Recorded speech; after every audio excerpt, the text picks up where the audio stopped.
Hello everyone and welcome back to some more The Ace Attorney Great Adventures Chronicles 1. Last time we started the trial in the final case and found a pair of fruits. Ringo and Nash. Which are puns on the fruits, apple and pear. Yay! This time I'm gonna continue, and I don't know how long this trial is actually gonna go on for. I'm not, the last case was 4 parts, right? In terms of its trial segment. So if this game, I expect it to be longer, but if this final trial ends up being 4 parts as well, well, that's something. I'm not aiming to finish the game today. But I will be aiming to finish the game tomorrow, so we'll see how things go.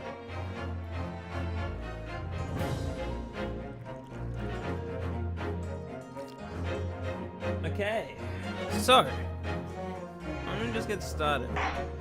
It's thirsty. Part 3. Let me just make sure the audio's working.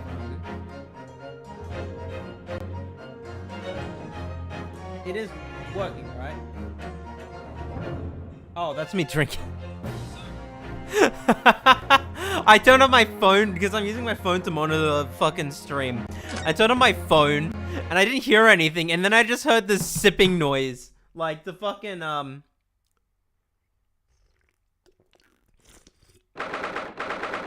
noise, and I just spilled some water on myself. That's even better. Great way to fucking start the stream today, hey. Oh my god. Okay. I don't even remember. Right, we identified Mr. Eggert Benedict, which is obviously his fake name, as one of the people at the crime scene yesterday. So, yeah, let's, do this. Oh god. Maybe I shouldn't have had any water, because I don't know if I can pull off the voices right now. Hold on. Gina, how are you holding up? I'm starting to feel quite warmly towards her frequent cold shoulders now. Ginny! Are you alright? Why aren't you saying anything? British? What's the point, eh? Why go to all this trouble and fight so hard for the likes of me? What? Well, you saw it. The picture.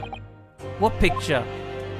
Ah, you mean this? The photograph taken by Hurley's red-handed recorder. Well, I didn't think it would have captured a scene like this, that's for sure. It's hopeless. Anyone sees this is gonna think I did it, eh? Well, I won't pretend it wasn't a bit of a shock when the prosecution first presented it to the court.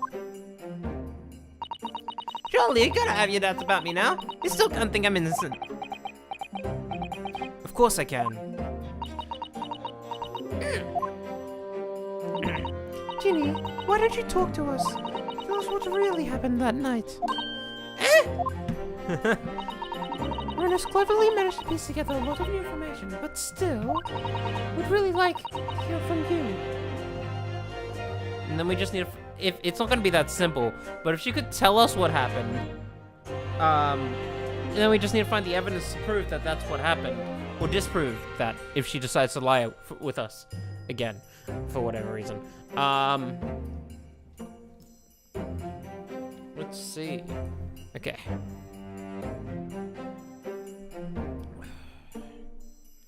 We'd really like to hear it from you. Okay. Alright then. It was after we had that dinner together at your place, right, Iris? Then we all had a chat at your office, didn't we? Yes, I remember.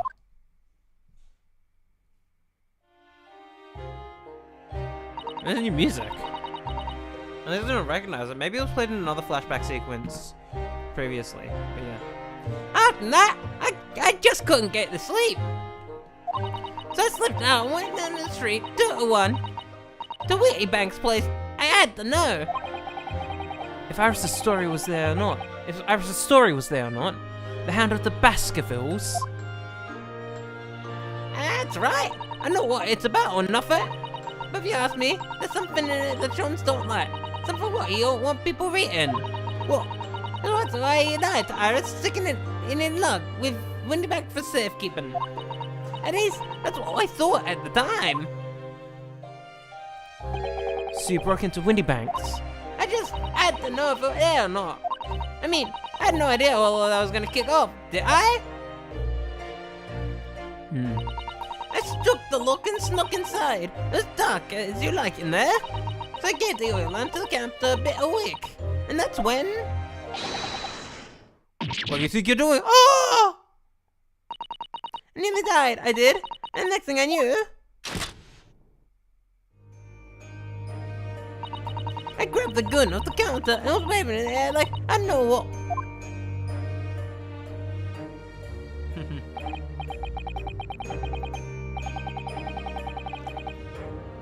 Oh, interesting. Oh, you're the girl who was in here for this afternoon. I didn't think pickpockets went in for armed robbery. The metal script. Hey, you got here? Did you leave the lottery paper with you? A story?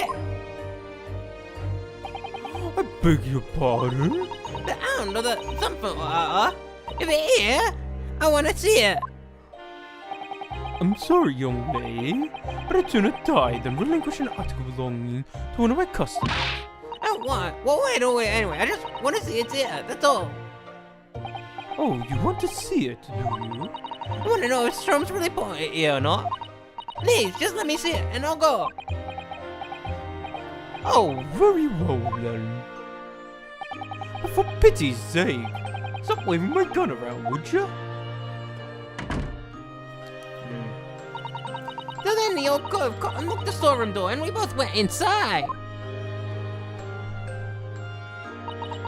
It was there, alright? Metal script.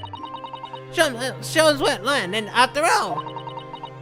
You did all that just to check for me, Jenny? Anyway, there was a bit of a kicker out in the main bit of the shop. The Skulkin brothers arriving on the scene, yes. What were that noise? Someone break in. Dear me, is there some burglars convention here tonight that I don't know about? I think I forgot to shut a boy by me. Sorry. Better go and take care of it. Could I possibly have my gun back? Oh, well, I'll come with you. Now don't be foolish, young girl. You must stay right here. Don't leave the room under any circumstances. And with that, he took the gun out of my hands and walked back out into the shop. I hung back in the storeroom like he said, trying me ears in the dark to see what was going on. Then like they got a bit of a scrap. So I think I should help, see? So I was just about to go out the storeroom myself when... 2 shots. Oh, okay. I heard a couple of shots go off. 2, I think. Almost at the same time. And then there was right at me feet. And I faced on the floor. I was right next to the storm door, so I slammed it shut and locked it up quick as you like. Because you thought whoever had shot Mr. Windyback might come for you. Yeah, so I just grabbed the old cove's gun. I think I put up a fight at least. But when I got a better look at him, I knew.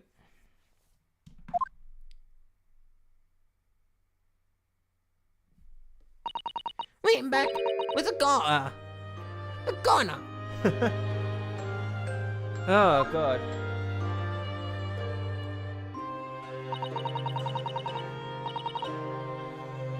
About 5 minutes all of a sudden. And after that, I don't remember nothing. That must be when you passed out, Gina.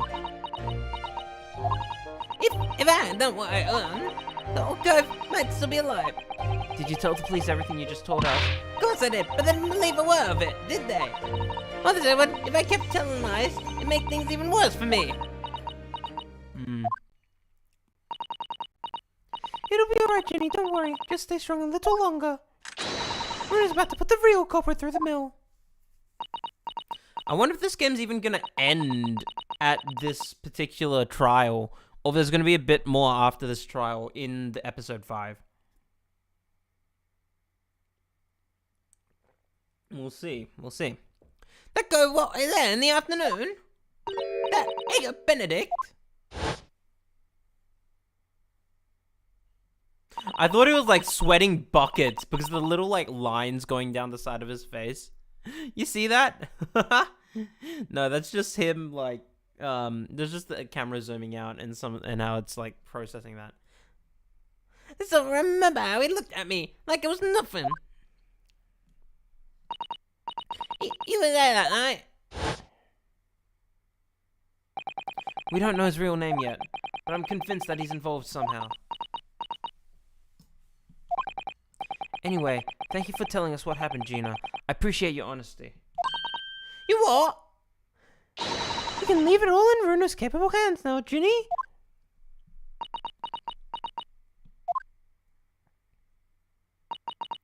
Mr. Narada?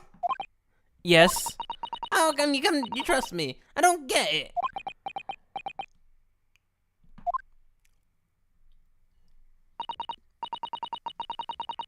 I mean, have you forgotten what happened here before? Come on, it was only 2 months ago. Me and McGilted, we told you a whole pack of lies.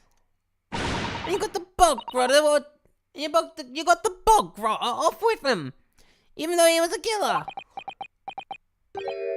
No, I could never forget that. Oh, I did what I thought was best at the time. But the pain of that error of judgment doesn't get any easier to bear. Still, don't forget that I also made you a promise. I told you that I'd be on your side to the bitter end, no matter what. but what if I'm lying? You could be working to get another killer off the hook again, for all you know. I was once in your position, Gina. I was the accused in a trial. You were? Before I left Japan, I was accused of murder. And as strange it might sound, the circumstances of the crime were pretty damning. I was sure that no one would believe it wasn't me who'd done it. Oh, Runa. But there was one person who stood up for me, who believed in me, and was prepared to defend me. My best friend. Don't put this music again. I'm not... God fucking damn it. Kazuma's... Ah, my god! See, they did another Mia with Kazuma, effectively. But I've never felt that strongly towards Mia. You know? It's just like... Okay, she is the mentor character that just suddenly gets killed in episode 2, right? Holy shit, Kazuma really leaves a fucking impression. And this music as well, it's giving me chills. Sorry. Oh my god. Holy shit. This game, I swear to fucking god.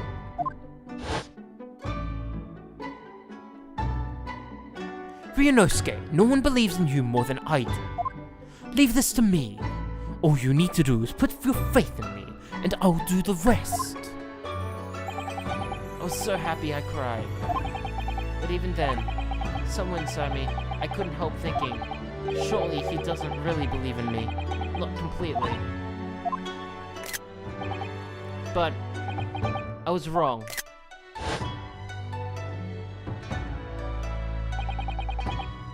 Man! Man!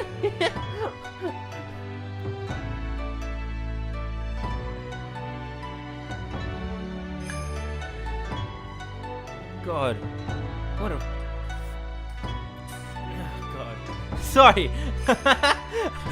I'm clamming up at the side of Kazuma now. Like, genuinely, it's not a fucking meme. This game's so fucking good. This game's so fucking good. Holy shit. As soon as my trial began, it was obvious that he had an absolute, unwavering belief in me.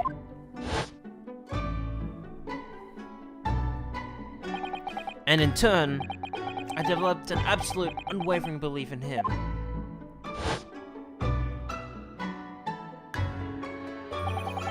Since then, I came to realize, if you want someone to believe in you, you have to believe in the other person first. Believe in the me that believes in you. What are you saying? I promise you, Gina, That no matter what happens, I'll keep in believing you.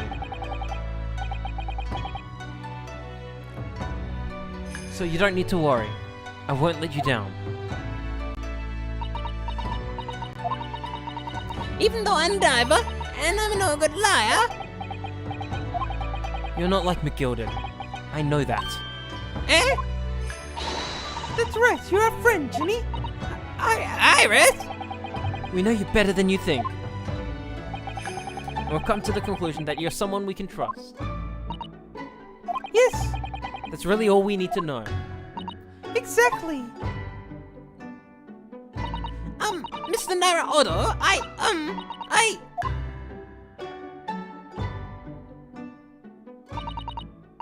Aww. No, that's right. And a legal representative. court proceedings about to resume. Please enter the courtroom immediately. Yes, of course. Thank you.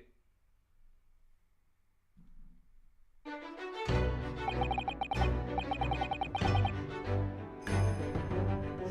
the music in this game.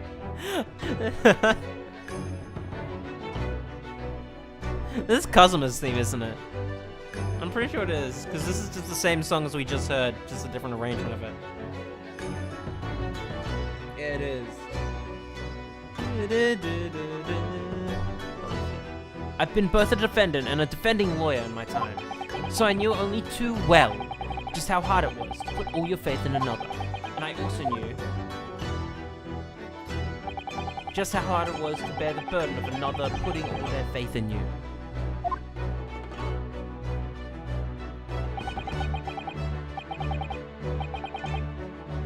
This is at last the final chapter, the final battle.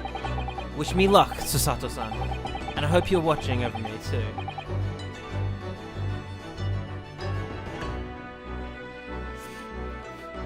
Fuck, man. God fucking damn it. I'm tearing up again. Holy shit. Oh god, okay. Made space for the third person.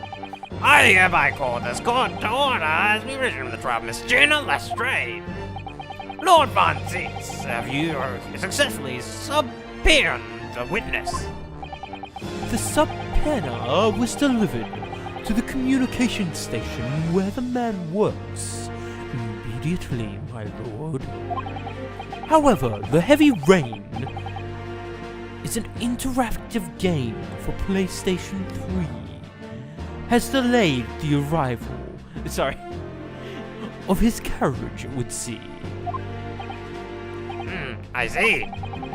Then let us turn our attention to Inspector Gregson's process of the case heard by the court this morning. The glaring omission of the third bulletin report is a serious blunder, Inspector. Yes, I can only apologize, my lord. And if though the defense is chemical analysis of the blood, at the scene makes for compelling argument.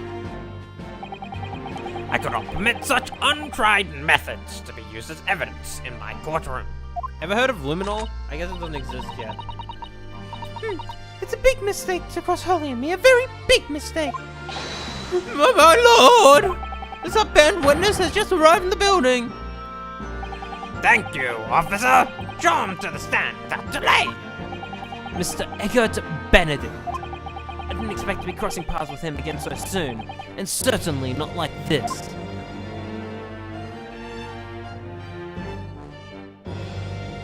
Hello.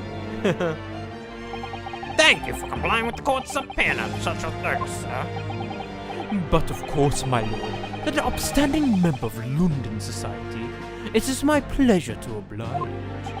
Now, kindly state your name and occupation for the record. Ashley Graydon, Communications Officer. Mr. Graydon and I both work at the London Central Communications Station. Now, perhaps somebody would kindly explain what all this is about. You were apprised of the situation by the court officer on your way here, I presume. Yes, I was. Something to do with a murder that took place at a pawnbroker's on Baker Street. And some nonsense about me having been there on the night in question. That is the accusation, indeed. This is really beyond a joke, you know. Very well, without further delay, the court will hear your testimony now, Mr. Graydon. You will respond to the accusation made against you under oath.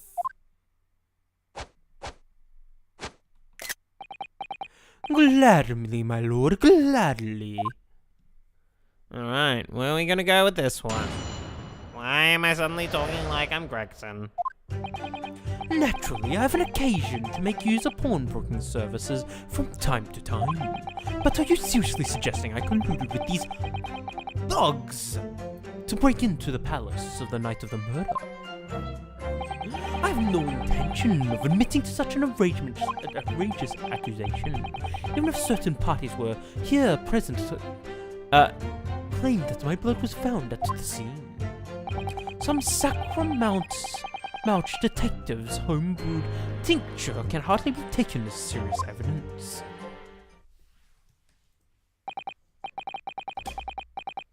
So, you deny the accusation completely, do you? I must say I am dismayed. For the highest court in the land to be swayed by this self-professed detective's toy. It was the will of the jury, and our great British justice system demands that the jury's will is upheld. Then it would seem we have the misfortune of a most inept assembly of jurors today. My golly! How long am I expected to be detained here? If, following the defense's cross-examination, your involvement in this matter has not been established, you'll be free to leave immediately. Good, then I shall be away in time for afternoon tea. Some small consolation at least. That does not hold Mr. Graydon any longer than necessary, counsel. Proceed with the cross-examination. So we meet again, Mr. Eggert Benedict. Or is it Mr. Graydon? My apologies, you are? Ryunosuke Naruhodo. Naruhodo. Ryunosuke Naruhodo, sorry. He'd pronounce it normally. Defense lawyer, we have met. If you say so, Ashley Graydon, enchanté. So... Ah! I trust we can conclude this quickly. But I'm not holding your flashy hat while we do. Okay, let's get this started.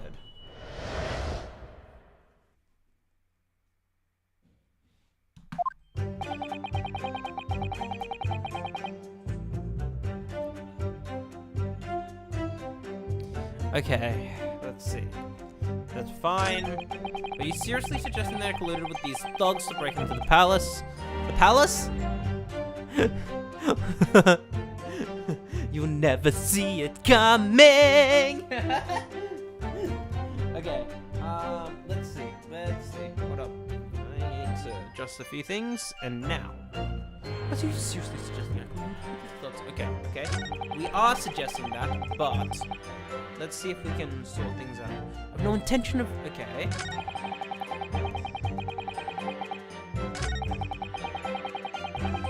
What is the best thing?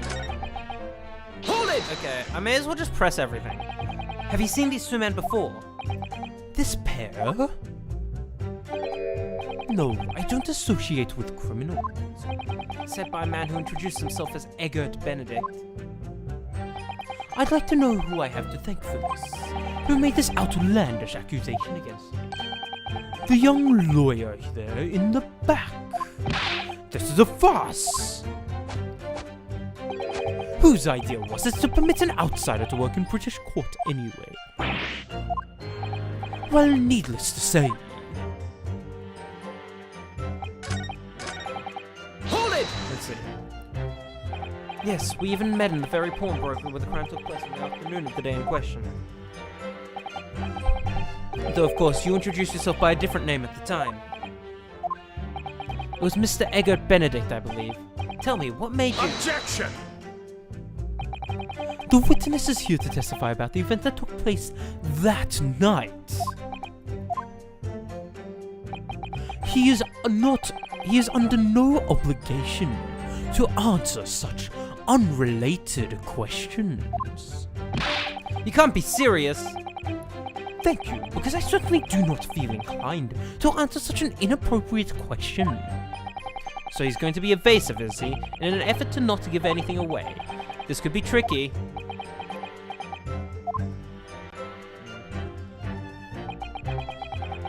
Okay, so press this one. What's the next one? Hold it! We'll admit to it. You know, we can just you'll get out for afternoon tea if you admit to it, you know? That's a funny thing. Just think, like, I'm surprised no one's pulled the line. It's like, oh, I need to get away for afternoon tea. I need to be away in time for supper. And it's like, well, if you admit your crimes now, we can let you go to supper. Maybe not the one you planned. Where were you around 1 in the morning in the night in question, sir? That is past the hour which I would normally retire, certainly. I was not in the company of these rapscallions. So are you able to prove that? Objection! Or listen carefully, my learned Nipponese friend, for you appear to be under a gross misapprehension for this point. What do you mean? The witness maintains that he was not at the scene of the crime. He has no obligation to prove his absence, if your accusation is that the witness was present at the scene. The obligation lies with you to prove your essential assertion. You will fulfill that obligation before putting any more unreasonable questions to the witness. Oh! A silent victory wiggle. Thanks. Yeah. Okay. Hold it! What we got? Blood was found at the scene of the crime. There's no question of that. Mr. Sholmes' chemical analysis has positively identified the substance as such. But I'm not the only human to have blood running through my veins, am I? How can you be sure that the blood is mine? Could equally be the blood of one of these two miscreants. Every individual's blood is a slightly different composition, it seems. Mr. Sholmes' chemical is able to differentiate... Spare me the science lesson! Who is this Sholmes character anyway? Oh, I assumed all Londoners would know the name. He's a a renowned detective. So even you are unable to bring yourself to say great detective? A great detective, you say? Now we're in the realm of fairy tales, are we? Excuse me! Do you have something to say about that, Mr. Skulkin? What? Me? No, the Mr. Skulkin next to you. Right, I've had enough of this. How many times am I gonna tell you? Yes, I know. You're not Big Bruv Sulky. Mr. Nash Skulkin.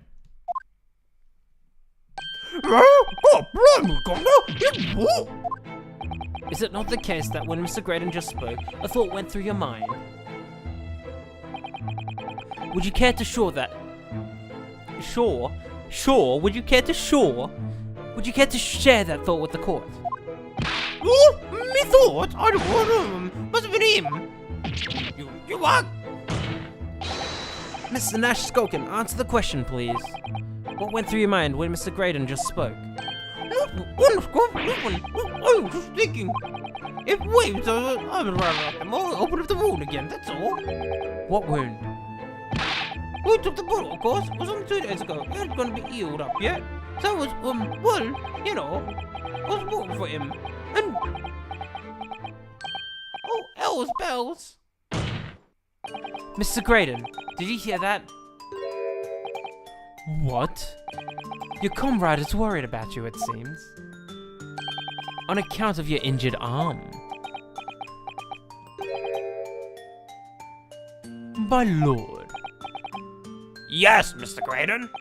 I have no idea what these two wretches are talking about. Certainly, I shouldn't be expected to answer everything in relation to their mindless insinuations. We know that someone other than the victim was hit by a bullet at the scene of the crime 2 nights ago. And from the height of the bullet hole in the wall, that person was likely hit in the upper arm or thereabouts. Perhaps you'd allow a court official to examine your arm, sir. The left arm that you're currently clasping with your right hand, as if in pain. No, I refuse. You have shown no evidence whatsoever that links me to these common thieves. Accordingly, I am not obliged to permit any such invasion of my privacy. I almost said a different word there. As I've already said, I'm completely uninvolved in all of this. I've never had anything to do with this pawnbrokery, where this fellow was killed or whatsoever. I take offense at the insinuation that I was in any way involved. You claim to have nothing whatsoever to do with Mr. Winterback's pawnbrokery. My lord, the defense would like that last statement to be added to Mr. Graydon's formal testimony. Very well, counsel. Continue with your testimony, Mr. Graydon. There it is. That is fucking incorrect, bitch. Where's the photo?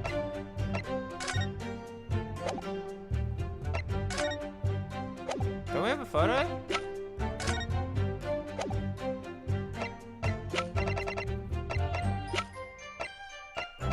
Wait.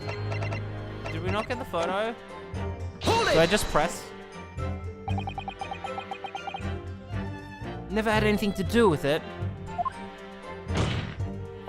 You forget that I was there, Mr. Graydon, on the very afternoon of the incident. Obviously, I'm not a complete stranger to the pawnbrokers. I'm currently on the lookout for an armchair to furnish my style. Objection! No, you were there to redeem an article. I have no idea what Is you're that talking right? about. Excuse me. Do you have something to add, Inspector? Come again, sunshine. You were there too, in fact, weren't you, Inspector? That afternoon. Well, yes, I do remember meeting yourself in the pawnbrokers that afternoon. You, your Japanese assistant, and the accused. They were all present, I recall. And at that time, this witness, Mr. Graydon, was trying to acquire a particular article. Well now. I'm afraid I don't remember too clearly. What? But you must! I'm not going to lie and pretend I remember something I don't. What's going on here? Brixton showed us a picture before, didn't he? You know, from the cameras that Polly's installed in Winterback. Yes, of course. Indeed, and the gentleman picture bears a striking resemblance to the witness, I must say. Exactly, which proves that Mr. Graydon was in the shop in the afternoon in question. He's even wearing the same clothes. At no point have I denied that fact. I merely entered the shop to pursue the articles on sale and have a word with the broker. Nothing more. I wonder what's with Gregson. This makes no sense. I understand why Mr. Graydon might be trying to cover his tracks. But why would Gregson be trying to avoid giving testimony about what happened? That's all he's going to say on the matter, is it? What do you think, Bruno? I think he has no intention of telling us anything. He's well aware that the less he says, the less chance he has of giving himself away.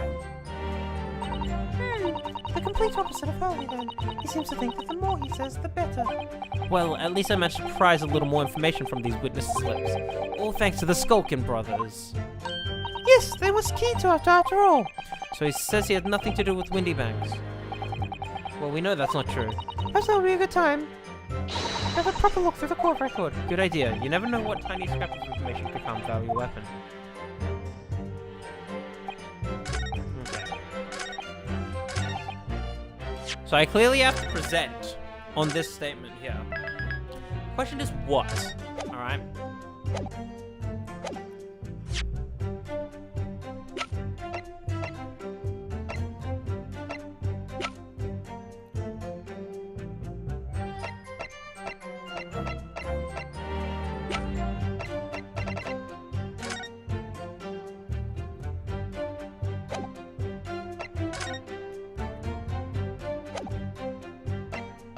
Must be one of these tickets then. I don't remember which one it was. I think it's this one. Objection! Nope, okay. Let's load just because I don't want to have to deal with it. Hey, Bank, welcome. Let's see, hold up. Graydon should have been his fake name and Eggert should have been his real name. This gets bad. Yeah, I agree. I agree. Eggert Benedict is funny. Objection! Okay, it wasn't either. Okay. Alright, let's load again. Okay, let's see how we're doing. How are you doing tonight, Bank? I'm guessing it's early morning for you, right? The other thing I can think of is... Objection! Okay, it was the obvious one. Have you ever seen this disc before, Mr. Graydon?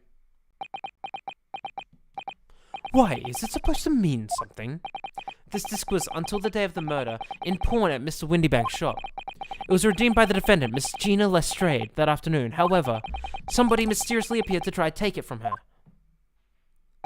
And that somebody was you, of course. Wasn't it, Mr. Graydon? It's 3 AM. Jesus Christ, go to sleep. As I've reiterated numerous times now, you are mistaken. That was not me. I've never seen that disc before in my life. It may have escaped your notice, but there is a small smear of blood on the disc. Ah, yes, resulting from abrasion of the thumb, I believe. That's right. The surface of the disc is covered in 100 tiny metal bombs. The skirmish to acquire that disc, the thumb of the person who tried to take it suffered minor lacerations. So, while the disc bears the remnants of that skirmish in the form of the smear of the blood, the thumb of the person in question must bear the remnants also, in the form of a scratch! Goodness gracious! Indeed it must! Mr. Graydon, you refused to allow the court officer to examine your arm before. Are you now going to refuse to allow us to examine your thumb? Because I know of no doubt it bears a small scratch consistent with the smear of the blood on this disc. Take off the glove. Well, well. It would seem I underestimated you. What is the meaning of this? So you admit it now? You admit you have a scratch on your thumb from when you attempted to take the discs from the defendant. Order! Well, Mr. Graydon? It would appear that there's been something of a misunderstanding here. I did not attempt to take the disc, as you put it. No, quite the reverse. What are you trying to say? Oh, it's really quite simple, you see. The disc was mine from the outset. Is there some crime in taking an item that you own out of pawn? What? It would seem, Mr. Graydon, that in this piece of evidence, my learned friend has established a link between yourself and the incident. Accordingly, you will tell the court everything you know about this disc now. As you wish. Though I'm quite sure it has nothing whatsoever to do with the pawnbroker's murder. I wonder about that. Are you sure about that? There's a note saying on the disc, saying, for McGilded, but the item belongs to me. I can't go to sleep until you finish this game. I don't know if I'm going to finish it today. I don't know how much long there is, to be honest, but we'll see how things go. It'll either be today or tomorrow. The redemption ticket was stolen from me by the accused, that filthy gutling, on the day in question.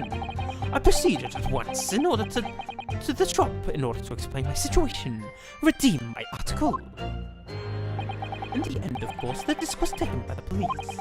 In other words, I had absolutely no reason to break into the shop later that same night. Did I hear you correctly, sir? McGilded, you say? The famous London philanthropist? Who perished in this very courtroom 2 months ago after being acquitted of a distinctly messy murder. Yes, my lord, the one and the same. Good lord! Mr. Graydon! Are you saying that Mr. McGilded and yourself were acquainted? Yes, that's correct.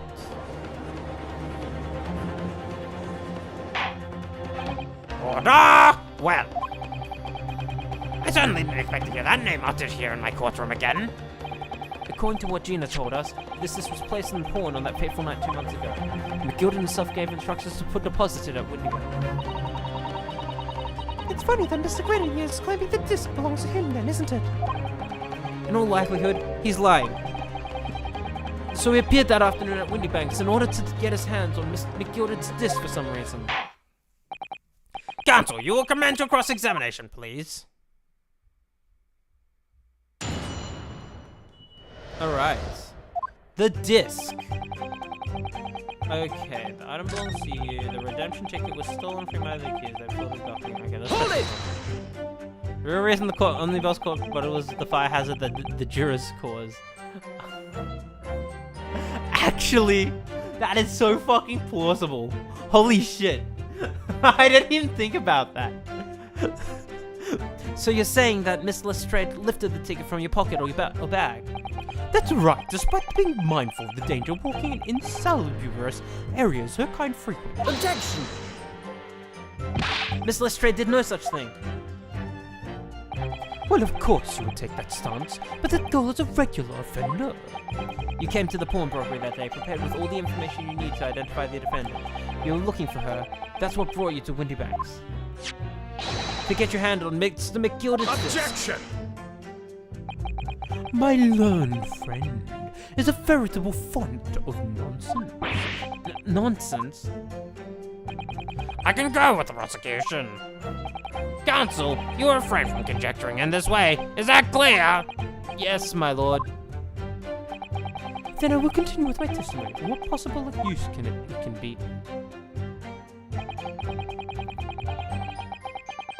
Hold it! Okay. Had you ever been to Windybanks before? Only once, for the purposes of pawning something. But like many, I enjoy browsing in such establishments. So when you noticed that the pickpocket had taken your ticket, you chased after her, is that correct? Yes, that's right. I didn't notice at first, of course, such as the art of pickpurse. But when I did, I entered the pawnbrokery at once in order to reclaim the coat before the thief could. I was merely trying to recover what was rightfully mine in the first place. You can say what he likes because he knows we have no evidence to contradict him on this. In the end, of course, the disc was taken by the police. Hold it! Okay. Yes, it was taken by Inspector Gregson here, wasn't it? That's right, this is the very man. Apparently, the police are collecting anything that has a connection to Mr. McGill. Is that right? As evidence. Excuse me. Is that right? Is something wrong, Inspector? What do you mean? The last remark Mr. Graydon made in his testimony seemed to trouble you in some way. No, it didn't. There's nothing. Leave it alone. Let me ask you this, Inspector.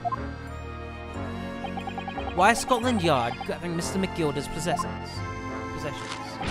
I can't tell you like that, something like that, sunshine. What is it, Inspector?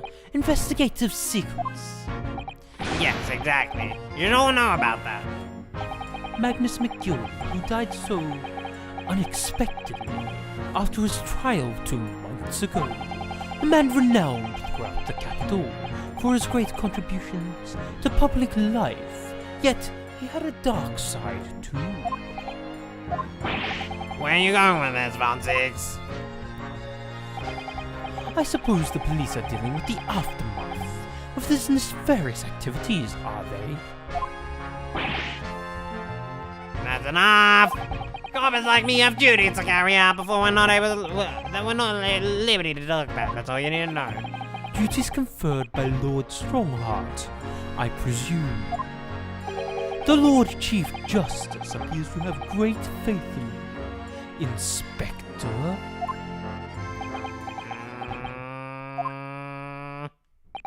The bottom line is, if you want to get more out of me, you're gonna need Lord Strongheart's punk for it first. What's all this about? It's like there's something going on between Gregson and Lord Vodzix here. Oh, okay. Would it be the newspapers revealed or is it the liberty revealed? Mr. Graydon, let's return to your testimony. Gladly, my lord. In other words, I had absolutely no reason to break initial later. Hold it! But perhaps you'd seen something of value among the forfeited items. No, not at all. Oh. A valuer was brought in by the police to assess everything in the shop. Without exception, every article on the shelves was common or garden bric-a-brac. In that case, it's clear that you broke into the shop later that day in order to recover Mr. McGilda's disc. Have you not been listening, man? Ever had a want to recover the disc?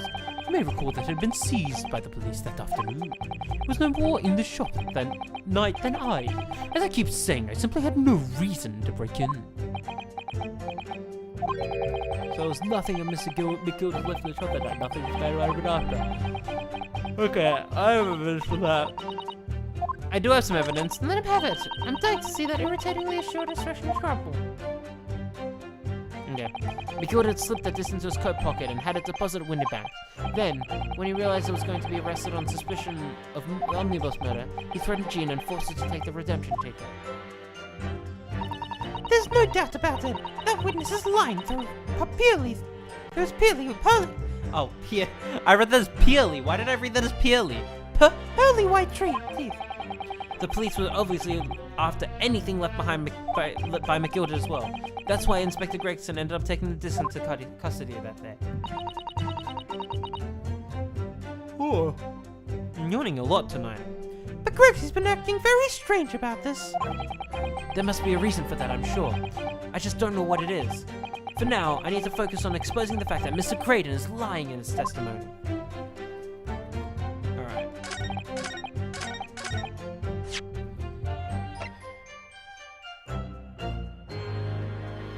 Objection! Yeah, it's that one. Because the one with blood on it was the one that Gina had. I remember this.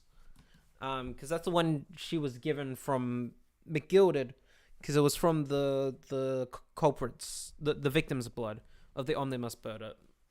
The omnibus birder? The birder? Giving us the bird?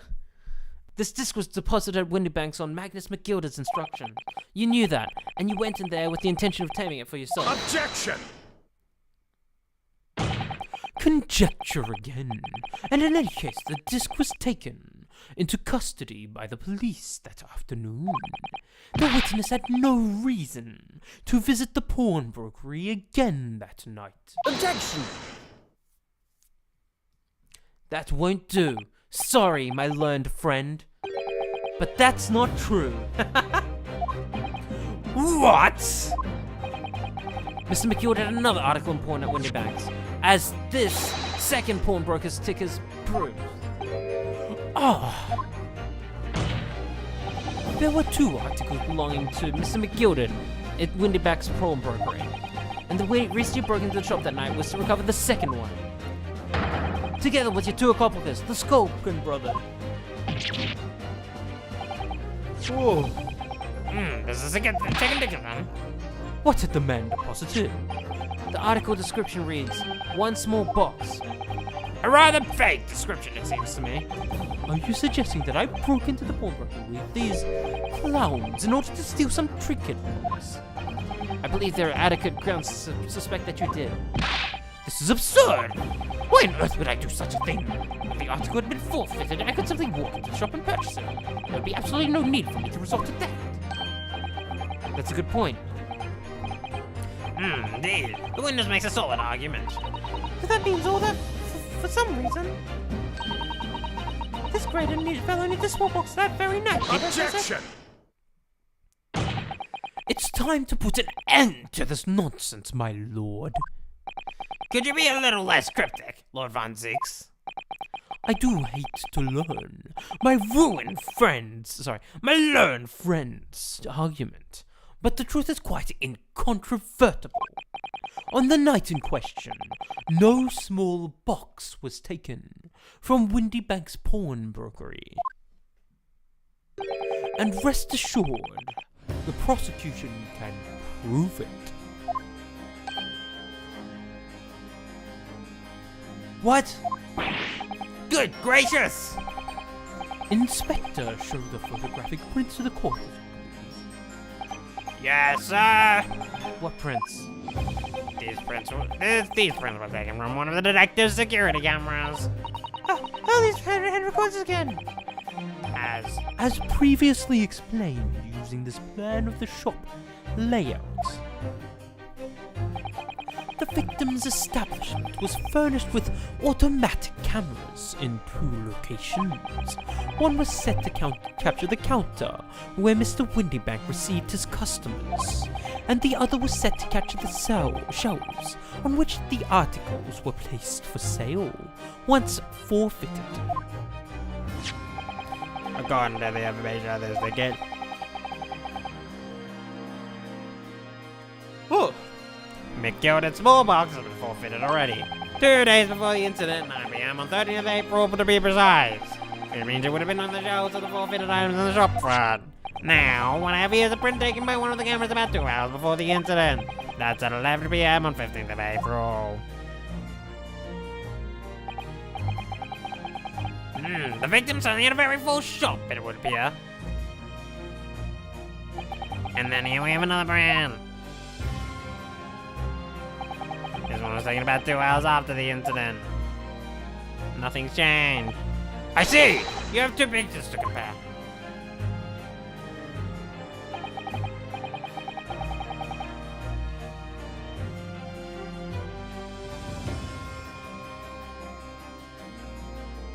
God, I'm trying to fucking do the cross-eyed thing and I can't cross my eyes.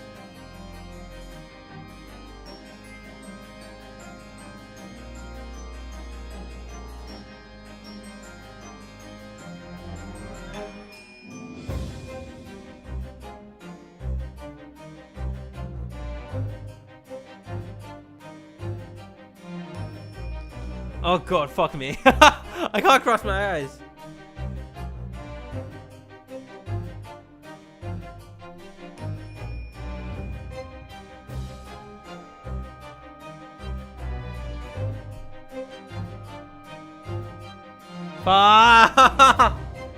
Okay. So I must say that placing them side by side leaves me cold. Dear me, that's starting to make my head ache. Obviously, at Scotland Yard, we consider theft as one of the possible murders for this case. We explored the possibility that something had been taken in addition to the victim's life. So your man has already compared these 2 prints thoroughly, Inspector? Yes, sir. Counted every single item in each of the 2 photographic prints. And the Yard's conclusion is that exactly the same number of items are present in both.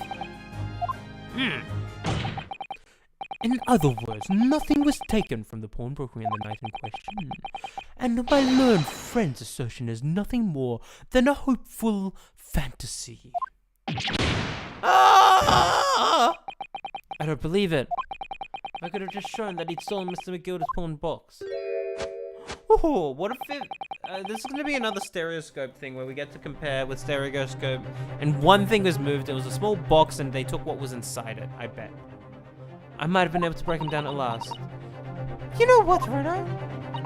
I've been thinking. One of these 2 photographs are really exactly the same. Actually, hold up.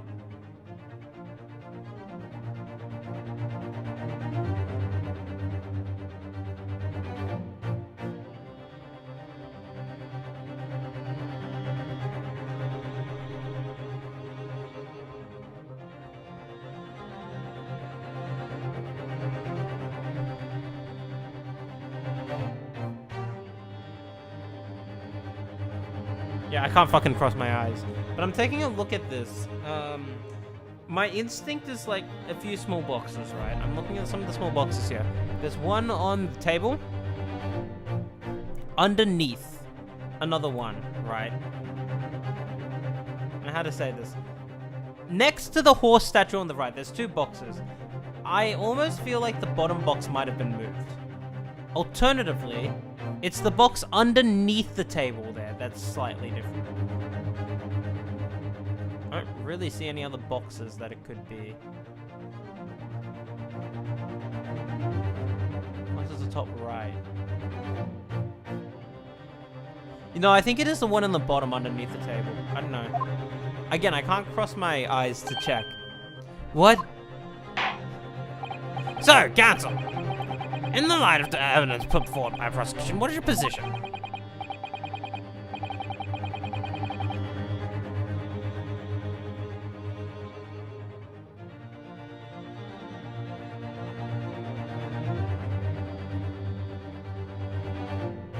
I love and hate this case so much. Love because the game is great. Hate because I don't want my eyes to be in pain.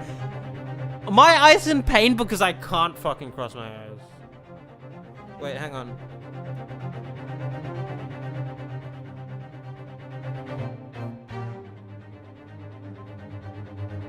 Maybe I can cross my eyes by like pushing on them with both my hands. Do you get the prosecution's assertion? I don't know.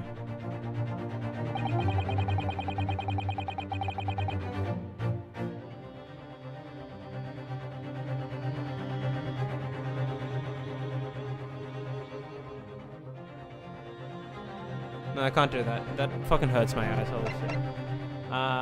Use a piece of evidence. Before I give my answer, my lord, I'd like to try something if I may. Try something? What do you mean, counsel? I'll need to use a certain piece of evidence from the court record to identify the discrepancy. I'm not entirely sure I follow. Which piece of evidence you intend to use to help out the discrepancy with the two prints? I'm guessing you don't need to do this if you can cross your eyes. I'd like to use this device, my lord, to view the two prints stereoscopically. Ooh! Yes, you caught the muggle eyes. You can't resist it, can you? Look at the cross-eye absorption. Juror number 3, what a surprise. Come on, Rene. Let's put the figures in place and see what the contraption shows us. Thank you, please do this for me. There we go. Now, look for the eyepiece. There it is. Oh, I didn't even notice that one. Wasn't sure at first, but there was this clear discrepancy with the short. What? You must identify the location in question for the court, counsel. I fucking wonder. I know this is basically just giving the answer, but I can't cross my eyes, so I'm forced to do this. See, I kind of like this concept, but it's like you're relying on people being able to cross their eyes. And personally, it's like, I feel like I like figuring out puzzles in Ace Attorney on my own without external guidance. The problem is that this relies on the ability to cross your eyes, and basically there's an option to say that you can't cross your eyes, but it's just basically giving you the answer. And as someone who can't cross my eyes, it's like, well then where's the fucking challenge in that? You know? Take that! Granted, these two prints are almost identical. However, there is one minor discrepancy between them. What? Oh, anyway, that box is actually just in a different location. I see it now, yeah. When you view the two pictures stereoscopically, a single area stands out as being different. The location of the small box. Let me. Wait. Unbelievable. By Jove, you're right. How extraordinary. Ho ho. What this tells us is very simple. Mr. McGilded's small box was indeed not stolen from Mr. Windybanks on the night in question. However, there can be no doubt that somebody picked this up this particular box and then returned it to its place on the shelf. Are you suggesting that the small box originally deposited by McGill in fact? Yes, the very same small box I just identified in those photographic prints. Objection! Mindless guesswork. What if it was? So a box was moved on the shelf. Nothing was stolen. Which means quite simply that nothing has changed. That may be true, but alright, Mr. McGilda's box wasn't stolen then. But doesn't the fact that it was moved like that change things? Changes everything. No, you're right. It changes nothing. Wait, did I... Is that a smile on Mr. Graydon's lip? Wait a minute. What am I saying? Wait. Did I choose the wrong... I thought I chose the option that says it changes everything. Oh my god, I'm Apparently I hurt my eyes so much that I read the top choice as it changes everything. Or so I thought at first, but actually it changes everything. Well. What? Okay, well that's fucking shit. That's fucking shit. Come on, I misread that. Hold on, what time is it now? Oh, it was 10 minutes ago. Okay, I'm not gonna reload from the autosave. It's fine. Ugh, I really should have thought that through better. But, Consul, if nothing was stolen and all that happened was in this box that moved slightly, how can that possibly alter the state of affairs here in the courtroom now? The crucial point is the fact that what was moved was a small box. In other words, we have to consider what might have been inside that box. What are you suggesting? That was the fucking biggest brain fart I've had. Holy shit. I'm suggesting that we need to examine that box as soon as possible. A vital piece of evidence is sitting on the shelves at Windy Banks as we speak. Objection! That won't be necessary. Some little box belonging to a man who died 2 months ago can't possibly be relevant to this trial. The court does not uphold your objection, Lord Von Zieg. Shut the fuck up! Bailiff, arrange for an officer to go to magistrate at once. Obtain the small box in question and bring it back here for further examination.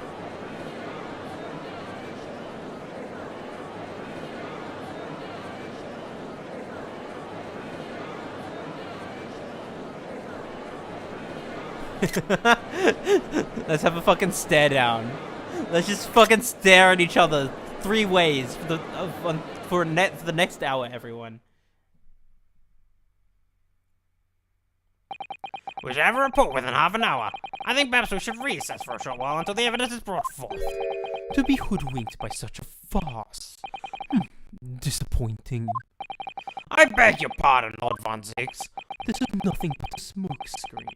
A Nipponese specialty, it would seem. What are you trying to say? My learned friend has persisted with the same line of reasoning from the very beginning, that this witness's intent was to steal an article belonging to Mr. McGilded from the pawnbrokery. Yet common sense tells us that none of these articles have value enough to be worth stealing in the first place. Exactly! It would be beyond absurd to break into a place for the purpose of stealing such commonplace property.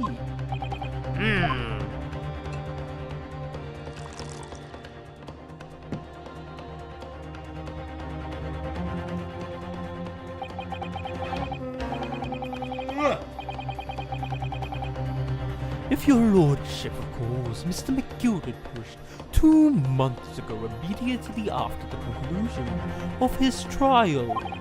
A trial in which he was found not guilty. A trial in which it was established the upstanding member of society. He was the upstanding established he was the upstanding member of society.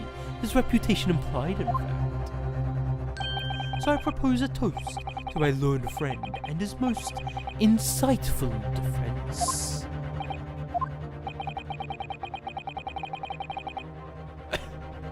Excuse me? The articles of this upstanding member of society pawned were entirely ordinary. A black overcoat just happened to be here. I have a music box in one of its pockets and a small box. I assure you, I wouldn't accept even if the man tried to make a gift of such things to me.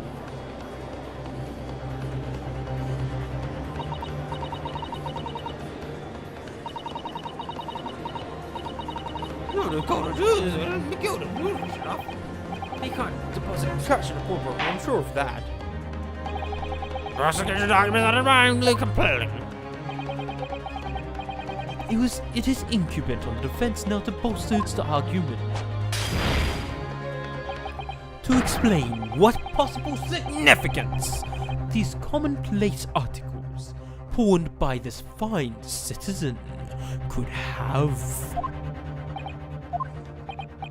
Well, counsel, is your argument in fact demonstrable? I am able to show proof that the disc of box are intangible related to this case. Well, What's the matter, Verno? We know that they're related, don't we? They're both vital pieces of evidence. Yes, of course. You and I both know that. We know Miss McGilda's true character, and we know that this is significant, even if we don't know why. But if we explain all that... But if we explain all that to the court at this point, we have to acknowledge that McGilda's acquittal 2 months ago was a mistake. The defense's argument was flawed, based on false information. I know! And that would mean admitting that Gina committed perjury. But Ginny... Could it be that Von Zix knows? Is that why he's doing this now? Because he anticipated everything? But maybe... This could be a great opportunity for us. Sorry? What do you mean, Iris? Well, what is that you always say, Bruno? Sooner or later, the truth comes out. Every time. Alright, the exact significance of things that Miss Gilda deposited into Winnebago is something that only Gina can explain to the court. But if I put her on the stand to testify about that, it could critically damage our chances of winning this case.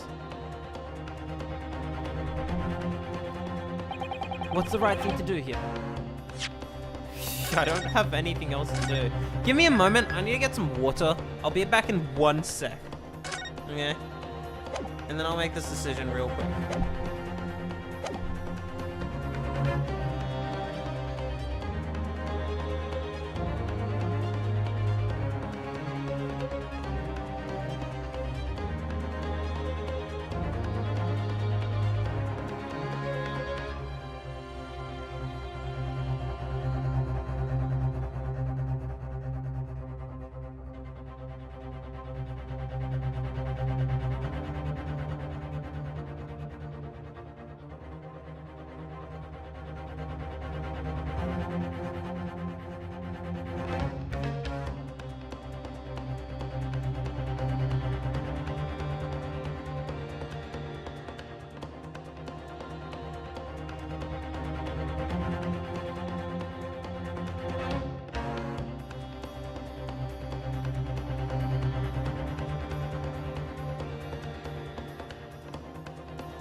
Alright. Let's get some headphones back on. And we're gonna let Gina testify. I think she needs to get on the stand. I think that's what the game's implying we need to get done. My lord, the defense would like to make a proposal. Oh, what proposal, counsel? While the court awaits the arrival of McGilda's small box. I would like to call the defendant, Miss Gina Lestrade, to the witness stand. The defendant? To what end?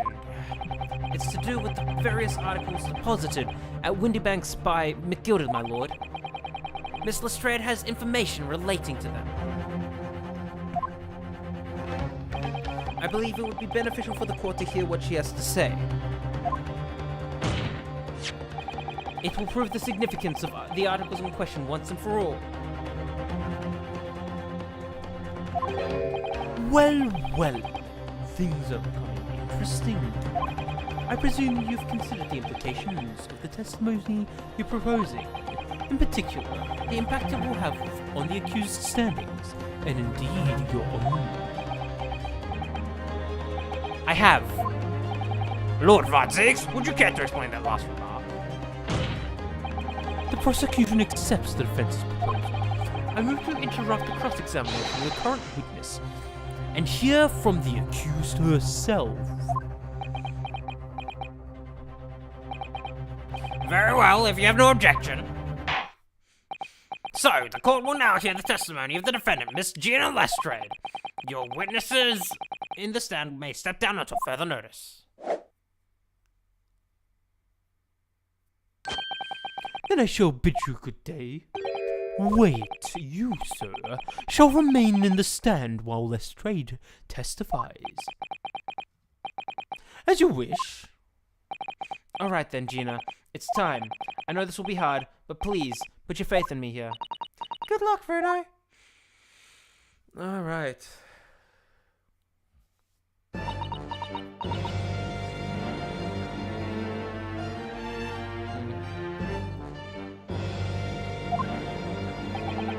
The articles that Miss Gilded has deposited into Windybank Pawnbrokery are intimately related with the omnibus case, the trial of which was heard in this courtroom 2 months ago. Yes, and I remember this young lady being brought before me in the trial as well. That's right, my lord. Her testimony helped establish the innocence of the defendant, Miss Gilded. The omnibus case was intriguing, to say the least. And now here we are. We all are, again, the same players in that trial, facing each other once more. A twist of fate, perhaps, my Nipponese friend.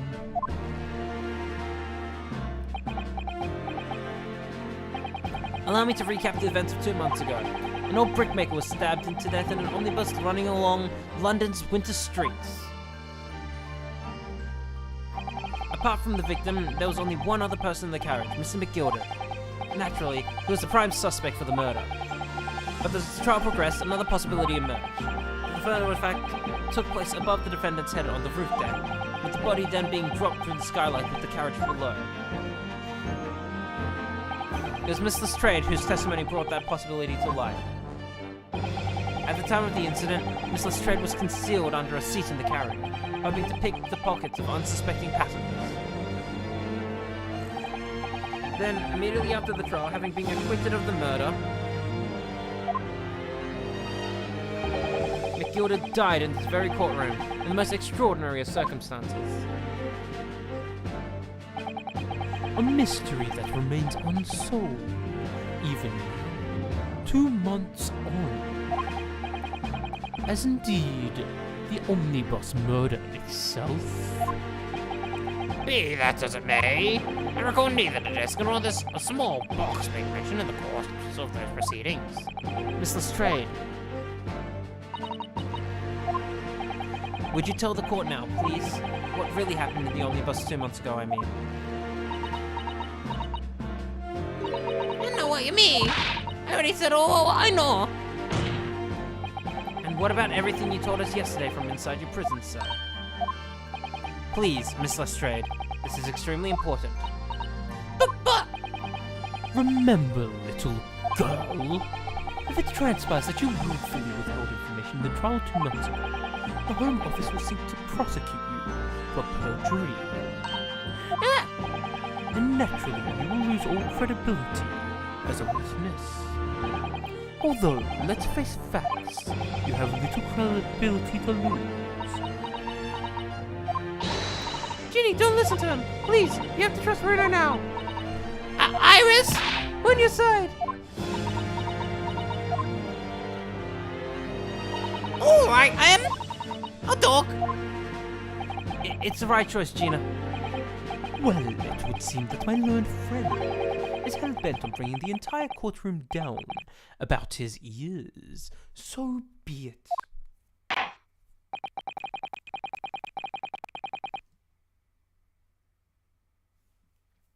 I must confess that I'm trying to understand what on earth is happening here. However, it would appear that Mr. McGilda's porn articles and extraordinary case of the omnibus harbor secrets, of which we have been hitherto unaware. So, Miss Lestrade, you will now give your testimony before the court about the event of 2 months ago. You will reveal the truth, like a commodity sorely lacking your original statements. This is it then. Everything's going to come out. Like Van Ziek said. This could bring the whole courtroom down about my ears, but as a lawyer, I'm prepared to take that risk.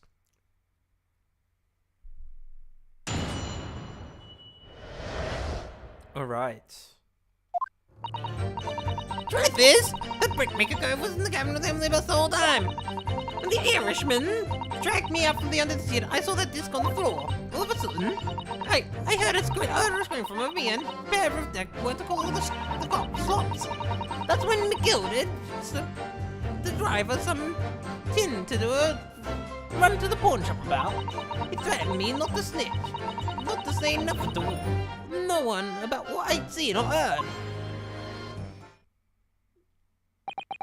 Good grief, this is outrageous! What you've just told the court bears almost no resemblance to your testimony 2 months ago.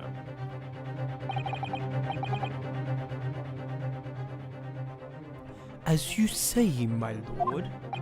Then there's every chance. I may have adjudicated an error of Mr. Gilda's trial. It sounds very much to me as if the man deliberately deceived this court, and if to cover that up, the most wicked of schemes.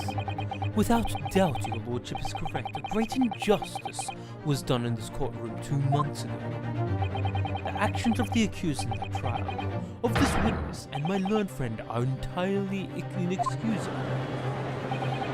Unbelievable! The whole trial was a farce. It was all lies. The McGill fell under the car, just like the pickpocket. Don't forget the lawyer from the ears. They're all in it together. You're wrong. The lawyer, Mr. Narrow, the lawyer there, he didn't know nothing about it. Humbug!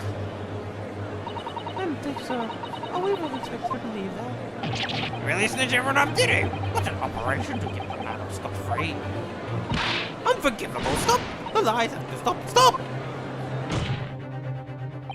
Yes, the defense made a terrible error of judgment.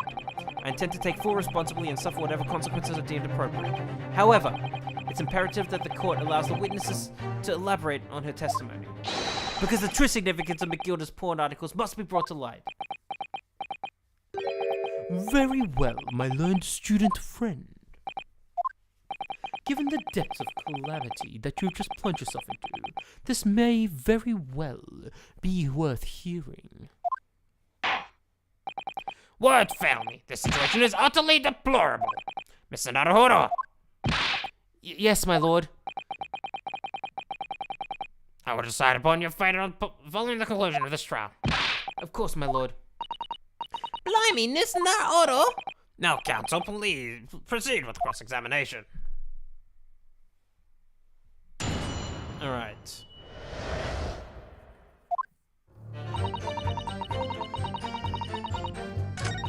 When the Irishman dragged me out from under the seat, I saw that disc on the floor. All of a sudden, I heard a scream from me in the pair of the roof deck that they called slops. That's when McGilda slips and drives some tin to do a run to the pawn shop around the back. Okay.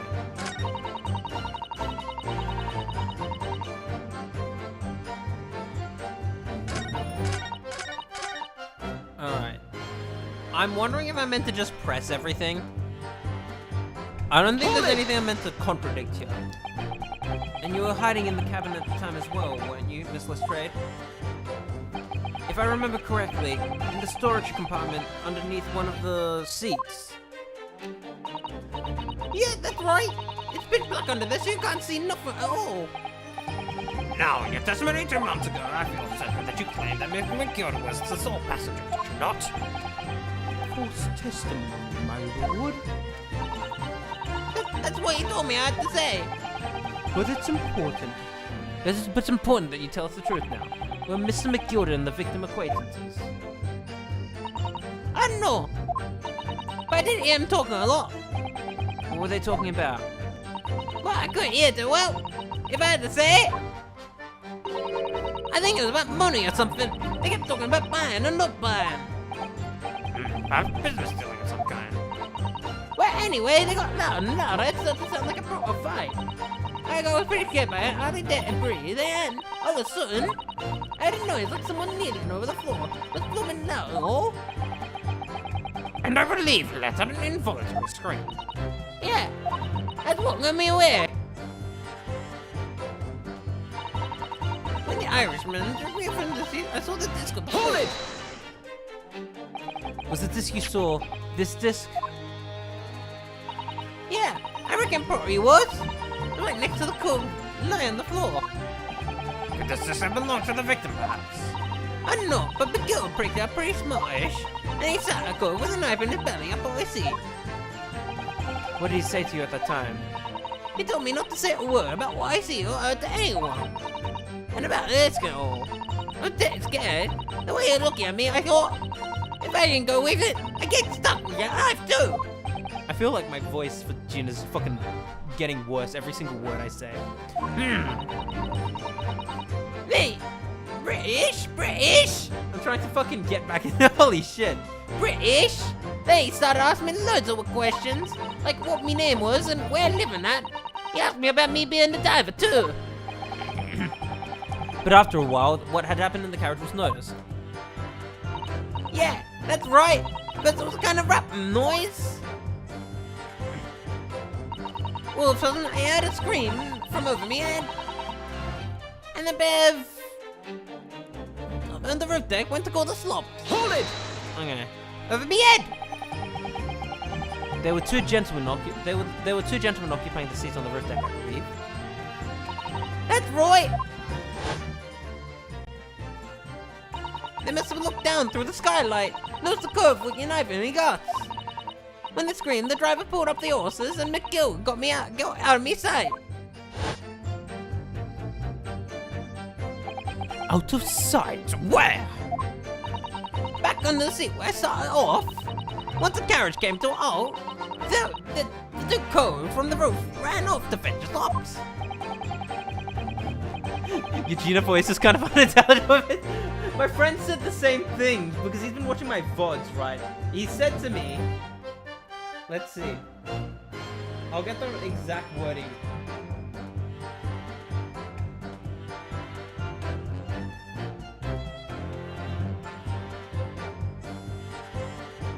Your Gina voice is terrible, LMFAO.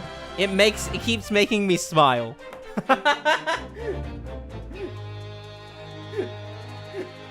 And as long as it makes people happy, I think that's fine. If they immediately left to fetch the police, it would have appeared they were entirely unrelated to the incident. So that left Mr. McGilda, the driver, and you saw the scene.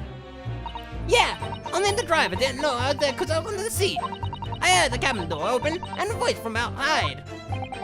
The driver, yes. He also testified in the trial, I believe. Ooh. The fellow who went by the name of Beppo, if memory serves. What did McGilda and the driver say to each other? I didn't know what happened and stuff like that, mainly. That's when McGilda slipped the driver some tin to do a run to the pawn shop. Hold it! That pawn shop obviously being in Windy Banks on Baker Street. Just a moment, counsel. Do you mean to tell me that the driver gave false testimony in that trial as well? Perhaps the excursion to the pawnbroker slipped his mind when he was in the stand. Indeed, Lord Francis. McGill took off the car and gave it to the driver. He followed it up, all careful right before handing it over. When I saw him do that, I remember thinking, that curtain then it gotta be worth a few bob. Yes, Gina was sure the disc must be worth more than Mr. Windyback was suggesting, wasn't she? I remember her quibbling with him over the price that afternoon at the pawnbroker. The driver looked pretty happy when Mr. McGillard flashed some brass in his face. He went running off like a lick. Then the bog crier called to me and told me to come out from the drag's cabin. He threatened me not to snitch, not to say nothing to no one about what I seen or I heard. Hold it! Threatened you? How exactly? Told me I wouldn't be able to stop if I did exactly what he said. Which included giving false testimony in court 2 months ago. Yeah, that's it. And there was one other thing he said. Which was... He told me I'd have to hang on to the ticket from the pawn shop and make sure to not lose it. The ticket? Well, I never. Said that I didn't show up to get the ticket off. I'm sorry.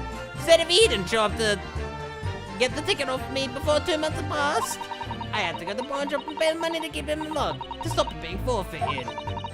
He helped me with some brass to pay for it. But really? Why not would Mr. McGill have done such a thing? Deposit his own overcoat with a pawnbroker before the arrival of the police. Makes no sense at all. There would seem to be only one explanation, my lord. What McGilden had in the driver deposited Windyback was something that he didn't want the police to see. Something very important that he needed to hide at all costs. Anyway, after that, he let me go. I licked it before a cop would show up. Well done, Gina. It can't have been easy to tell the truth like that. Ginny's really put her faith in you, Rena. Yes, and to thank her, she'll have to face a charge of perjury once this trial's over. So I need to use the time we have now to get as much information out of it as possible. Then to really go for it, press on every statement. I suppose I should. Oh, and another thing. What's that? Take a look at those two. Isn't it strange? They've been whispering to each other the entire time. Yes, that is strange. It looks like they're having a secret discussion about something. I'm not sure I'm completely comfortable with that. I wonder if there's anything I can do about it. I've already pressed every statement.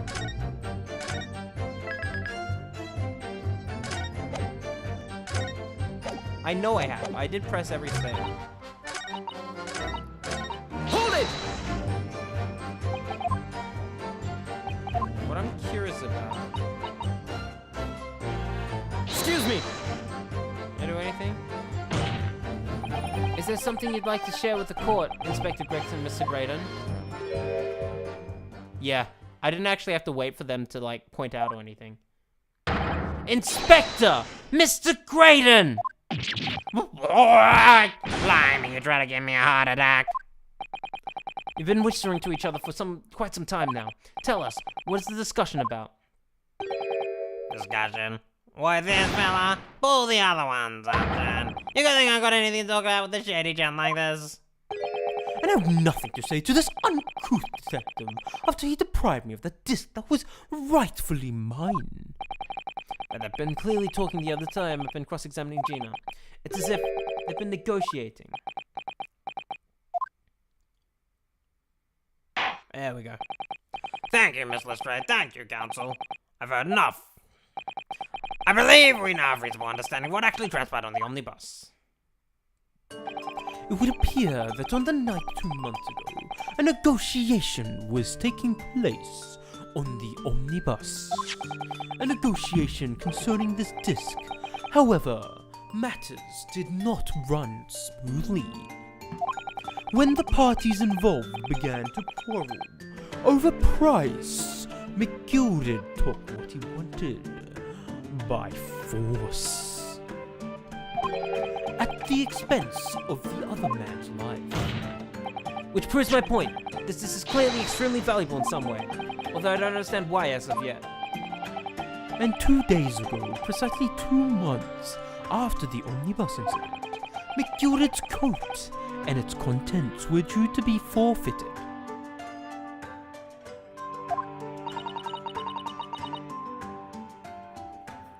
I don't know what I should do with the ticket. I mean, the curve stopped right after the trial. I knew it. So you decided you would try to claim the articles as your own. Well, why not, eh? They weren't gonna forfeit it. Why shouldn't I have got him? Anyway, you can't blame me for thinking about it. You thinking it ain't no crime? Miss Lestrade, it would appear that Miss Gilded is prepared to kill in order to take possession of this. Do you know why that would be? I ain't got a clue. I reckon it must be worth a fair bit of price. It was probably gonna sell it. And you can't blame me for thinking that. Thinking it ain't no crime. My lord! My lord! The evidence your lordship is going to look at it ready for the court's inspection, sir! Alright.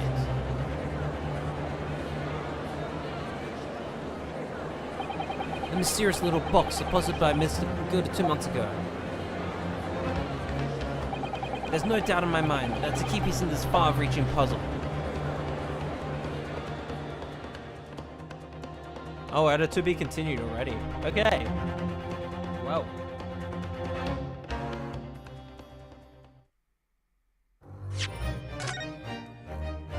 On to part 4 it is.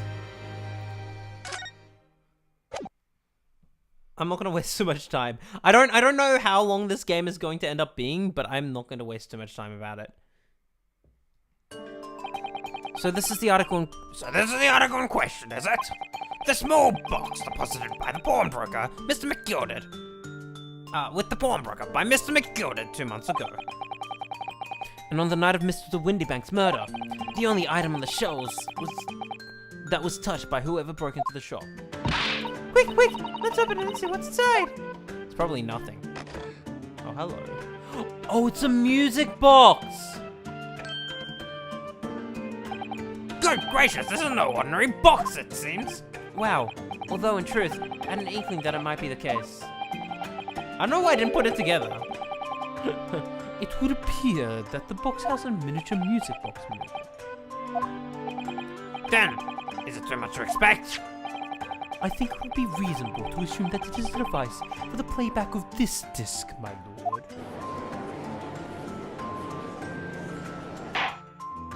So, here we have the means of playback, Mr. McGilded's disc, deposited and Windyback's much the same time.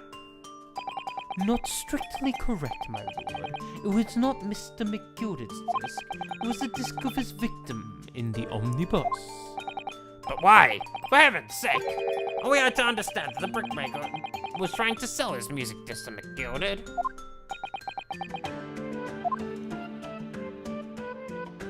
Hi! I believe the answer will become clear if we just listen to music on my disc, my lord. Yes, very well. Let the court now listen to this curious disc. At last... Hold it! Hello? Wait, my lord! Good grief, what is the meaning of this? The music box and the disc are, well, they're unrelated to the case. No need to spoil the somber atmosphere in the courtroom with some silly bit of music. Objection! This may very well have motivated the culprit in this to commit murder. Clearly, there's every chance it's fundamentally important to understanding what happened. The prosecution has no objection. But no, that piece of evidence is police property now, you can't. Clearly, Scotland Yard has some vested interest here, but it is policy of this prosecutor to leave no avenues unexplored. And you, Inspector, have no jurisdiction here to prevent that from happening. No further delays, please. Play the disc. Fucking Ace Attorney 1 music plays.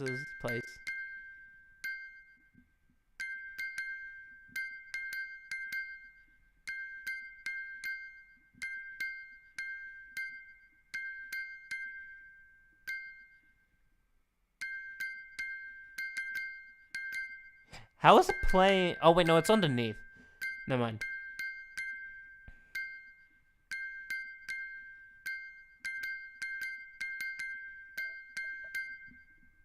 Oh, no way. This is Morse code. I just realized this is Morse code, and the way we're gonna figure it out is we're gonna figure out from fucking juror number 5. No fucking way.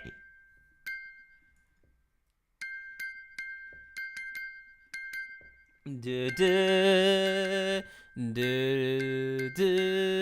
a 5th.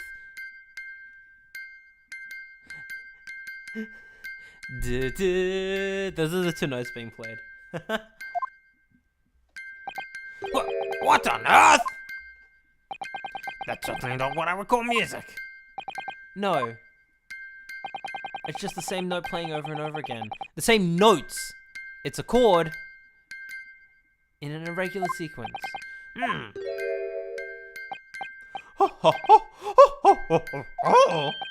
Mr. Graydon, This really is priceless.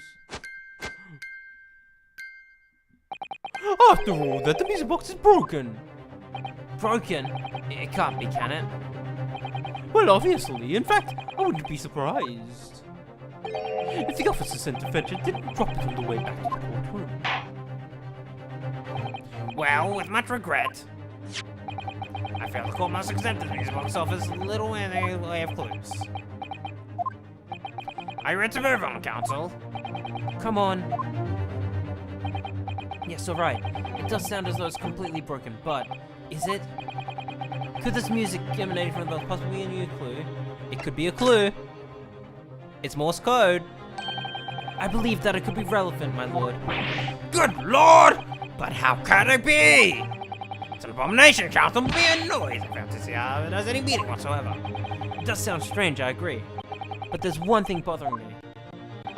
While Graydon stands there chortling victoriously, the inspector beside him has a rather telling expression on his face. It's as if Grayson recognizes the sound, as if he's familiar with it somehow. And that's making him appear extremely on edge. If that's the stance of the defense, my Nipponese friend, answer me this. The thing is, this is an interesting situation where I can easily tell you that I think that's Morse code, but Naruhodo, I don't think has any reason to know what Morse code is, given his background. So we both have to get an explanation of what Morse code is and figure out who understands it at this juncture, and that's interesting.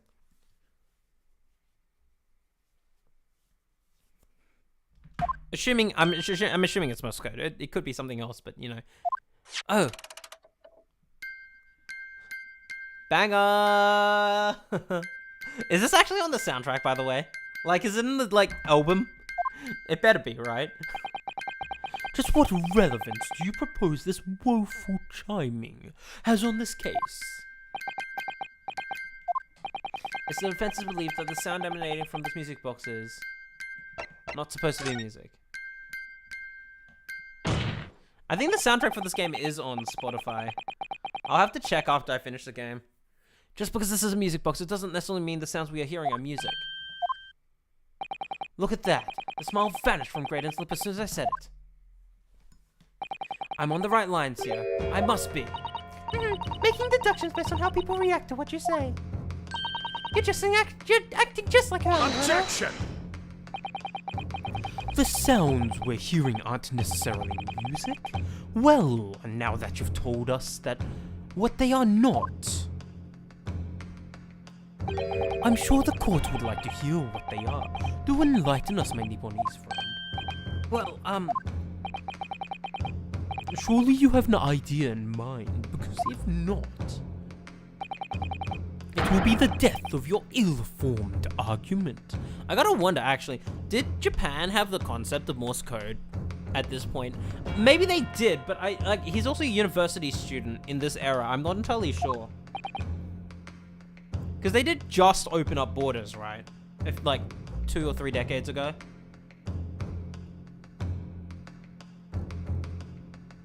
You know, now I think about it, I don't really have that much historic knowledge about the Meiji Restoration sort of period. Exactly. The music box is clearly broken. Refusing to accept that fact is pure foolishness. They've got me. I don't know what the answer is. Yet. Bruno, I've just examined the music box very thoroughly, and I'm fairly certain that it's not broken at all. Really?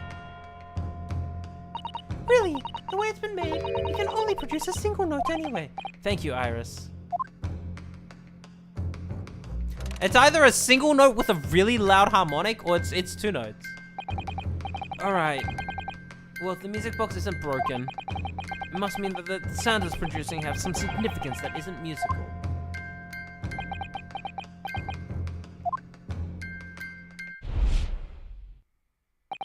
Ah! Could it be?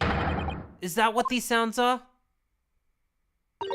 Something just struck me, Rita. I feel like recently, in the past few hours even, I've heard another sound very much like the one this music box makes. Yeah, you're number 5. Yes, it's a familiar sound. Actually, Iris, I was just thinking exactly the same thing.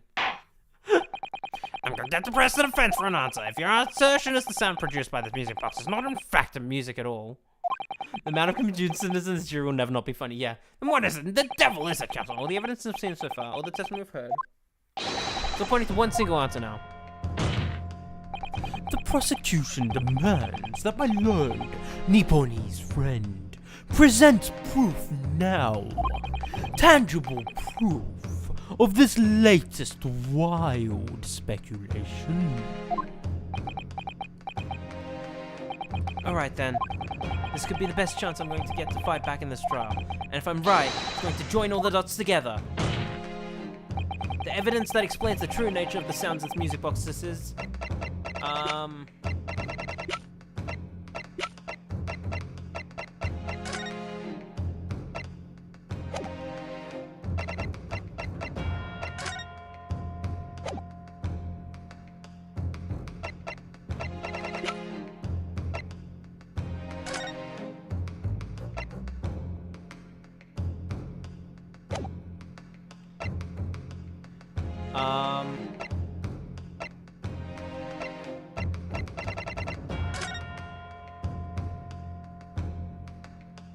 I swear to God.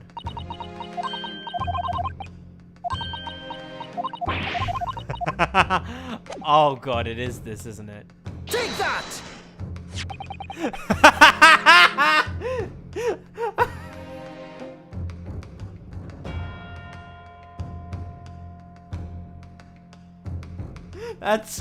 I'm glad I remembered that there was like a back article on this and I barely checked it. I forgot what I was talking about. I'm like, there's nothing else, yeah. And I basically skimmed through this and I saw the communications being intercepted and I'm like, oh, must be this. Today's Pen Paper Council. The headline is Pawnbroker Perishes in Pig Purse Plunder. Hardly supported for your cause. Ah, no, my lord. I was hoping you'd look a little further down the page. Further down, Ministry Mole. Classified secrets may have been leaked overseas from Ministry of Justice. Yes, this is a very serious matter being investigated at the highest level, I understand. I have heard that international transmissions along supposedly secure lines are somehow being intercepted and leaked through various other countries. And presumably those transmissions are in the form of wired telegrams. Of course. Juror number 5, your input, please. Stop! Oh, me, sir? Whatever is the matter? You told the court before that you worked at the same communication station as Mr. Graydon, did you not? Yes, that's correct. And the particular station where you work deals with government communications and newspaper reports. Oh, yes. We're not your run-of-the-mill communication station after all. Our work is extremely important. Then tell me, is this not a very familiar sound? Hmm? You don't mean to say, is it? That's right, madame.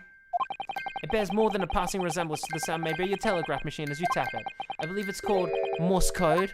Okay, so he doesn't know what Morse code is. Oh, I don't believe it! Now correct me if I'm wrong, but when it comes to leaking telegrams from government departments, there could be nobody more perfectly placed than a highly skilled... There could be nobody more perfectly placed than a highly skilled communications officer Are you suggesting that the music boxes contain stolen government secrets in Morse code?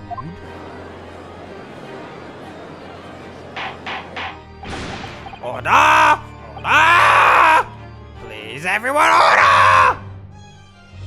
But this is high treason, Council. The further deserving capital punishment. Too much new vocabulary. What is treason and what is capital punishment? The sorts of words I'd half expect you to know. For a sovereign government's confidential information, hostile nations would solely pay any price. Yes, and on that night 2 months ago, that was the very negotiation that was taking place inside the omnibus. But in the end, McGilded perished, and all information important disc lay unclaimed in the pawnbrokery. My word! In which case, whoever stole that information in the first place must have surely been beside himself with worry. But if the disc were to be discovered before it found out of the country, Would reveal an act of high treason punishable by death. so the culprit had no choice but to retrieve it. And in order to do that, he would have to gain entry to the pawnbroker illegally in the middle of the night. Because the article left behind by McGilded would incriminate him too much if gotten to the wrong hands. Isn't that right, Mr. Graydon? You think I've been stealing government secrets? Preposterous! Absolutely preposterous! So, in response to the defense accusation, you claim complete innocence, do you? Well, of course I do. I have to stand here in silence while that pretentious foreign lawyer has been prattling away. Objection! Then by all means, counter the charges, sir. The prosecution demands the witness testifies in response to the accusations brought on by the defense. Delighted, I'm sure. The witness is reminded that the crime is under scrutiny in trial of the murder of the pawnbroker, Mr. Windyback. That being a most flagitious offense, for which the law of sanctions is capital punishment. But the heinous? I don't actually know which one. It's heinous, isn't it? The heinous act of high treason is no less a serious crime.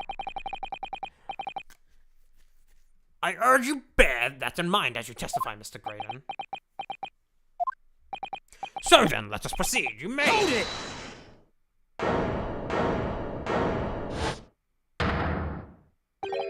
You go, Reverend Pork, you got, bro. We got things to say. I beg your pardon. Who do you think you are? Name's not Skoken. Occupation is Professor Baggy. No window welcome, but our bag is not for sale. I'm a mother, right? That's right. We work at call. The 3 school bros. Bad timing, fellas. Very bad timing. Alright. Oh, I guess they're here to react. Oh, I thought they were actually gonna, like, testify instead of him. But okay. A mere communications officer couldn't possibly steal confidential government information. Besides, the sounds produced by that music box aren't even Morse code. Or some low-class prick made a negotiating with McGilded anyway, Mr. Knott. I have no relation to the man. Look, all we're done is break into the gap field, and we told us what. We don't know what. Don't you come and see me anymore. We won't have that shit. Like what he told us to do. Oh, I see. Like who told us to do. Oh, so they are testifying. Mr. and Mr. Skulkin. What, Mr. Governor? What's up? Do I take it that you now admit to the crime, that on the night in question you did indeed gain entry to the premises illegally, and moreover, you did so as a party of 3 in collaboration with Mr. Graydon here?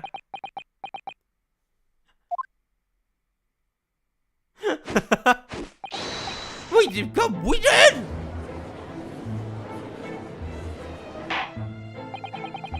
Quieten down, please. What say you to that, Mr. Graydon? I have no idea what these two Ruffians are referring to. You've been a wild girl, bitch up a multi-business. Never say nothing about government secrets. What's supposed to be straight up job? What bug a geezer shopper was, eh?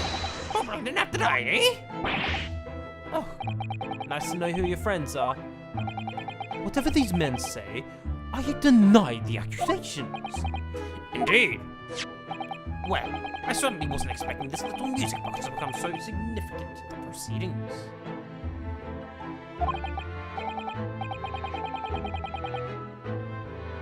However, as it has, I will admit it into the courtroom as evidence. Interesting. Well, this has gone in an interesting direction. We're almost there, I feel it. Introduced by the music of even Morse code. Let's press it. Let's see what we got. So is this newspaper headline accurate? Government communications are being intercepted. How could I possibly know? What do you mean by that? Any important government communications are handled by high-level officers, by specialists. General managements have softened the system where I work would never be trusted with sensitive information. Oh no, stop, say something, stop! Yes. Juror number 5. We've regular communications that Officer Louis is being let to lead. A team of us are responsible for setting up and testing the telegraph using the ministry. And Mr. Grading is the team leader. That's fascinating. Grading is highly skilled operator. Stop. Currently impressive if idle. Stop. Oh my god, she's fucking fangirling, holy shit. So you had access to the equipment used for these confidential communications, right? Well, what of it? Transmission is always made in behind closed doors, so they can't be covered. In any case, what message or symptoms have no place couldn't have possibly understand. Oh no, stop. Must I say something? Stop. Mr. Grading regularly attends meeting with mystery technicians and administrative communications team. He assists in ensuring that there are no errors in important international communications. He received the top prize at the cipher cracking conversations 5 years ago. And now. That's fascinating. Wow.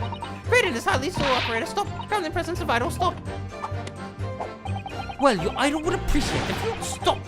Will you keep your mouth shut? She should really pick her idols more carefully. I tell you, this lawyer's accusations are completely unfounded.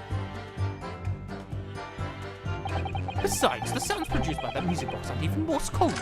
Wait, hang on. Right, this is the thing I press. My bad. Hold it! They're not? To anyone with a brain, that would be blatantly apparent on the music box for even a few seconds. Of course, of course. Surely it can't be that my learned friend is unfamiliar with Morse code. Ouch. He looks genuinely shocked at my ignorance. Haha, I'm more than happy to demonstrate the basics for you, sir. A lesson here in court. Morse code is a continuous series of 2 distinct tones. Tones, you say? Yes, a short dot and a long dash. Combining those in different ways, you construct the letters. I see. For example, this is A. Yeah, okay. Sorry. I thought it was Morse code too. Well, thanks for insulting my fucking intelligence game.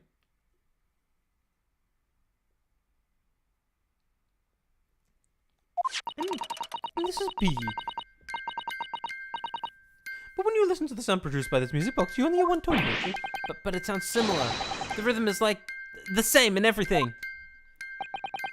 But there's no discernible meaning to this apparently random sequence of sounds. So your assertion is fundamentally flawed. This is not Morse code. No! Oh, really? You shouldn't be so surprised. What did I tell you? That music box is nothing more than a worthless piece of scrap. Perhaps you might consider studying your subject matter before casting aspersions in the future. Stop. Nothing to say but stop. Oh, it's so frustrating, isn't it? Iris? I mean, the government secrets were somehow being leaked using the music box. So many other things would be slotted into place so nicely. Could there still be something I haven't considered? Would there really be impossible to be used as music box to help somehow play back Morse code? Give it a try. Is still ever possibility that the music box was instrumental in leaking the government secrets? Let's believe in the defense. Objection! Does it please you in some way, my Nipponese friend, to repeat the same line of argument and infinitum? It's already been established that to be Morse code, 2 tones are required. Dots and dashes. Yes, I'm well aware of that. Then what? Well, it would appear the defense's hypothesis put forward. You better present your idea at once, counsel. How do you propose that this music box, which appears to produce only a single tone, could be used to cipher the secret most court note? Okay, I actually haven't inspected it. That's actually a good point. See how the full system music box main deposited at the window banks? It could be a more perfect fit. No question, this is what's Yet despite that, the sounds that produce near the musical, nor do they appear to have any meaning. It just doesn't make any sense. I wonder, perhaps there's more to this music box than we fear. And we haven't discovered all its secrets yet. Hello. Oh, What is it, Bruno? I've just noticed something about this music box. It looks like the bottom of it opens up as well. Oh, you're right! Well, come on then, what are you waiting for? Let's open it. Alright then, here goes. Oh, and there were 2 music boxes. Look at that, there's another movement on the other side. So, does that mean you can set another disc to play back on this side? Yes, I think so. And it looks like the 2 movements are linked together. They're linked. If you had 2 discs, they would both play back at the same time. Who'd have thought there would be a second movement on the other side of the box? This movement is like the other one. The famous teeth are the same length. So, this movement only produces a single tone like the other one. Yes, it must do. Except the length of the teeth on each 2 events isn't the same. So a single tone produced by this movement will be different to the single tone we've already heard. What? Basically, each move can only produce a single third. But the notes they produce are different. These are 2 tones. Anyway. Got it! Good gracious, what am I looking at here? Oh, hey, Operation. Thanks for the raid. Welcome, everyone. I just noticed. Sorry, I know I'm like 10 minutes late to that. Welcome, everyone. I don't know how long everyone's been here. I don't know if anyone's been still here. How are you all doing? Another movement on the other side of the music box. What? It appears, my lord, that the 2 movements are linked together. In other words, you can put 2 discs in this music box, and the sounds will both play back at the same time. Good heavens! As the chord is heard, Morse code comprises of 2 tones, a short dot and a long dash. With the second disc in place, this music box could be used to generate Morse code and convey a message.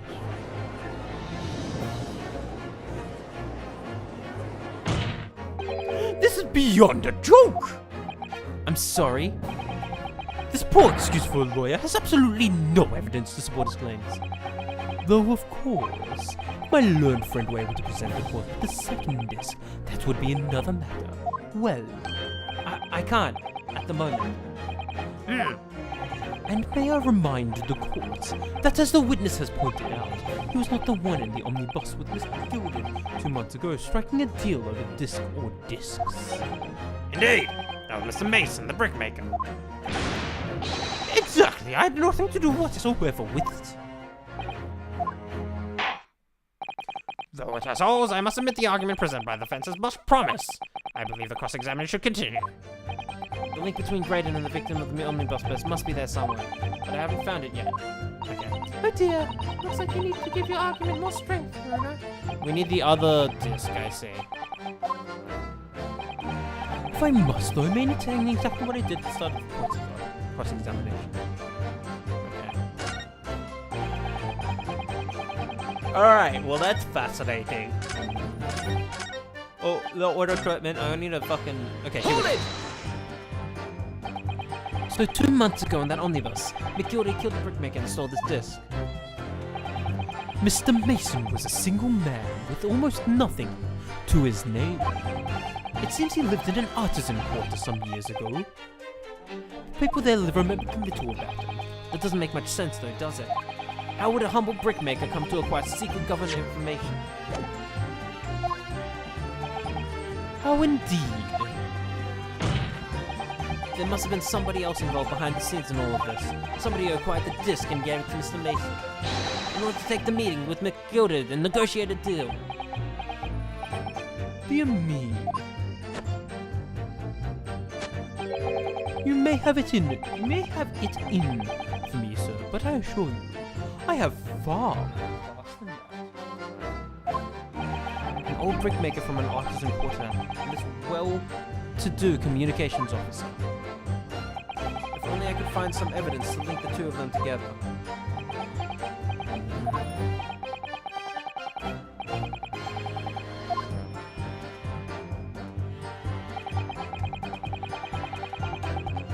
Link them together.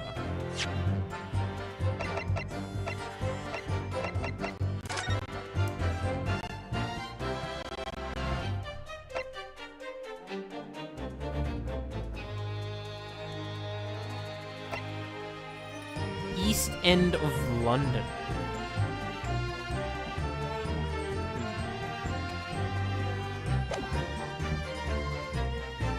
I wonder if that has anything to do with it. Look, we don't break the gaffins. I don't know what you told us to do. Like Mr. Graydon told you to do, you mean?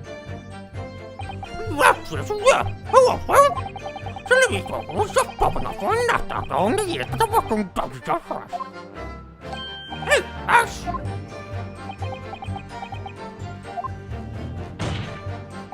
Let me stop you there, Mr. Skulkin. After all them years, you say? Do you mean to tell me that Mr. Graydon is an acquaintance of yours? We're the sociable kind of baddies, you know? So, let's say Graydon's an old China.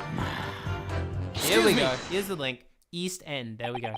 Is something wrong, Mr. Skulkin? Oh! No, the other Mr. Skulkin. What? Oh, me? When your brother was testifying just now, you said something that seemed to cause you to react. Oh, I just remember the old days, that's all. We had the right old life. We used to have a right old life back together way back when. Together with Mr. Graydon, you mean? Yeah, with Ash. I mean, you look at him now and it's fancy with some food, and you were Adam and Eve. But when he was younger, he was from the poor part of town, just like us. Is that so? But he was always a lively one. He had the brains, he had the savvy. Always coming with smart ideas, like what never had gone through our heads.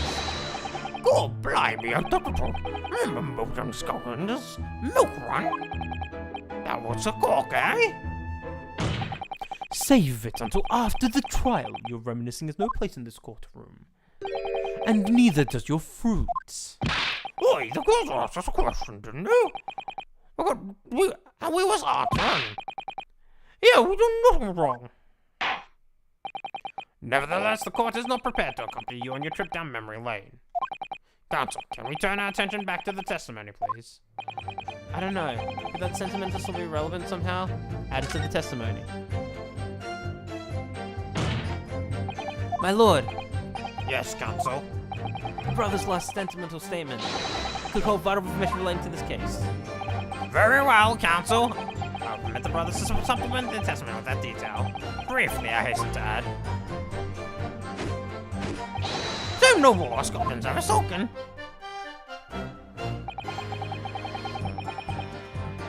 Milverton.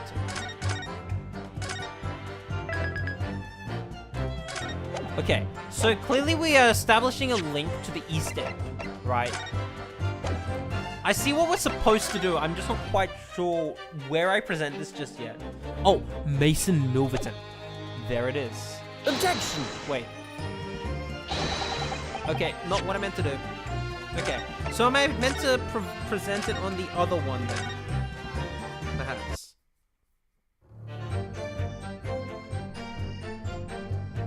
So wait, then do I... Oh, that's not what I meant to do. Then I go here... Do I present this now? Objection! No, okay. Damn, this is annoying, because it's like, I can see where it is, right? I just don't know how they want me to go about presenting it just yet, right? Does that make sense? I can see what they want me to get at. So I'm guessing I just have to present. Sorry, I have to press the statement first. I'm sure I'm going to regret asking, but what exactly was that? Some kind of business? Just a little scheme we have going back when I was young. She's a bit of fun, really. You don't in fact book the locals. That's what it's all about. That sounds alarmingly legitimate. Must be a catch. I suppose since we're here, I should ask them to elaborate, but on what? Business name. This business was just a bit of fun, you say? And it was just yourselves and Mr. Graydon involved. Yeah, that's it. Milverton and Skulking's milk run, was it? Yeah, that's it. And where did the Milverton part come from? Oh, boy, I thought clever club told you. Like, don't that one out. That is. Enough of this. How much longer are we expected to listen to this? I don't... Let me guess, you don't accept anything these two witnesses are saying? Tell me, why is that it was only at the mention of the name Milverton that you decided to interject? Because well... If it weren't the happy to homes that what came from. Yeah, his old man recovered so much.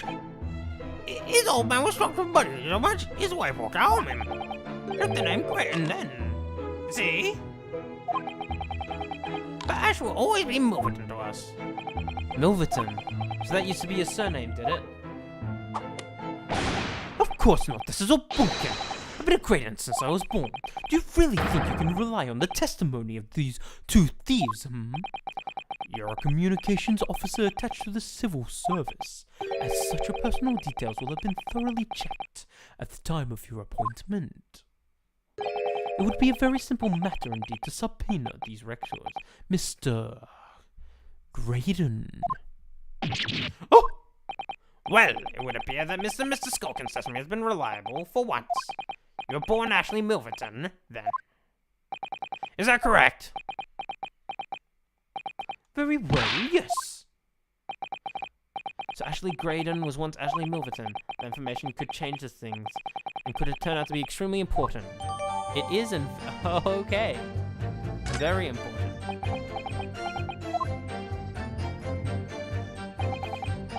All of a sudden, we seem to be up in the next and serious matter of national security. Although this will secret government messages still conjecture at this case. But it's been another thing, wouldn't it? The negotiation Ginny overheard on the omnibus 2 months ago, and the break-in at Windybanks. But the trouble is, it wasn't Mr. Graydon in the omnibus with Mr. Gilded. No, that was Mr. Mason, the brickmaker who was so horribly murdered. If only there was some link between the two men somehow. I know. Mr. Grayman's test. Okay, it's fine. I fucking know what to present.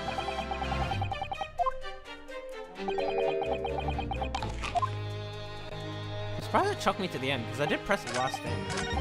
Anyway, I believe at this point I should be able to present because I finally got that link. It was actually a lot more direct than I was expecting. Rather than him just like, oh yeah, he knew the guy. No, it's the same surname. That's fucking damn it. Objection! There we go. Mr. Ashley Milverton. Tell me, why did you try to hide your former name from the court? Because I haven't gone by that name for years. It means nothing to me. No, I don't think that's the real explanation at all. The truth is, you had a reason to hide that name. Explain yourself, please, counsel. I have here the notes from the omnibus case, my lord. And as we all know, the victim, the man who we now understand to be negotiating with Miss Gilded. Yes, Mr. Mason, the brickmaker, sir. That's right, only Mason wasn't his surname at all. It was his given name. His full name was Mason Milverton. Milverton? Do you mean to say? Saints alive! As Ashley Milverton, is it not the case that the brickmaster, Mr. Mason Milverton, was your father? I don't.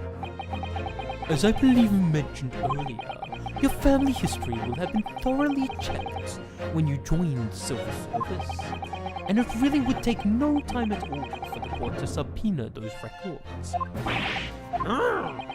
The truth is, you've been illegally acquiring highly confidential government information and selling it onto Mick Gilded in collaboration with your father.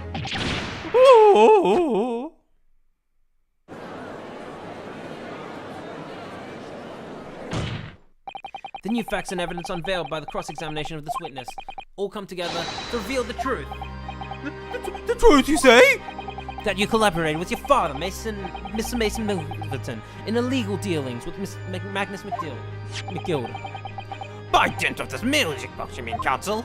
We still need the second fucking disc, I think. Yes, stealing information being sent in secret government communications and selling it on to Mr. Gilden.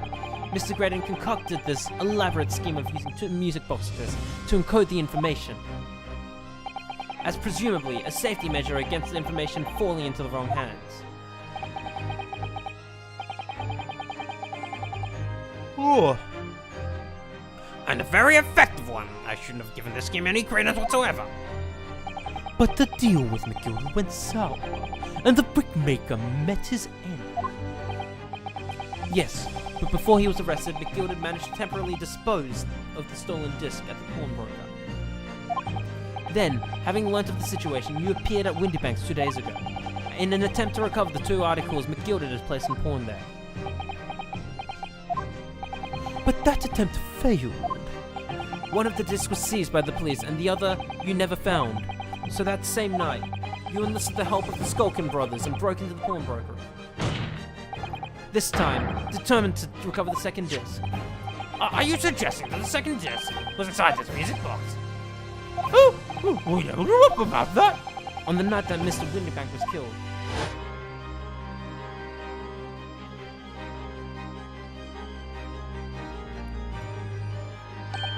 The intruder to the pawnbroker touched one item, and one item alone, the music box.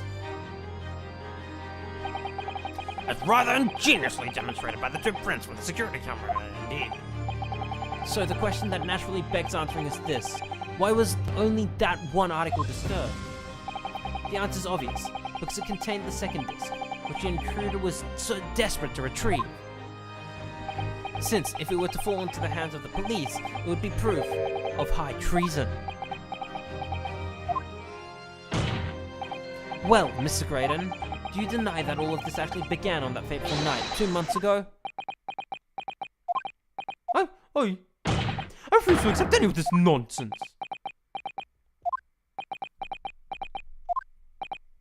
Sir, there appears to be blood seeping through the sleeve of your jacket. What? Oh! 2 nights ago, we know that 3 shots were fired at the scene of the crime in Windybank's pawnbrokery. One took the life of the pawnbroker himself. One struck the pouch around Mr. Sean's waist. And the final bullet. I just realized if it didn't hit his pouch, would have Shoals been shot in the fucking dick? I think it was a bit higher than that, but still. And the final bullet struck the calendar on the wall of the shop, having the first pierced the arm of one of the intruders. Mr. Graydon, that wound on your arm that you seem to be trying to hide. It's a bullet wound, isn't it? He's got you now, meal time now. Time to go to quit the work, I reckon.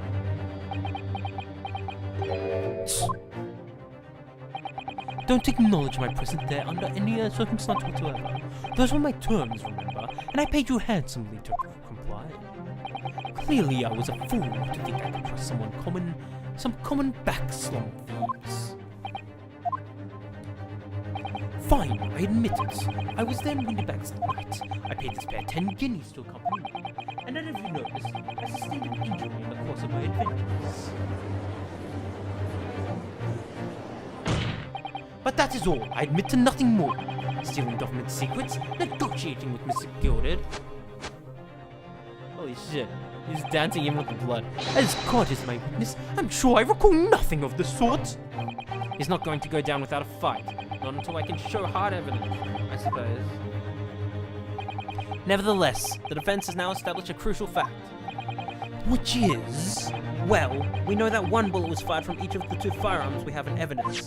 The bullet from Skulkin Brothers' gun hit the pouch around Sholmes' waist.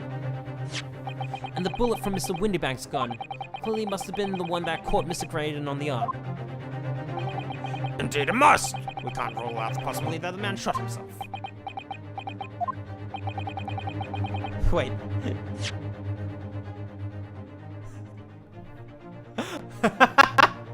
Sorry, I misread that. We can rule out the possibility that the man shot himself. Sorry. I was like, we can't rule out the possibility it was a suicide. Oh god. And that leads us to only one conclusion. Mr. Windybank was shot by a third gun, which can only have been fired by the third intruder. Goodness! That's right, Mr. Graydon.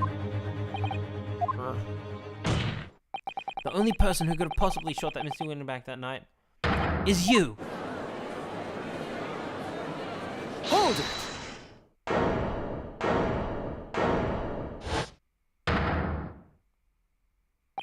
Ha ha ha ha!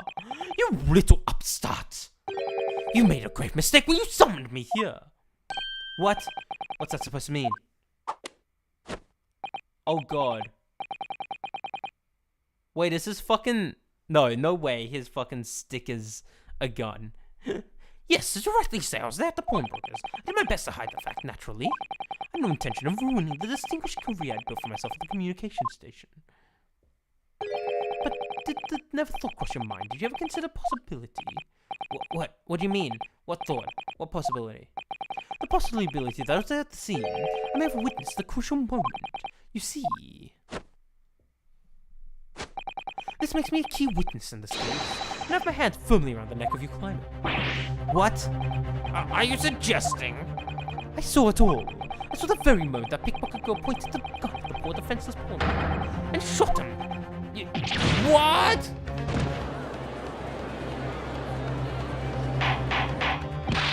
Ora! Ora, ora. Ora, ora. Ora, ora, ora. Well, it would seem we are finally entering the last act of this theatrical trial. Mr. Graydon, Yes. I trust you are fully aware of the implications here. If it is shown that your claim is false, you have incriminated yourself as the killer.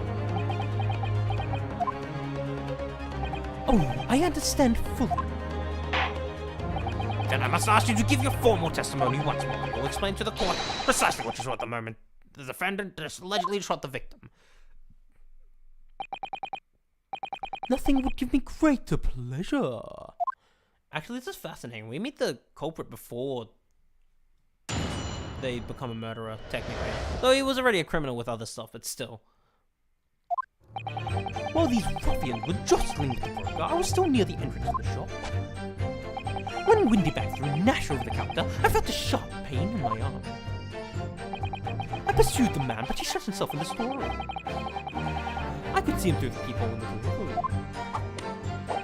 The accused in a black coat shot the man in the back and was trying to flee to safety. I saw the blood spatter all over that wretched girl. Then she tossed the gun out of the peephole, so I picked it up and made my escape. Huh?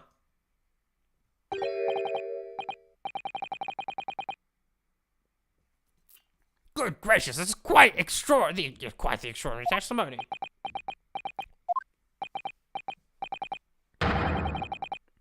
You claim, sir, under oath, to have clearly seen the defendant pulling the trigger. The trigger! Ora, ora, ora! It wasn't my intention to testify in this way. But neither is my intention to be found guilty of a murder I didn't commit. So you see, my hand has been forced. I told the truth now as an act of self-preservation. The truth. Until now, the prosecution was completely unaware of these details. Yes, well, I'm sorry about that. Having shot me in the arm, the pawnbroker was then shot in the back by the accused. And as I said, she was showered in his blood. You say the blood spattered. You say the blood spattered over the accused's coat. Are you sure on that? Oh yes, quite sure. All over the black overcoat the pickpocket girl was wearing. Really? If a coat could somehow be shown to harbor the vestige of blood, that would be conclusive evidence here. Shit. Shit. Such an investigation is entirely possible, my lord.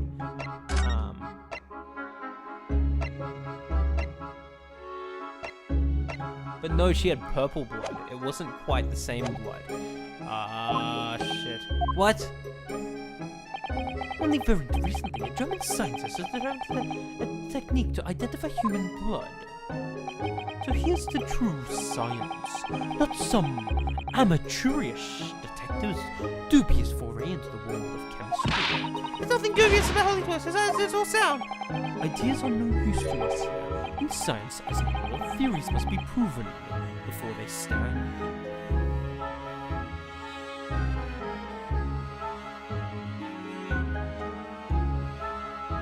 Isn't it a hypothesis needs to be proven? Or like, it needs a good amount of evidence to become a theory.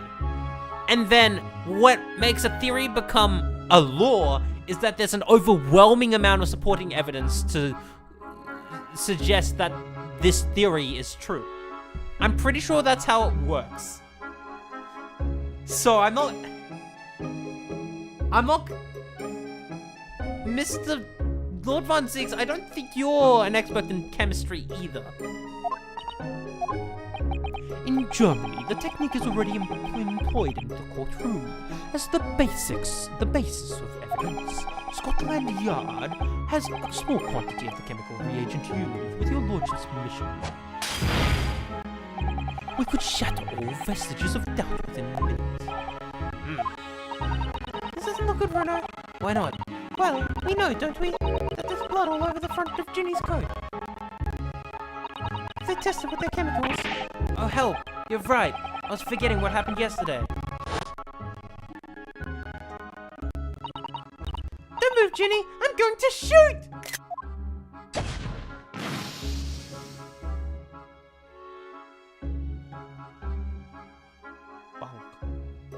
Okay.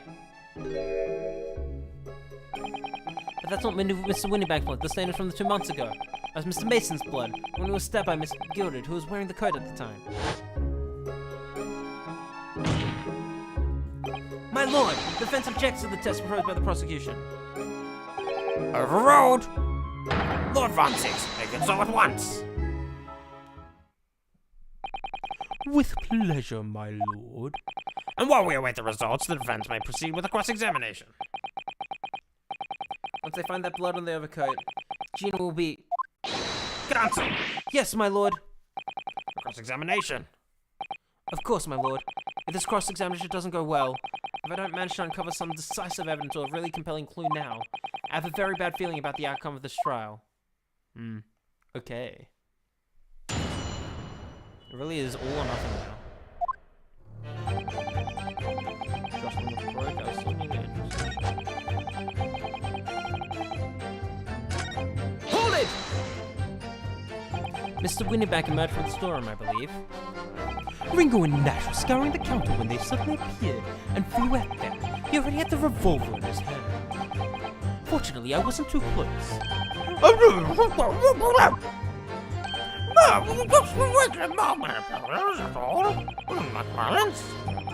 Says the pair who carry a gun. What do you mean when you say you were near the entrance to the shop? I was in the doorway, running my eyes over the show of forfeited items. Looking for the music box, of course.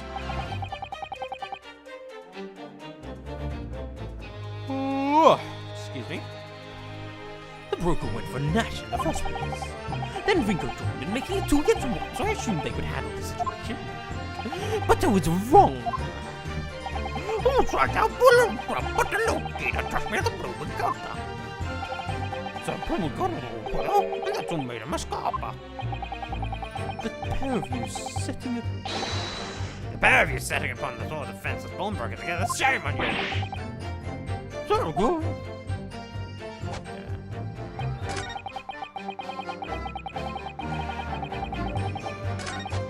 Hold it! You mean that's the moment you were shot? Yes, though I didn't immediately realize what had happened, of course. They splashed to the floor from the counter, 3 men were brought. It was exactly at that moment that it happened, so I did hear the gunshot. And the bullet went on to strike the calendar in the wall behind me. So it would appear. When I took a look at my arm, it was bleeding badly, so I wrapped my handkerchief around it. Seeing as I couldn't explain what had happened to the doctor, I had no choice but to wait for it to heal. didn't imagine you'd still be bleeding 2 days later.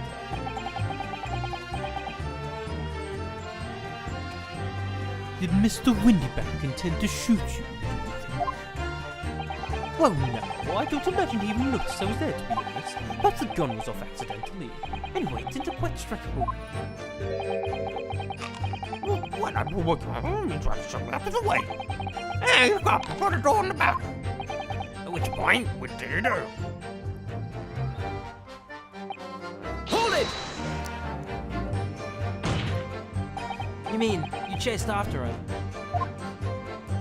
I don't recall the reason why, but I ran after him to the back of the shop. And what about this peephole in the door you mentioned? Well, unsurprisingly, the storm's a solid job. Made of stout wood.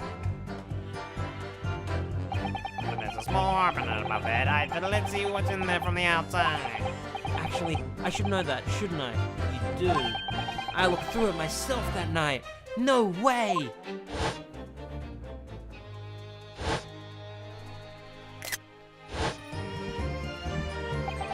And what about you burglars? Did you see what went on in this peephole as well?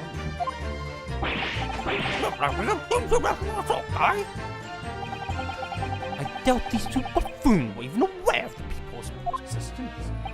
The Scotland brothers were there, but they didn't see the killing of Mr. Windybank take place.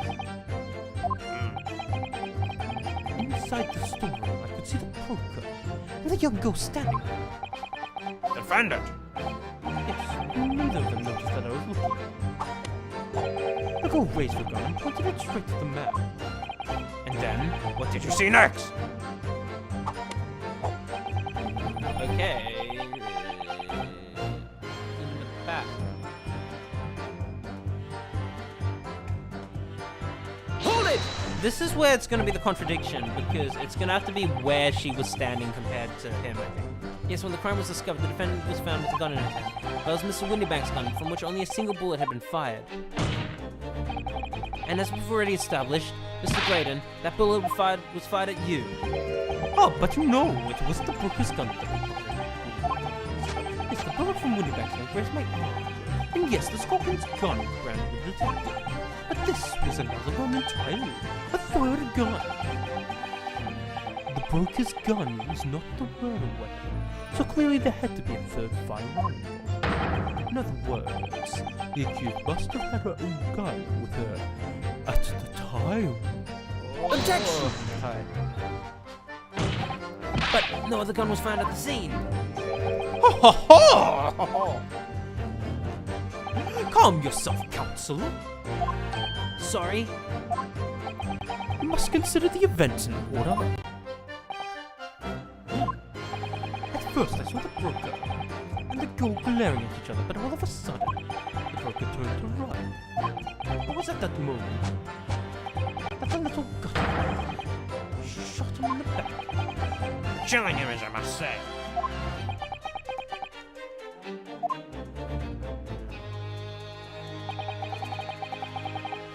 Hold it! All over her. Yes, with the people I saw clearly. Of course, the stains are visible now. What would the coat be in such a dark color? But I assure you, that gun is solid with the kid victim's blood. Well, it is solid with blood, that's for sure. That's not Mr. Windybank's blood, is it? No, that's right. It's Mr. Mason Milverton's blood from when Mr. McGill started into not. So annoying! They don't accept Holly's chemical analysis. We can prove that. But they won't, so unfortunately, we can't use it as evidence to support our case. Bother.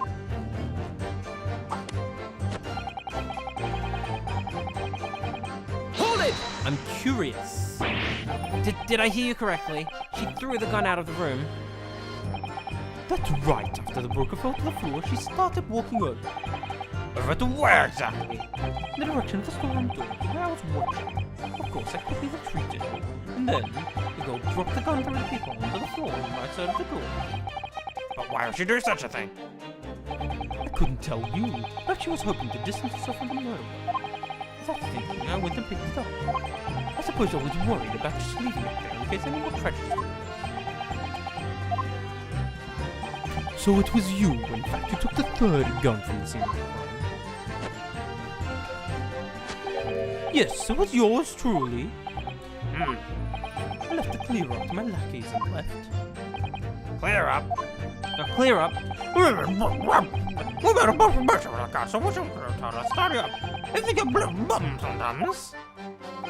Well, I was paying you enough. My God! Oh, Tell me, Mr. Graydon, when you left the pawnbrokery that night, was it by any chance with the second disc in your jacket pocket? You little toe rag! Holy shit. Excuse me! Gentlemen! What the fuck? you little toe rag! What the fuck? Where did this come from, bro? Something wrong, sunshine. That should be my line. You do realize you were just violently shaking Mr. Skulkin. Blimey, this is a bit of a hooligan, eh? What was going on just now? Storm, he grabbed me with a whistle. Why the blazes? He said, did you mention the third gun when we got back down to the station? Why didn't you? Cause we don't know nothing about it. What are blaming people on the door? Oh, sorry about that. I can be prone to lose my rag sometimes. Not hurt, are ya? Oh, blimey. See the way he's looking at me? I'm telling you, this gives me some woolies. That was strange. The inspector doesn't normally quite get as worked up as that. He wouldn't normally grab someone. No, that wasn't like Gregsy at all. He's normally all sweetness and light, no matter what I say to him. Yes, well, I think you might be a special case, Iris. I would have to agree.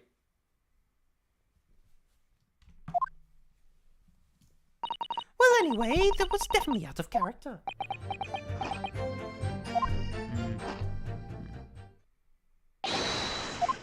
My lord! Here we go, the cross-examination. Okay.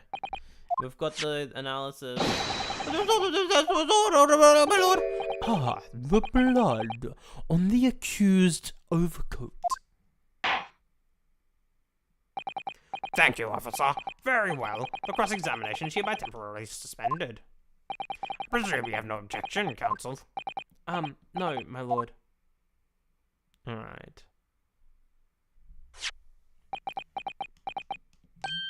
Well, there you have it. The report, please, Inspector. Yes, sir. Traces of human blood were found on the overcoat of the defendant, Miss Gina Lestrade. From the extent of the stench, it would appear that they were the result of spattering following a gunshot wound. And a report. Goodness me!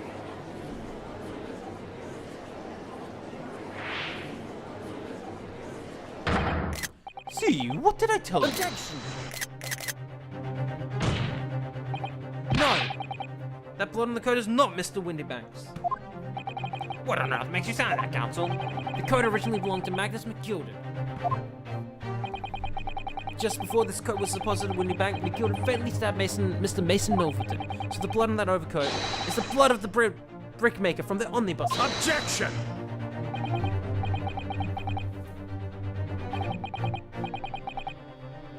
Well, the dead cannot speak.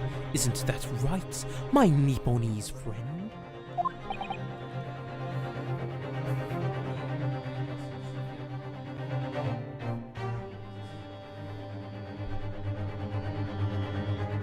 One sec. I need to reposition a few things. I'm feeling mighty uncomfortable right now, so just give me a moment. Sorry.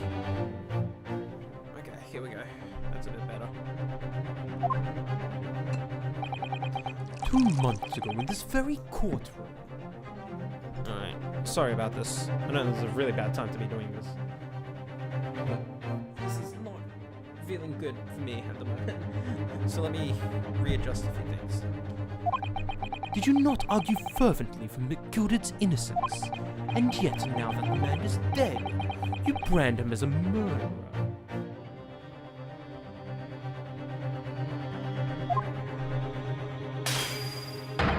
Your conduct shatters any shred of respect you may have earned for yourself in this court. But that was... I call everybody a disgrace, that's what it is. How to determine whether the blood on that coat is 2 months old or not? Even a stereoscope couldn't help the answer to that problem out. It can't be done! But... We use Mr. Sean's specially formulated chemicals. Mr. Jones, you're detective, not chemist. Would you put such faith in a chemical formula to fly by me, for example, when I'm a communications officer? I heard that Pizroki to starving boy, and he ran away crying. Herlock Sholmes is barely more than a figment of the public's imagination. His name carries no weight in this courtroom. No weight at all. How could you say that?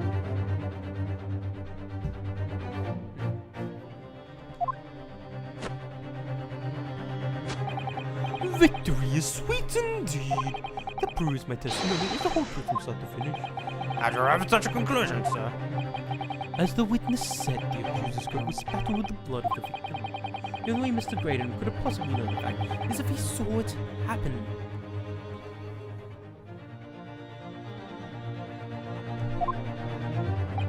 In other words, his testimony is solid, and the conclusion is singular. It was the accused who shot the victim in this case. That is the whole truth. Ah! Everyone's making funny poses. My lord! My lord, been a long battle this one, but so do I also something to say now, if you please. Mr. Foreman, as of this rather sure the squadron has reached its final decision. Ready, man. All for one now. Guilty. Okay. Guilty. Guilty. I guess there is going to be a part 5. Guilty. Guilty.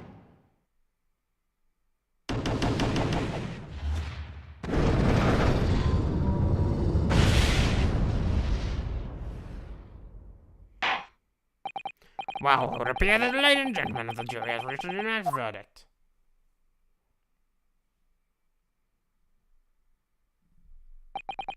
The defense has consistently failed to unpick this witness's testimony.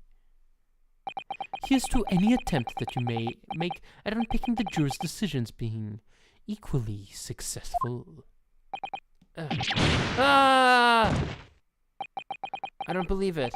After I've come so far, how's it all unraveling on me so fast?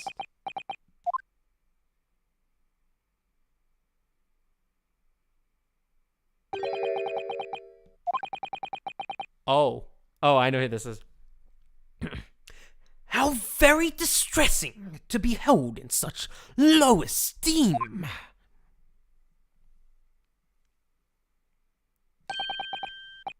Wouldn't you agree, Mr. Naruhodo? Officer, you deliver the report now. That will be all, thank you.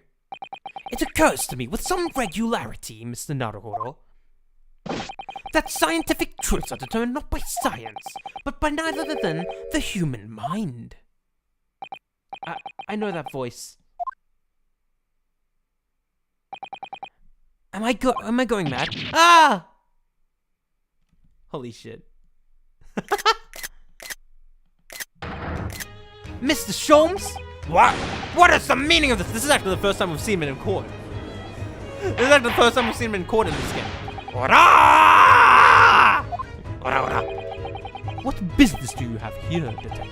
The last I heard, you were recuperating in hospital.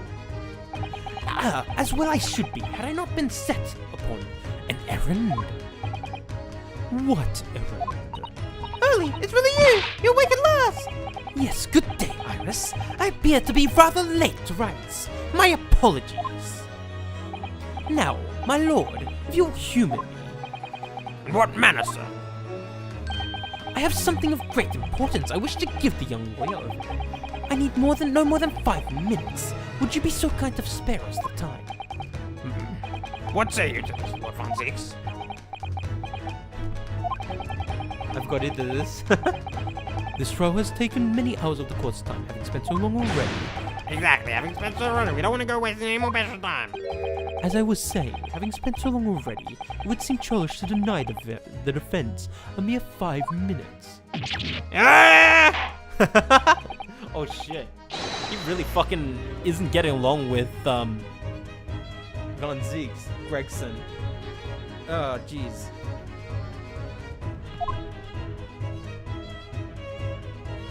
Hello, my dear fellow. I apologize for the tardy arrival. Mr. Sholmes, are you alright?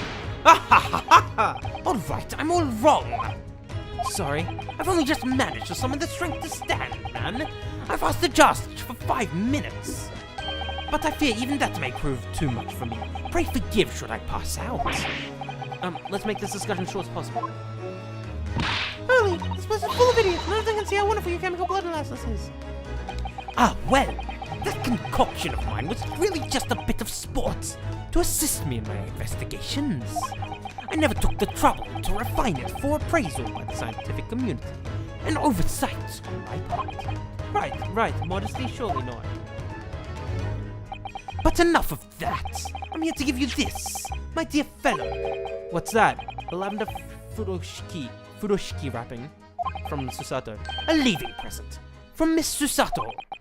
From Miss Susato? If possible, matters were to be settled without me giving you this. Those were her instructions when she asked me to do her this favor.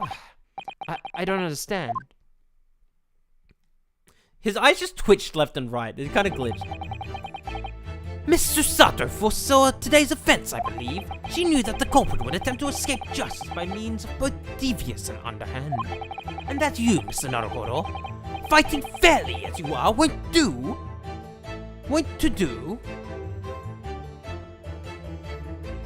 find yourself in considerable peril. At that very moment of crisis, you will be to be given this small parcel.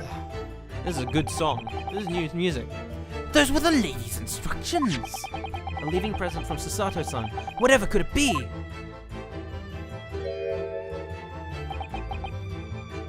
What is this? Oh! It's a machine I made! Ah!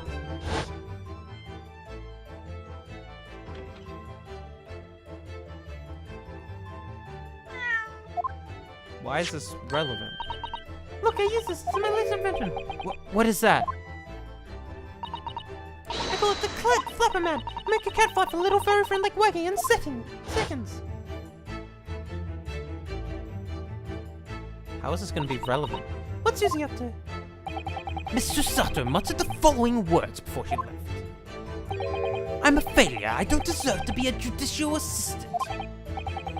What did she say? Didn't she say something like that? You really are the best judicial assistant in the world. Well, that's extremely flattering. But I'm sorry to say that I've been a complete failure.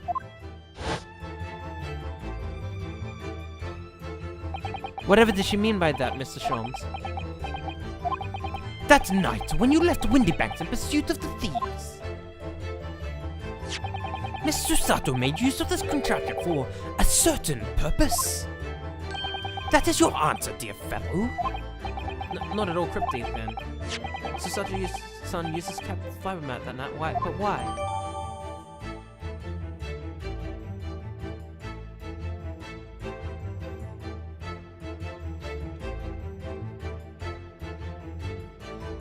Wait a sec. Did she use it to make the fucking window? To look inside? When would she have done that?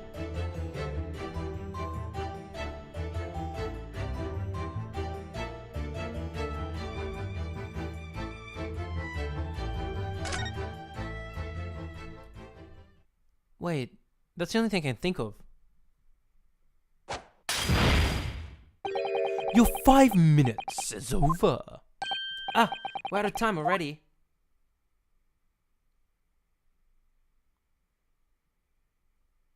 Is he gonna just fucking fall? I'm grateful to you for affording us that brief recess, Mr. Reaper. I need no thanks, Detective. After all, the die is cast. Is it really? The jurors are unanimous in their leanings. No doubt my learned friend will consider a summation examination. But at any attempt to alter the verdict now would be utterly futile. I wonder, Mr. Naruhodo. Yes? The rest is down to you, dear fellow. What is your plan? The rest is down to me. I need to be careful here. If I make a wrong move, the trial will end badly. My lord, defense requests.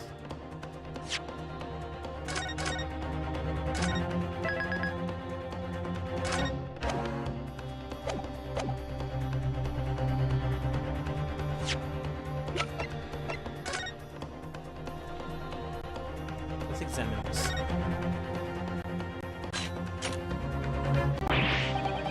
The vicious teeth look like they could rip over. Sorry, those vicious teeth look like ripping anything. They're good, aren't they? I made a special ally I developed just for this job. This cutter rotates 10 times a second, so I can get through any kind of door, no time at all. And what are those two parts at the top there? Ah, those word touching hinges to the section of the door it gets cut out. Right, of course. Nothing can match this machine for power. It can make mincemeat of even the toughest of doors. It sounds so charming and friendly when you say it before, but it feels like the reality of cat flapperman is that it's a grim weapon of door destruction. Okay, so durables, there's nothing I wouldn't do for him, even developing deadly weapons.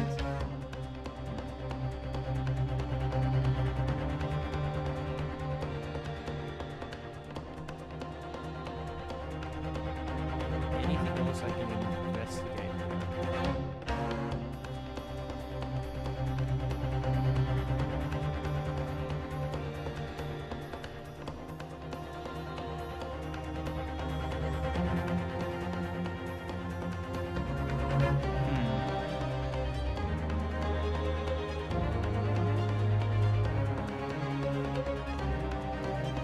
Don't see anything. I'm just trying to think of what exactly we're meant to be doing here.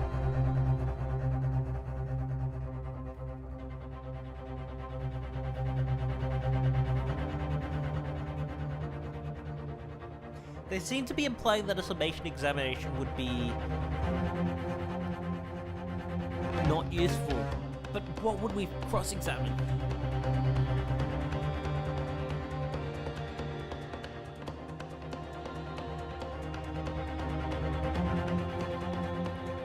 I'll make a save and we'll figure it out. It's one of these three options. I don't know which one. I'm gonna go for cross-examination. I do feel like a summation examination might be one. Further cross-examination. Further cross-examination. Objection! The jurors have spoken. Protocol dictates you may not cross-examine him. Objection!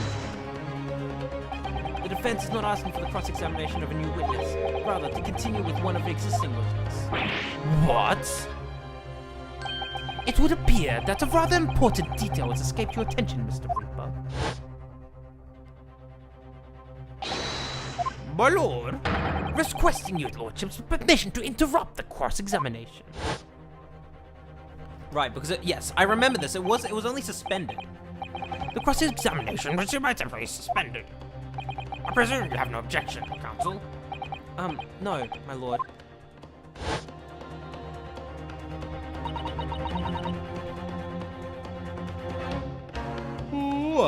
So nobody can say anything then. Everyone has to resume his cross-examination if it's greater. The court is obliged to allow it. This is absurd!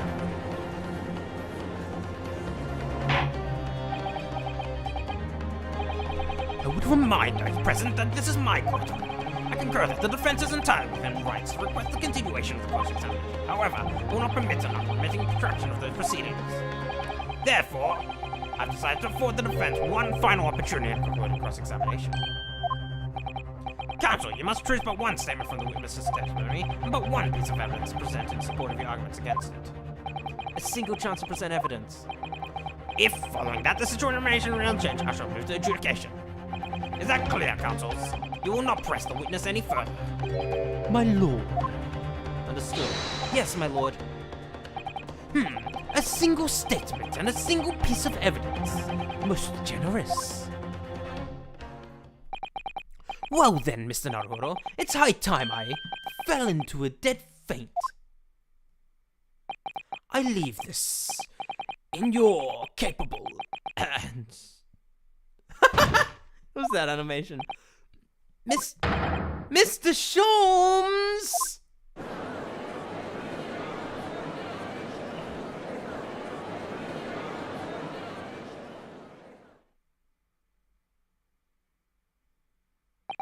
To stand in succiently, I'm just gonna pronounce this succiently, before the court in a state of such fever. Either the man has extraordinary strength of mind or an extraordinary lack of feeling. I imagine he's feeling very little now. The detective is sleeping soundly in one of the outer chambers. Strike a man when he's down, why don't you? Well then, counsel, are you fully prepared? I think this is the last presentation. I think we got this. Yes. One statement, one piece of evidence. I won't let Mr. Sholmes down, or Iris. And I won't waste this final chance that Susato-san has given me. This is going to decide the entire outcome of the trial. Okay. Very well then, under the terms I've outlined, you may resume the cross-examination.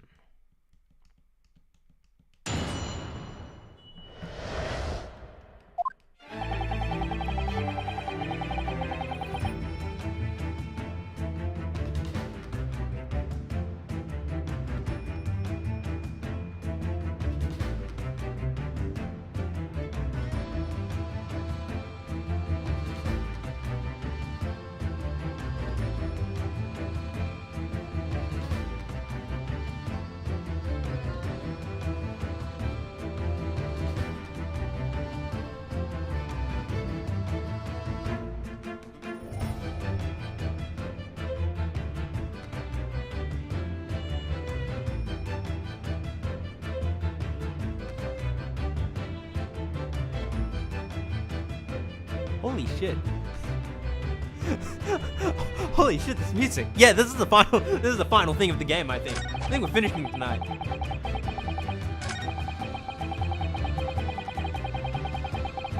Holy shit!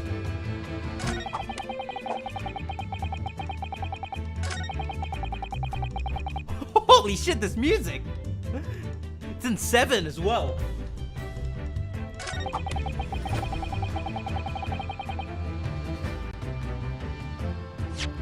This is it. I'm pretty certain this is it. And if it's not, then fucking well. But objection! There it is. I didn't want to stop, but it felt like it looped. Oh god, I can't wait to listen to the soundtrack once I'm done with this game. Holy shit! That was so cool! That was such a cool... Holy fuck!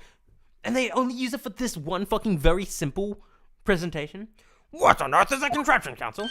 Oh, it's my cat flapperment, my lord. It makes a way for cats to get in and out of a room and cut through any door you can think of. And make a new little door for the middle of it. That's right, my lord. It's a device for creating so-called cat flaps. Small doors for cats to come and go as they please, without their owners having to open the main door. I'm sure we can all work that out for ourselves. But that cat lover's contrivance has no possible relevance to this case. Oh, really? Of course it doesn't. To start with, there was no cat flap in the pawnbroker's door. Not being a keeper of cats myself, I'm afraid of faces with the matter at hand. Perhaps it would help if I described its function another way then. This contraption is able to create a peephole in any door you can imagine in practically no time at all. I beg your pardon, a peephole, you say? When would she have done this? I'm just gonna double check. There's a peephole here in 1:30. There's not at 1 a.m. 2 nights ago, we arrived at the scene only minutes after the murder of Mr. Windybank had taken place. That's right. According to the paperwork at the yard, it was you, and your Japanese assistant, and Sholmes. Yes, the 3 of us were together, and it's recently come to my attention that my assistant made use of this device at the time. Your assistant did what? There was a peephole in the storeroom at the door. I can attest to that. Because I looked through the peephole myself, and in order to see what's inside the locked storeroom. This is ludicrous. What are you trying to say?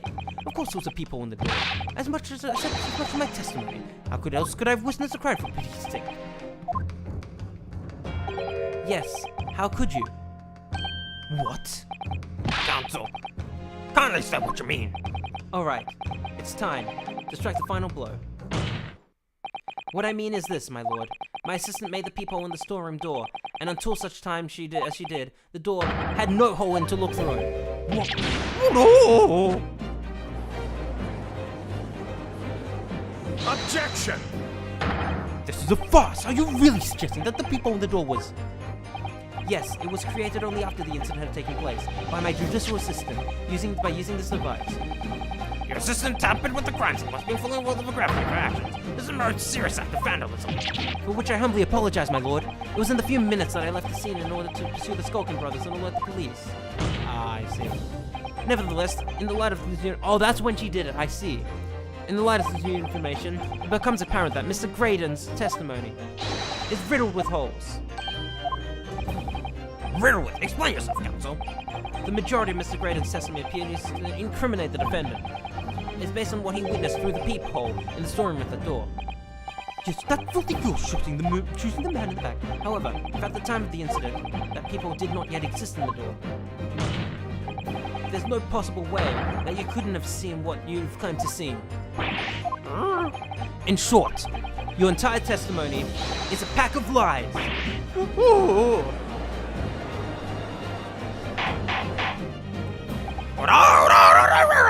Is there any credence with this revelation? Objection! None whatsoever, as my learned friend must surely realize. Exactly, this is something to discredit me. I'm afraid not, sir. Of course it is. Do you seriously believe that making a cut through the door? But yes, I designed to be very powerful, and for even the toughest of us. That's absurd. I believe for a second. I had a feeling you'd say that.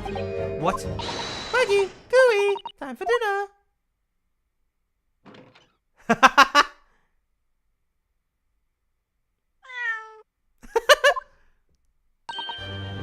Well, Young lady, this is the Old Bailey. One does not make cat flaps in the oak paneling of the Old Bailey. I'm not done yet, don't worry. This doesn't mean that the people in the storeroom was made by your machine. There's no way you can prove that.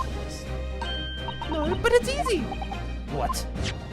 The cat flaps, my cat flaps, my all fixed sides. The dimensions of the people, window banks, an exact match.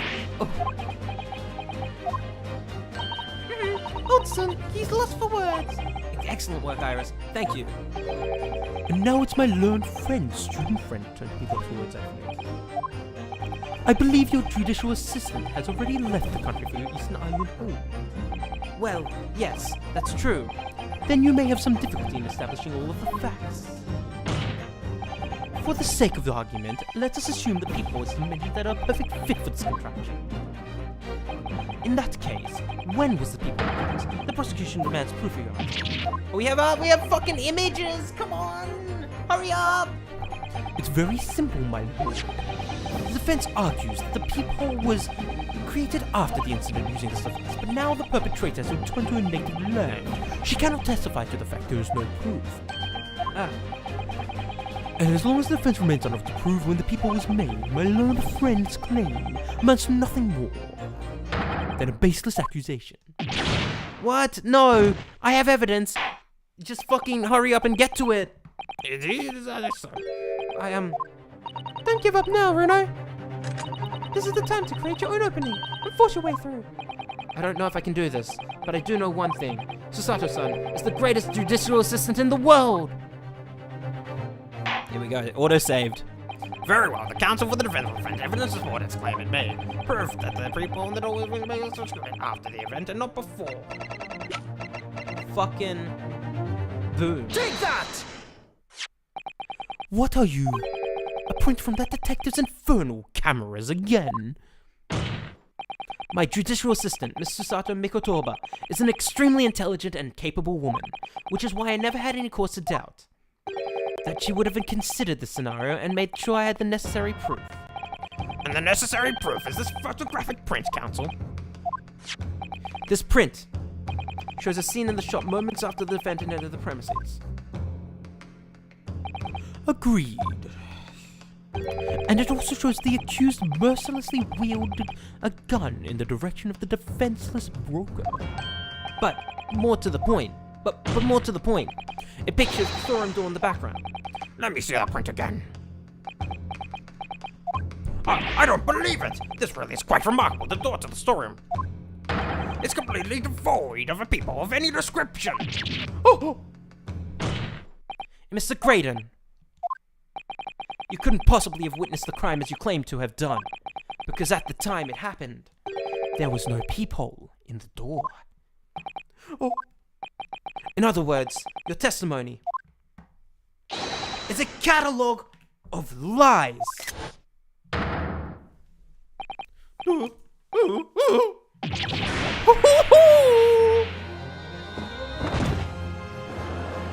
Damn right. Fuck you. There we go. I am satisfied the defense has substantiated its claim beyond all reasonable doubt. This witness's testimony was entirely fallacious. That's not the only thing we now know beyond all reasonable doubt.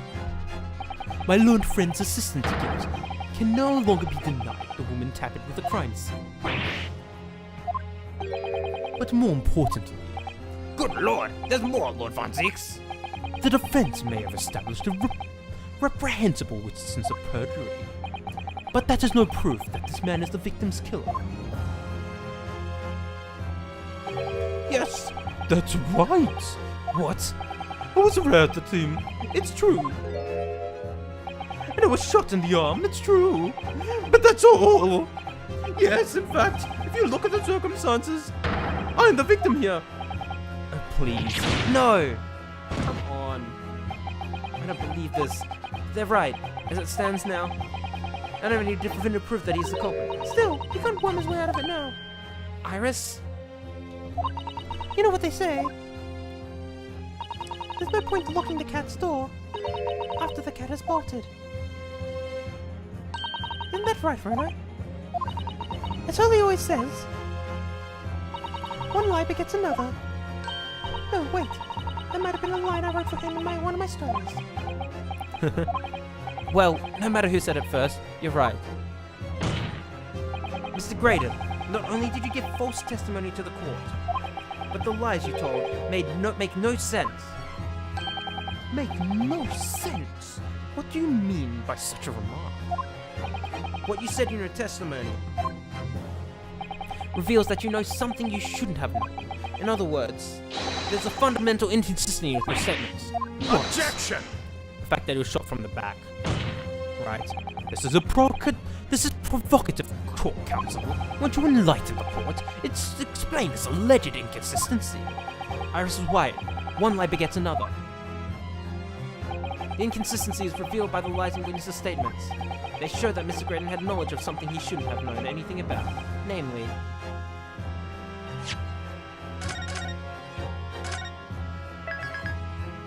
Wait, no, it wasn't being shot in the back. Hold on. The peephole. The point is not that you lied in your testimony, Mr. Graydon. It's the nature of the lie you concocted that is so revealing. You're not making any sense. Then let me ask you a simple question. How is it, Mr. Graydon, that you knew of the existence of the peephole in the first storeroom door? What? Well, obviously, Oh! Has the cat got your tongue, witness?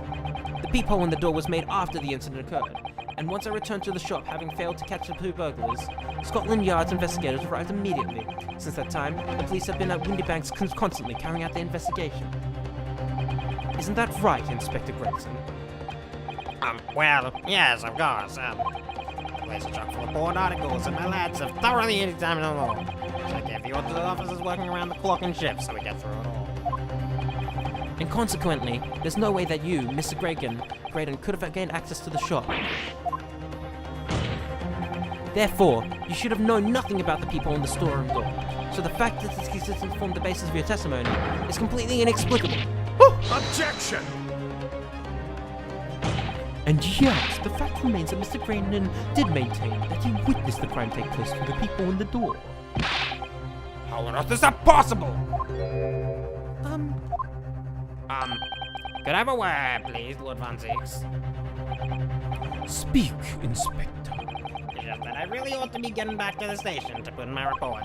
There's really nothing more I can add to this testimony, so it's all the same to you. Permission denied. Yeah, because they were talking to each other. It's not all the same to me, Inspector. Not at all. You will remain exactly where you are until this trial concludes. Of course, sir. Mr. Graydon.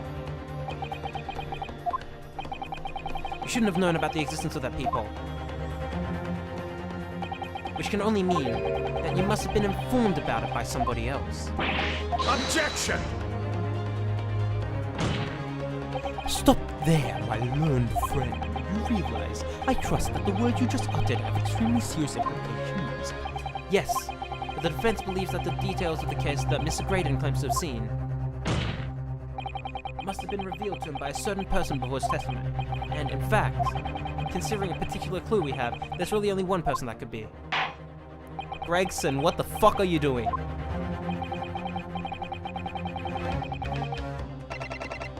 Take that! The truth is, it can only have been you, Inspector Gregson. Me? Objection! You had better have some proof to substantiate such a rash claim, my learned friend. Consider the fact that we have only been aware of Mr. Ashley Graydon's identity for the last few hours. We learned of it only during the course of this trial today. Indeed, preparations for this testimony were made with great urgency during our hour-long recess while the police executed the subpoena and brought the man here from the communication station. And until that time, Mr. Graydon would have had no idea, no inkling that he would have suddenly required to appear in court. Are you suggesting that until such a time he was summoned? Yes, my lord. Until then, it's reasonable to assume he knew nothing of the people. It was only once Mr. Graydon was in the stand he realized his position, that he would have to defend himself against the accusation he was the third intruder. You're suggesting to the court that it was while this trial was in progress that he received the information, so that he could commit perjury to save his skin. Exactly. And the only person with knowledge of the investigation that he had any contact with is you, Inspector Gregson. This is a blooming outrage. Why would I be giving away details of investigation to this fella, eh? I was summoned here as Lordship Chambers during the research in that case. Have you forgotten that? Quite true. I had a number of questions regarding the events that transpired at the port rotary. Which means the first time these two laid eyes on each other was after proceedings resumed following the recess. Since then, they've been in full view of the stand, where such illicit discussions couldn't possibly have occurred. Ah, but they did! Oh, I've just remembered something, Reno. What is it, Iris? There was one time before, wasn't there? I think it was when Ginny was testifying. Oh yes, now that you mention it. When the bailiff was dispatched to retrieve McGilda's music box from the scene of the crime. That's it! It was during that testimony. I remember finding it strange at the time. Mr. Graydon and the Inspector seemed to be having some kind of secret discussion. It would have been possible for you to give Mr. Graydon the information he needed. You little direct, making this all up. I'm a respectable Scotland Yard inspector for crying out loud. Why would I do something like that? Want to be going into controversial details to the likes of this bloke? Admittedly, you wouldn't have any reason to do something like that for no gain, but perhaps it was part of a deal of some kind, and it starts to make more sense. What deal, Counsel? I wonder if perhaps, in exchange for details about the people of the crime scene, Mr. Graydon agreed to give a certain something to the inspector. Oh, the fucking second disc! I'm sure I not need to remind the inspector that if found to be true, striking a deal of any kind with a witness would be considered a gross case of malfeasance. Well, I... Objection! It's becoming clear that jumping in with accusations is this Nipponese student's speciality. I don't do that. But with the stakes so high, the prosecution is not prepared to listen to baseless charges. It is incumbent on the defense now to present evidence in support of the dialogue. Evidence? Just what are you proposing that the inspector demand of the witness return? The court must see proof of this alleged deal. If Inspector Gregson really did strike a deal with Mr. Graydon, then logically, there's only one thing he could have asked for. That must be it. Reno, do you think it could be? Yes. The second disc. It's the missing link. that would join all the dots together in this puzzle.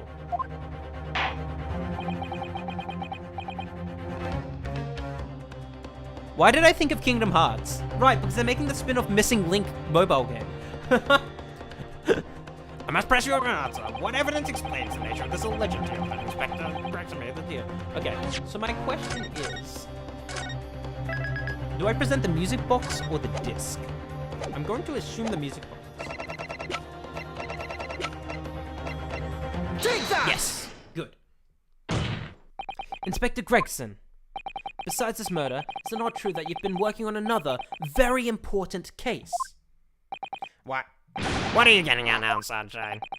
Is it possible that this other top secret case is what's alluded to in this newspaper article here? The classified secrets being leaked overseas from the Ministry of Justice.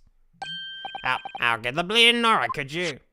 We discovered during the course of this trial the music box deposited at Windybank's by Magnus McGilded. A special music box designed to play 2 discs at once. It would seem very likely now that encoded on the pair of discs that were in Mr. McGilded's possession are the leaked classified secrets. So I put it to you, Inspector, that in order to recover the second of the discs containing those secrets, you covertly made a deal with Mr. Graydon, in which you exchanged the disc for details of the case! Sorry, I felt like the music came in, and I had to, like, get more intense with my reading. You little rah!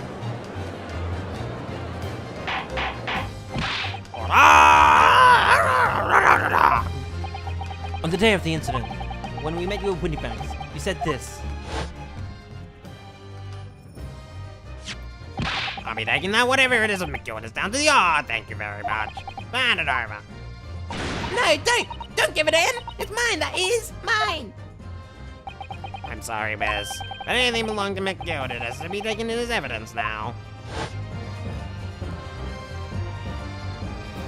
Scotland Yard already knew that at the time, isn't that right? That Magnus McGilded was involved in the stealing of government secrets. My orders were recover the medium used to convey the secrets leaked from the ministry, and do it on the QT. Strictly hush hush. And that explains why, when I presented this disc as evidence to the court, you objected so heavily, I presume. Because you knew that it contained highly confidential information. Blimey, not likely. I mean, I wasn't sure of that myself. I realized that there was a possibility, that's all. Inspector, surely you're not saying that in order to acquire the second of these music boxes, you did indeed reveal the details of the crime scene to the witness. To aid this man in giving false testimony. There's no other way that Mr. Graydon could have known the existence of the people. It's the only explanation. The deal was struck between these 2 men. Holy shit, Gregson. Objection! If, and I stress if, the sobering assertion turns out to be found in truth, it would mean that the second disc is, as we speak, here in this very courtroom. Wait, what? In this room? How could you possibly make a claim like that? Because Inspector Gregson is a Scotland Yard detective. What? What? What's that supposed to mean, eh?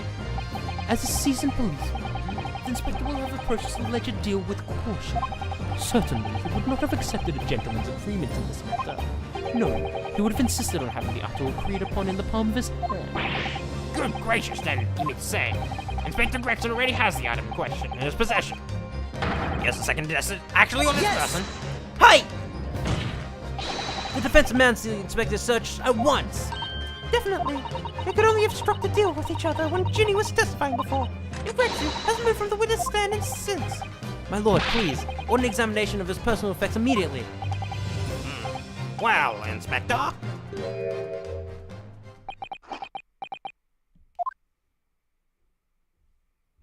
This young lad wants to tone down his imagination. He's insulted me in my profession quite enough. However, if I put this matter to bed and dispel any doubt about my involvement, I'll happily submit a body search. What? He's going to agree to it. I presume you're aware of the precipice on which you now teeter, my learned student friend. You've made a most serious allegation against Scotland Yard here, If, following the search of the inspector's personal effects, no disc is found, you will be deemed unfit for court service. This trial will end, and my country's government will formally demand of yours that you are severely reprimanded. That sounds serious. Indeed, our visiting students say such defamatory remarks about our country's most senior police force is not something Her Majesty's government will be able to overlook. You're just threatening Runa because you're scared. The accusation is beyond serious. You must be prepared for grave consequences. It's true. I can't imagine Gregson would have accepted a gentleman's agreement for something so critical. Wait, hang on. Did I read that line right? This must have physically changed hand, which means the inspector should have it. But somehow, something doesn't feel quite right here. Very well, Counsel. You know the implications, so I'll ask you one final time. Yes, my lord. Do you still persist in formally requesting a search of the inspector's personal effects?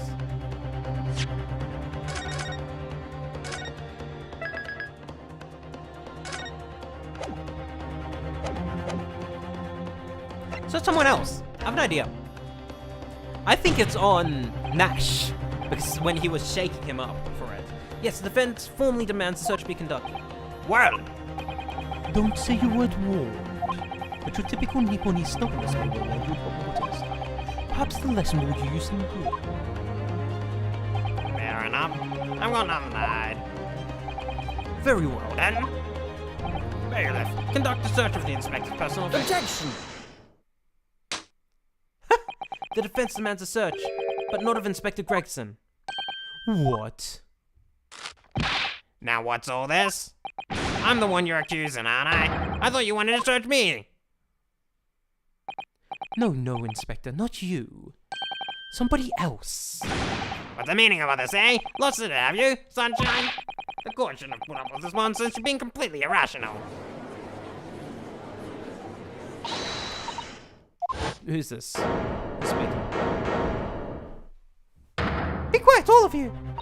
Runa's doing what you all told him to do, and having the courage of his convictions. So you should respect that and listen to what he has to say in good faith. Because that's the British way. The British way! Well said, young lady. Indeed. This court is in awe of the defense counsel's conviction and eagerly waits his next words. You what? Now not be easy, my lord. If I'm not mistaken about the things I've seen in this court today, I'm fairly sure that I know who has that disc at this moment. There's only one person it can be. Counsel, who's your request to search now? Take that! Yes! Of, my lord, Mr. Nash Skulkin. Well, I never. Oh, blimey. Me? Him? Very well then. Bailiff, restrain the witness and conduct the search of this person. Hold it! Please, my lord. Inspector. Inspector, Scotland Yard, has to object to the search. Objection! Unfortunately for you, Inspector, your objections carry no weight here. In this courtroom, only the prosecution and the defense have the authority to object. But Lord Van Zeeks. I have no idea what forces are in play that might influence your actions. But personally, I have no intention of obstructing the course of this trial.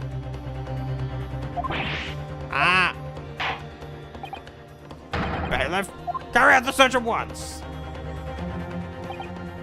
Now, hold on a mo. I don't know enough on... Is it on his fucking button there? It's a silver button. Cut it out! Yeah, my lord, in the witness's pocket. I found this. Good lord, that's... Another music box disc. I know nothing about it. I know nothing.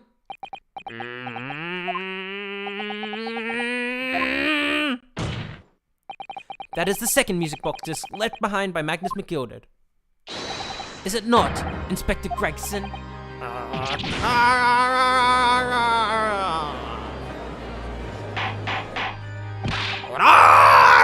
Mr. Skulkin, what do you have to say for yourself? Go on, Barrow. I'm going with this. I'm going private. Minute. I swear you know nothing about the dish. First, God. Counsel, would you please explain what exactly is going on here? The alleged deal now struck between this witness and this detective, no? Without question, my lord. Then, for pity's sake, why on earth was this man in possession of the distance? Trade for information. Inspector Gregson is a shrewd, calculating man who rarely loses his composure.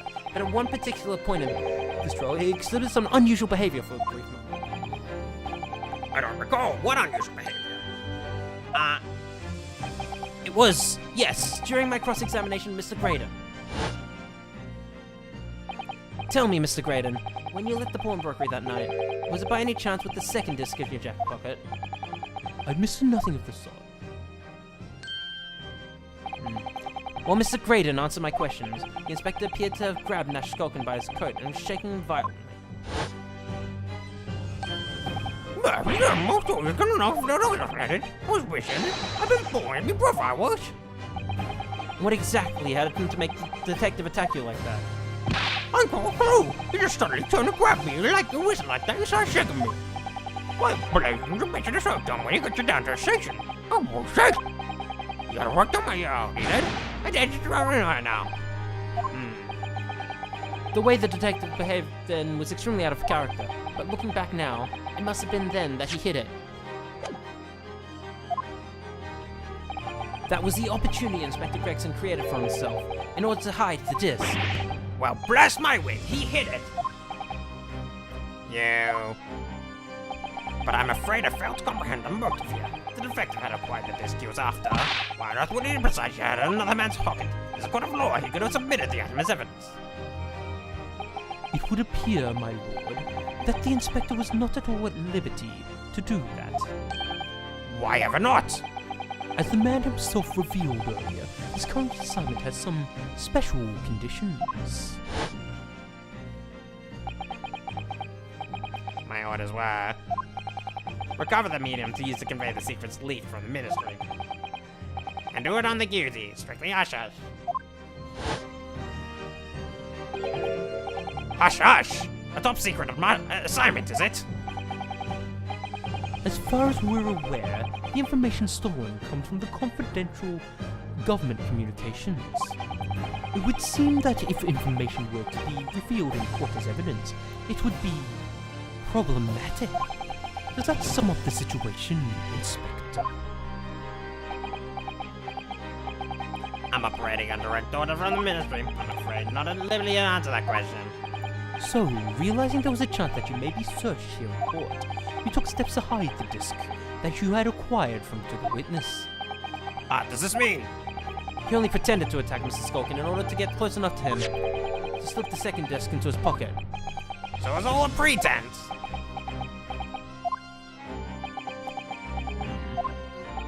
Well now, Inspector Gregson, and you, Mr. Graydon, are you prepared to admit to the accusation made against you in this alleged deal?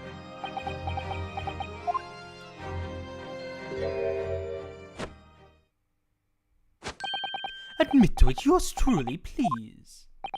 Mr. Graydon! Clearly our Eastern visit has an uncommonly active imagination. However, there's no proof that I passed that disc to the Objection! But then, how do you explain the reason why you knew about the peephole? I'm under no obligation to explain. What? Yes, I lied in my testimony. That I admit, so sentence me accordingly. But that is all I admit. Murderer, leaking government secrets, striking a deal with the detective. All of this is young Eastern man's fancy. I have no idea what, if any, this is all about. You... What? How long are they gonna drag this out? At this point, it's like, come on. What is... There's nothing else. Like, at least until now, I could see why it's like, oh, you've got more evidence to present. It's like, okay, cool, I can see it now. But now it's just like, okay, what the fuck are they gonna pull now? Do you admit to making a deal with... You're asking Gregson now, okay. Ladies and gents of the jury, as a Scotland Yard inspector, I will declare this and nothing more. I'm acting in the best interest of the country. Whatever I've done, it's been in the name of justice. So, as members of the public of this fine country, I'd like to think that justice will be your guiding light when you're making your decisions.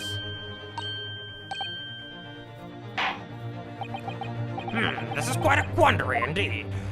Rarely have I encountered such an extraordinary tumultuous in the conducting of a trial. Nevertheless, in the absence of any further evidence presented, I believe it is time that we put the matter to the jury for the final leanings. Well now, as a fellow servant of the Queen country, I must say I sympathize with your inspector. Yes, he's a dependable man, and quite so. In service, he becomes one good judge of character. Even crossing your eyes doesn't help when it comes to looking at this case. It's all blurred to me. Well, as a fellow professional, I'd like to put my faith in the detective, really. Britain is highly skilled operator, stop. Totally in presence of idol, stop. Detective has very much entrusted minds. More than this I cannot say. I don't believe it. These 6 years are... They're going to believe Gregson. They declare the decision now. Is Ginny gonna be found guilty? If I don't manage to produce some definitive evidence right now, then we're going to lose. Either some proof that Graydon killed Mr. Winterback or saw the government secrets. Or some evidence to force Gregson into admitting that he struck a deal with the witness. Oh, we're gonna threaten to play the music box. Oh, we're gonna threaten to play the music box. That's it. Oh, that's fucking evil. Holy shit. Holy shit. That's the only way out of this. Because if it is government secrets, they don't want to be playing in the fucking courtroom where everyone can hear it. Oh, that's so evil.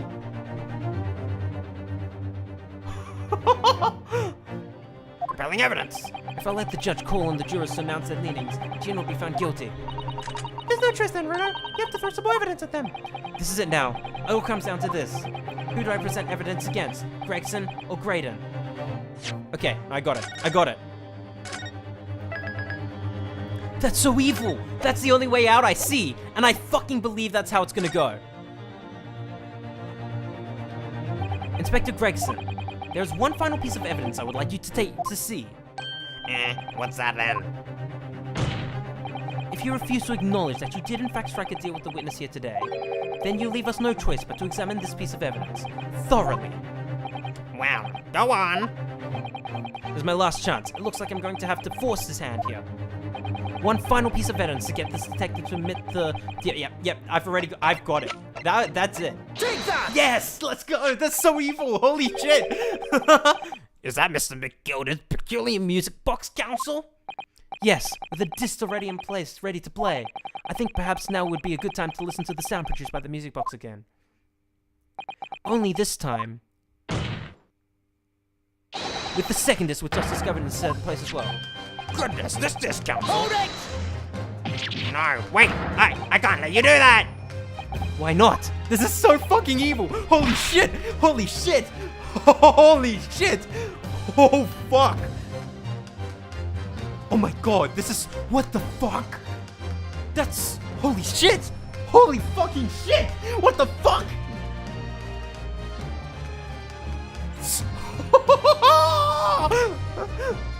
Because, okay, I was wondering how they're gonna extend it. That was so satisfying. Holy shit. Holy fucking shit. Oh, yes.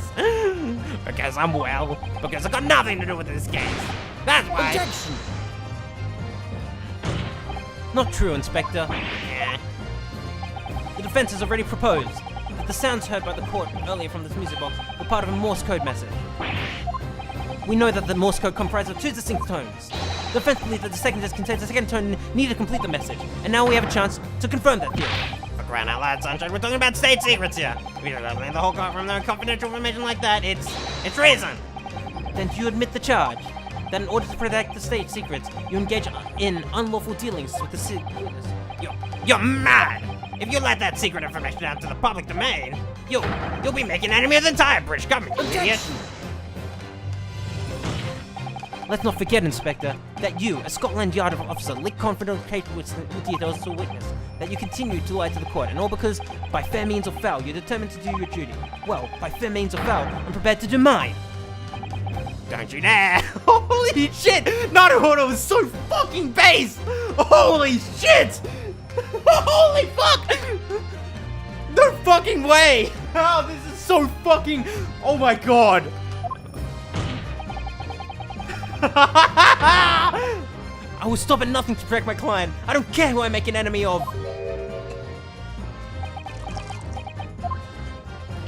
My lord, if you please! The court must hear the sounds made by that music box!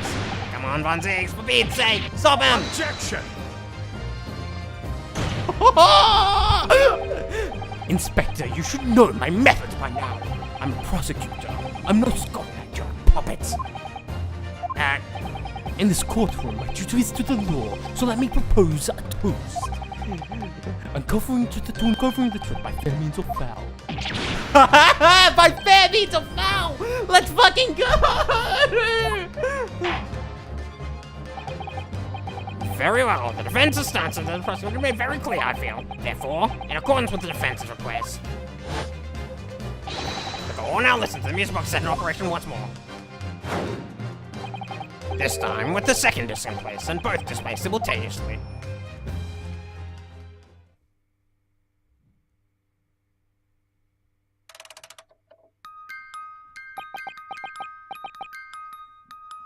Yeah, it is fucking Morse code. Oh, listen to that. It's unmistakable now. It's Morse code. Hold it. Alright, I admit it. Whatever you want. But for the love of God, start that blooming box up! Holy fucking shit. Holy fucking shit. Holy fucking shit. Oh, Jesus Christ. Let me ask you again then.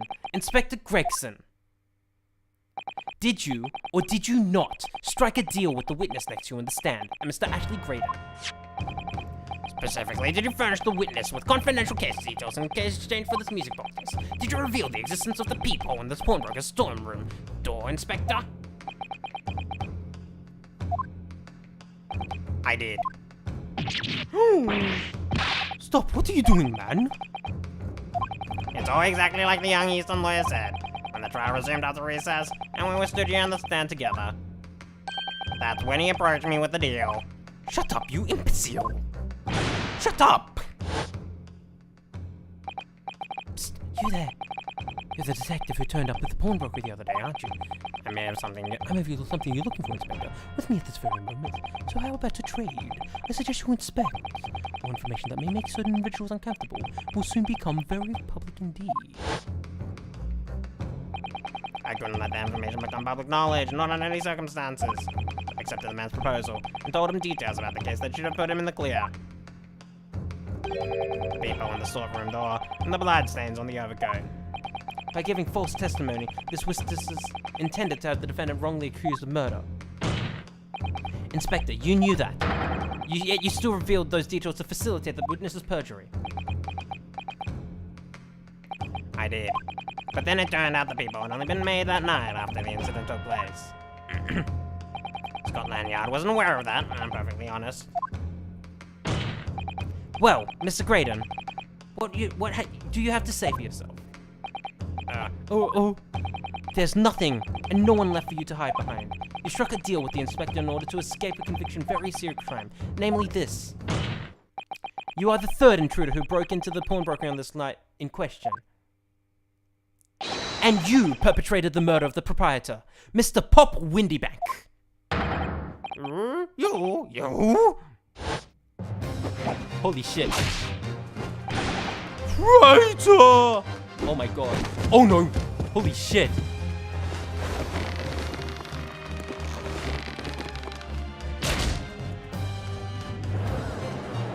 Is he okay? Bailiff! Return the man! At what? At once!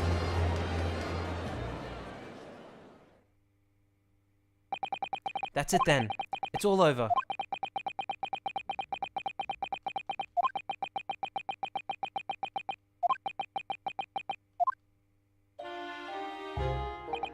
I despised my life growing up. Oh, I despise my life growing up. Those slums are vile places. I was cursed from birth, born into poverty, the son of a penniless artisan. My parents did nothing but quarrel all day long. What little money they had was never spent on me.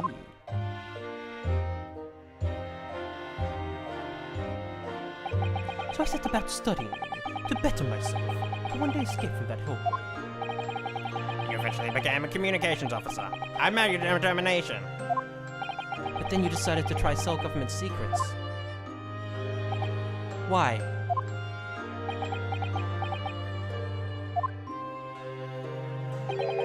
Isn't it obvious? Because I wanted money.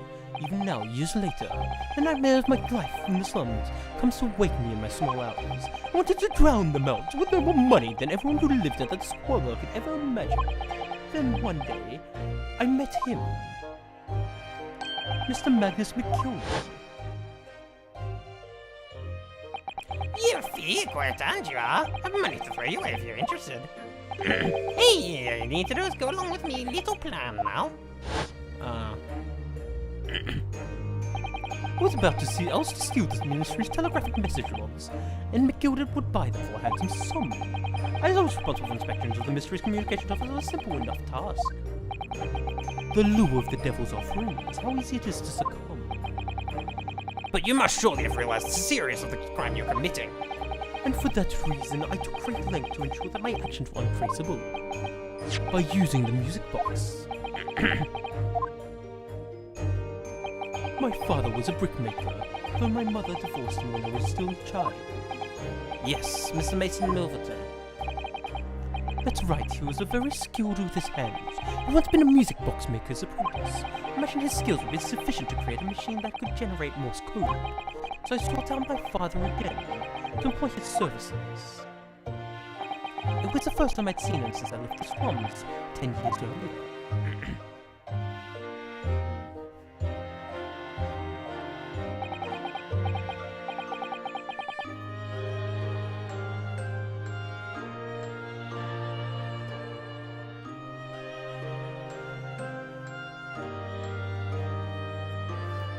Look at you, Ashley. What a fine gent you've become, eh? He was a different man to the one in my memory, a thin, frail old man. But poverty had never been broken him, never corrupted him like it had me. I was sure that he wouldn't help me if I told him the real reason, so I made up a story. I've got some work for you, Father. I need some music box discs. Music box discs. Music box discs, eh? A musician friend of him written some music. He wants to sell to the public. I brought the score with me. There are two, actually. I'd be delighted, son. It's been 20 years since I had any work like this. Fetch my tools, would you? They're in the loft. That's how I had him make the two discs. Thereby splitting the information into two. We were taking considerable precautions indeed. It was to protect myself as much as anything. It meant that I could deal with Miss Gilden in two separate transactions. The first involved the first of the two discs and the music box playing for them. I exchanged them with McGilder for 10 guineas. Then, in receipt of the second disc, he would pay 1,000 guineas. So, what happened on the omnibus 2 months ago? Was the second part of the deal the exchange of the second disc? Yes, I'd sold the man information that way a number of times already, but it seems he became reluctant to part with his money. But that doesn't quite make sense, Mr. Graydon. For why was it on the omnibus your father, Mr. Milverton, was the one dealing with Mr. Gilden, and not yourself? When I received 1,000 guineas after my first completing this deal with Gilden, I decided to give 200 to my father for his troubles. But my father realized something was amiss. In time, he worked out that I must be involved with something dubious, and when he did, he said to me, Next time there's an exchange, you let your old man do it, understand?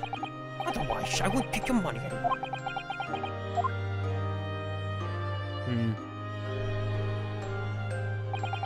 That was my father's way of dealing with it, I suppose. Climb into the omnibus, hand over the second disc, take the money from McGilder, that's it. He had no idea what was actually on the disc that I'd to make. He never knew. Just like I'll never know why everything went so horribly wrong that night. All I know is that the disc was taken from him, and he never returned home.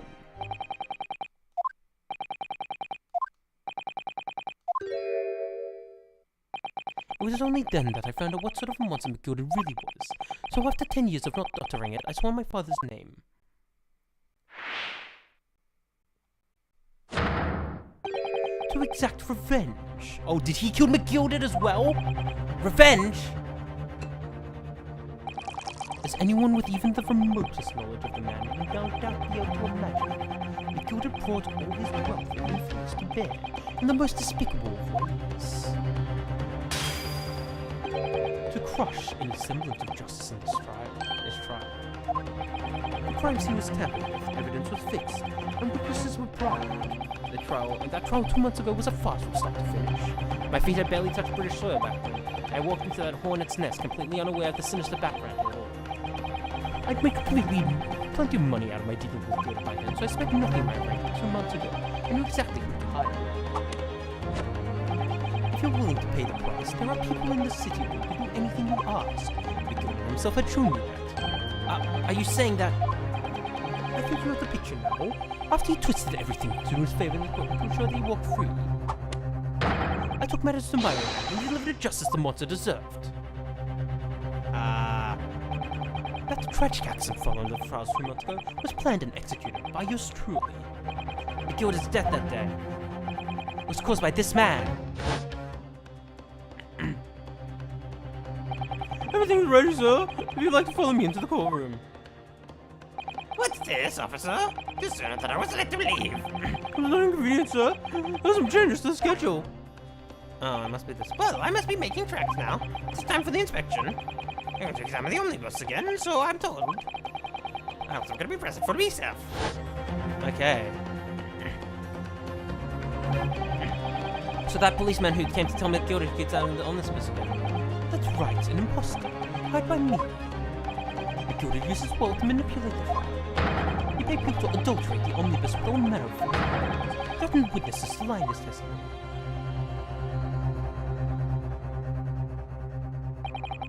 So I gave the man a taste of his own medicine. Once the omnibus was doused in paraffin, one of my sham policemen ushered Gilda inside and sent him on a one-way journey to hell.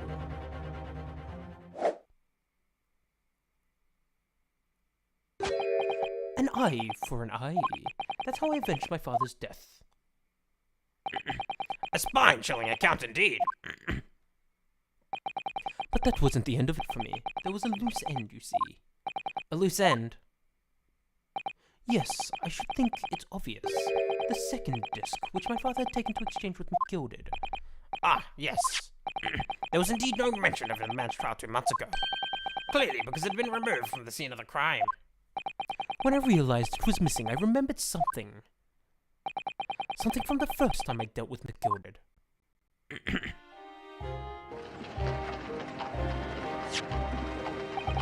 This is the first of the 2 discs in the music box you need to play with. Well, look at that now. What an ingenious little invention. So then, as promised, 10 guineas for you, young man. What's this? Windybank's pawn.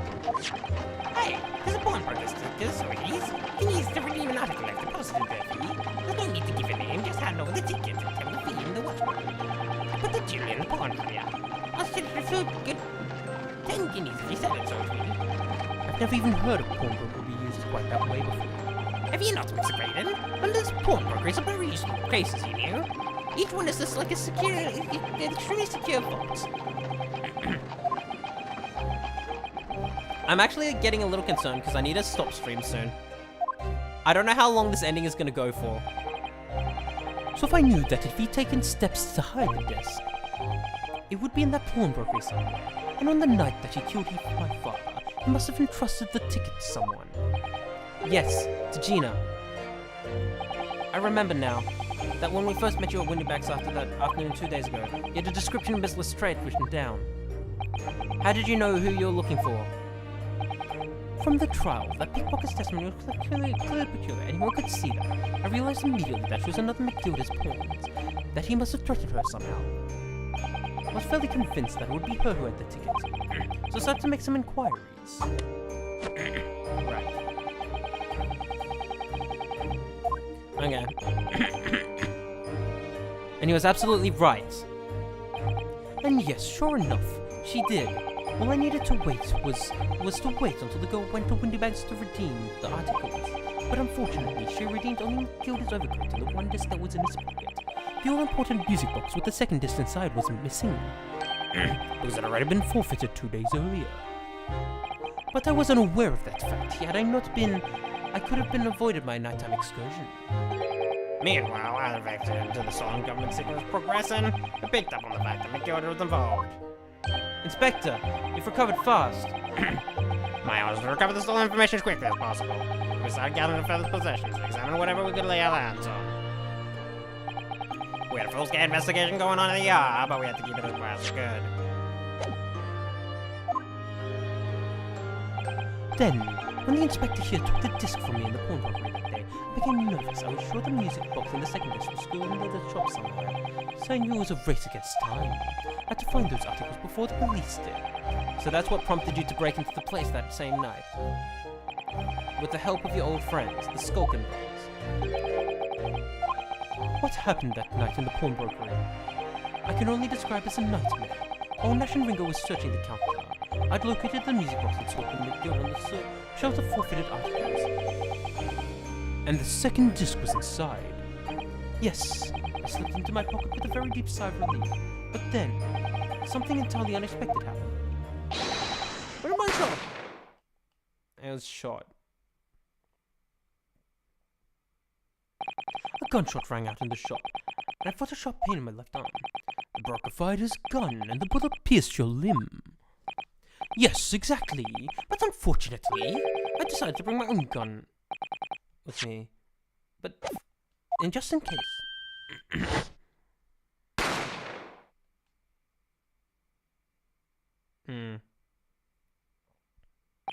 Before I knew what was happening, I'd fired back. The man had already turned to flee. I hadn't intended to fire in distraction, much less kill him.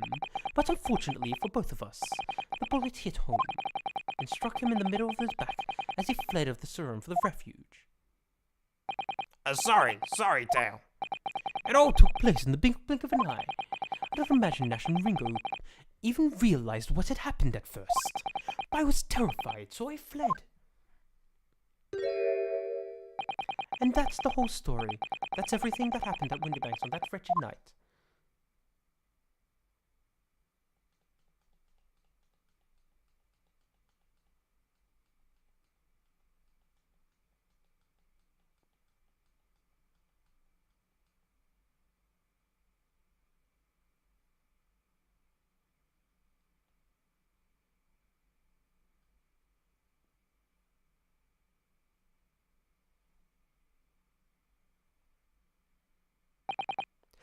Earlier, you called McGilded a monster, a man who used his wealth and influence to distort the facts and escape justice for the crime of murder.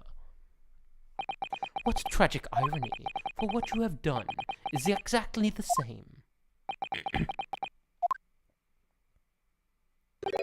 You've become the very monster you saw and despised so deeply in McGilded. Yes, I think I have.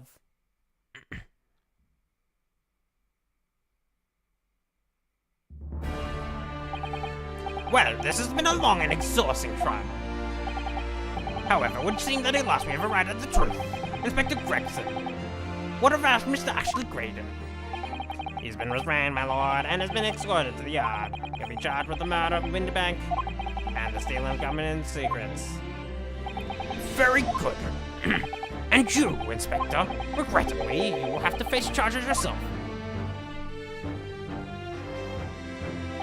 Yes, my lord, of course. It transpires that you were complicit in helping a criminal escape justice. The fact remains whether or not you were doing so in line of duty. The crime is a serious one, Inspector, and inexcusable.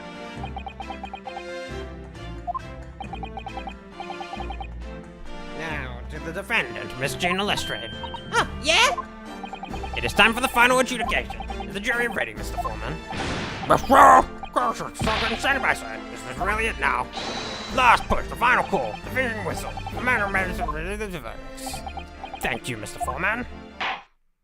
Very well, ladies and gentlemen of the jury. You will now declare your final decision to the court. Not guilty. Not guilty. Not guilty. Not guilty. Not guilty. Not guilty.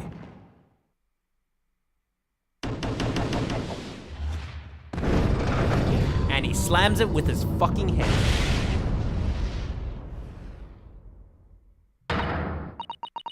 Ah, that's the stuff that I'm a fuck.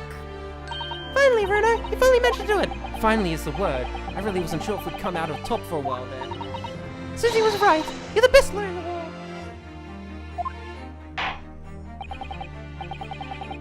Miss Lestrade, I'm not finished with you yet. What? What were you looking at me like that for? Before you start enjoying your freedom, there are certain other crimes to consider. 2 months ago in my courtroom, no less, you gave false testimony, did you not? In relation to the trial ticket, not only did you unlawfully enter Windybank's pawn robbery, you also attempted to abscond with Mr. McGilded's property, it seems. Yeah! I've done nothing of the sort. Of course not. It's not like you were gleefully wearing McGilda's curse in your cell yesterday or anything. Oh, and just when I was getting excited about throwing a party for Ginny this evening. And turning attention to the fence. Assuming that when played together, the music box contained a message of Morse code was, well, it was certainly a most unexpected revelation, Counsel.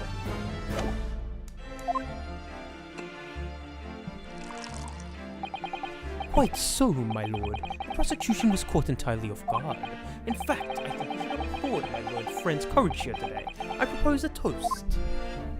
How kind. To demanding that government secrets be Disseminated for the entire courtroom. Very sorry about that. It was the only way that I could get Inspector Grayson to admit that what he had done, so... If I may say something on that point, Isn't that... Can I say something? It's about the sounds produced by the music box before. I do wonder if that was really Morse code at all. What? What are you saying, madame? Oh well, it's just that I'm really rather fanatical when it comes to Morse code, you see. So much so that the whole world seems to be covered in dots and dashes to me, in fact. goodness, madame. An unhealthy level of obsession, one feels. But I must say that, in my opinion, the sounds produced by those 2 discs were nothing more than that.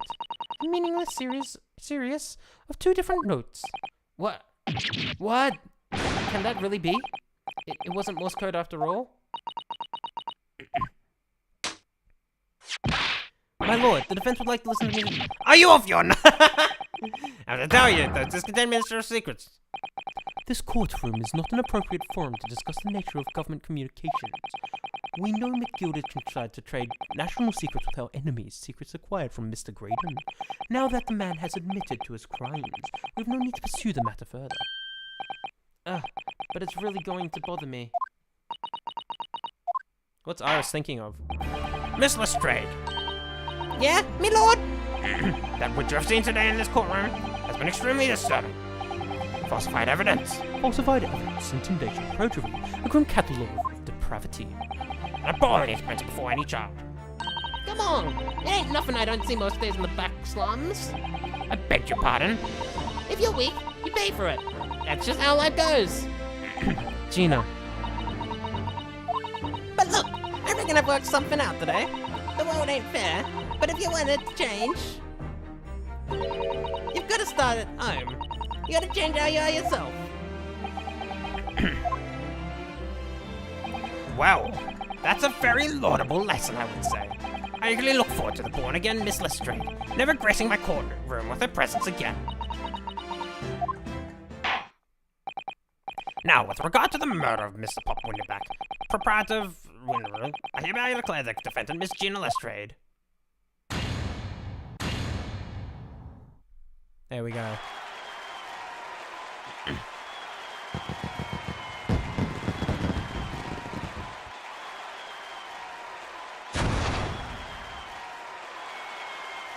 Oh my god, she had a fucking firework? Can she not get arrested for that? That's so fucking funny. Holy shit. That is all. Court is adjourned.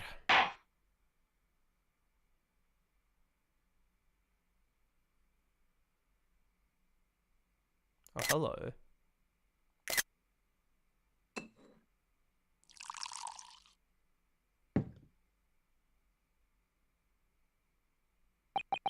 On a personal note, I must say you've surprised me, Far Eastern friend. Oh! Despite being a Nipponese, you saw through the pretense of the malice that festered within the Englishman, and at the same time saw through the grime to the surprising heart of your English client. You have a curious talent for judging character, especially considering our very different cultures. I don't think there's anything curious about it.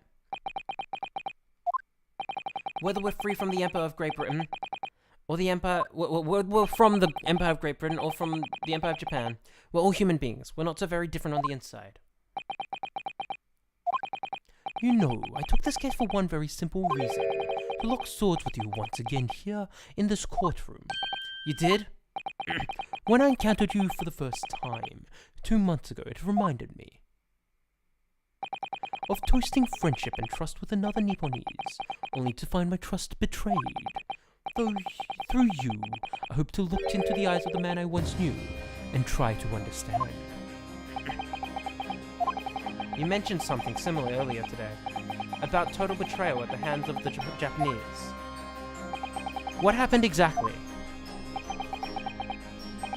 Well, you may ask, and one day, when the time comes, you will learn the answer, whether you like it or not. It'll be for the second game, I see. Alright then, I'll wait for that day if I must. I see. Oh man. Oh man! Coming to be known as the Reaper of Bailey, and my retirement from service 5 years ago. It gives me cause to wonder if our meeting has some deeper purpose. So, farewell, my learned Nippонese fellow, until we meet again.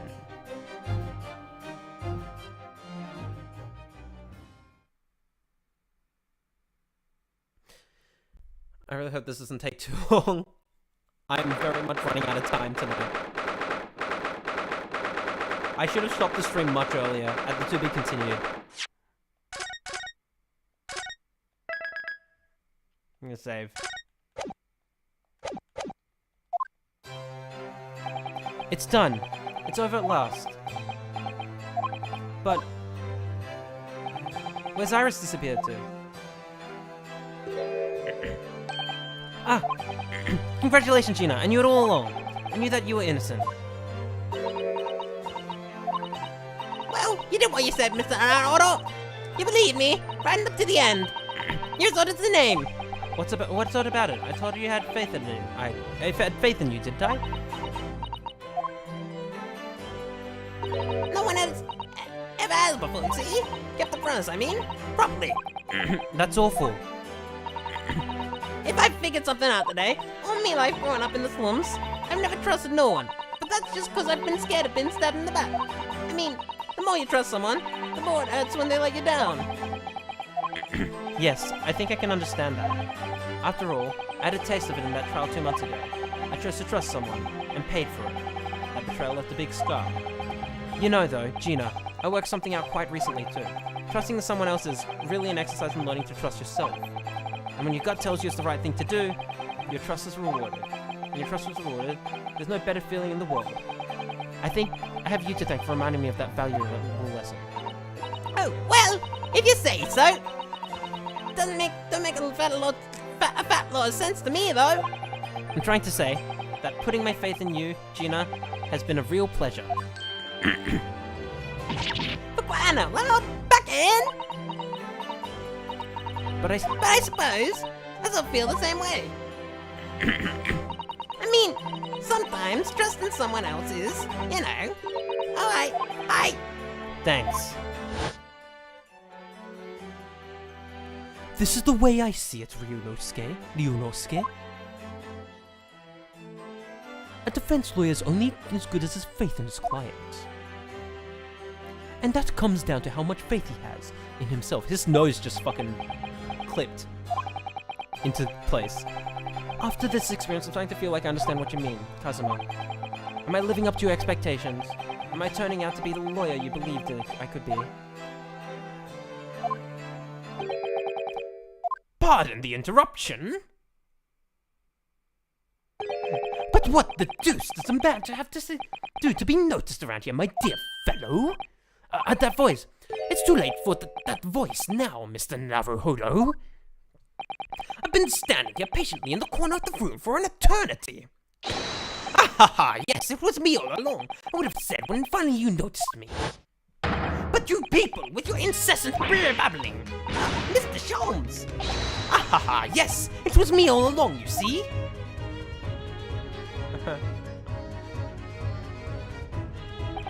I'd assumed you'd been taken back to the hospital, to be honest. Indeed I was, but I managed to escape again. Oh. I happened to be aware of one or two foibles of the doctor who was tending to me. I merely made my knowledge of them known to the man, and he happily issued me with a leave of absence. How very above board. But enough of my adventures. Title drop! That was a fine victory, Mr. Naruhodo. Naruhodo, your tireless efforts justly rewarded, I feel. Congratulations are in order. As a close friend, I tip my hat at you. Oh, thank you. Some great detective you are. Great at being as cold as ice, maybe. Have I freaked irked you in some way, Miss Lestrade? Well, you've been having a snooze in your nice soft bed. Something fun for our lives. Ah, well, that bullet did cause me to lose a substantial amount of blood. It's true. So I have indeed been feeling somewhat cold. Not perhaps as cold as ice, but well, have a feel. Could you take your hands off my neck, please, Mr. Sholmes? And in some way, I suppose, congratulations are in order for you too, Miss Lestrade. What's that supposed to mean? Why are you so half-hearted? Well, naturally, it isn't my intention to alarm you, but an acquittal in a trial with that particular prosecutor is perhaps a little precarious. Well done, Mr. Sholmes. Not alarming in the slightest. Oh, the Reaper, you mean? Because anyone who's found not guilty in trial winds up dead anyway? Is that it? The very point I was trying to make is exemplified by the fate of Mr. McGilden, in fact. Ah, but of course, I pay no attention to such irrational drivel myself. Yeah, well, it don't bother me. Really? Of course not. The way I see it, the Reaper's a bit like, him upstairs. Him upstairs, you mean like God? Yeah, him upstairs knows what, right? He knows what people are like on the inside. He won't have got the wrong end of the stick. There's some curves like the book brother who have run to the core. But at the end of the day, I'm upstairs. Him upstairs. Make sure they get him what they deserves. I suppose that's one way of looking at it. Divine justice is one thing, though. The Reaper taking matters into his own hands and claiming lives is another. Well, I ain't like Mr. Gildas afterwards. I ain't scared. I got principles, see? A trait in you which is to be admired, Miss Lestrade. Oi, just give me a best, alright? As I was saying, congratulations are in order. The news of your acquittal was very welcome news to me indeed. Let me express my heartfelt congratulations, Gina. Well, there you are, Harley. How long you been there? Honestly, I went to the main entrance to especially meet you in there. Iris, my dear, I do apologize. But wait until I tell you what happened. This pair have made utter fools of themselves. What happened? As you know, I have a penchant for disguise. I was hiding in this room dressed as a bailiff. But these dolts didn't notice my presence at all. Haha, they had no idea. Can you imagine, Iris? Would you credit it? I'm not sure, really. I beg your pardon? I'm sorry, Harley, but you don't just have the weighty presence you seem to think you have. In fact, you really ought to be careful about that. It's going to land you in trouble one day. I'll be careful.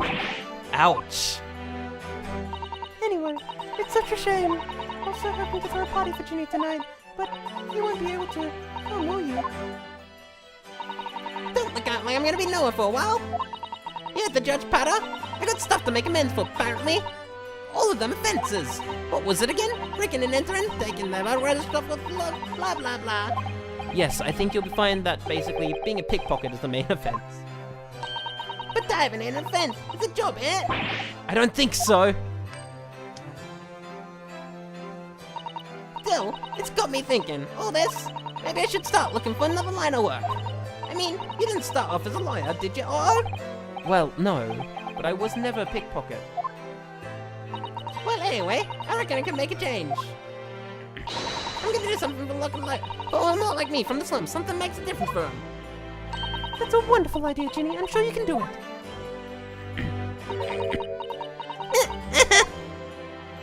What is it?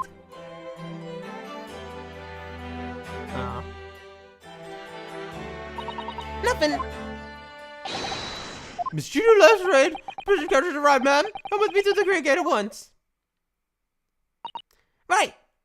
Well, looks like I'm off then. Yes, goodbye, Gina, and good luck. Otto? Yes? One shot for good luck. Ah! What was that for? Hey, I don't know. I mean, I don't know what to say, so...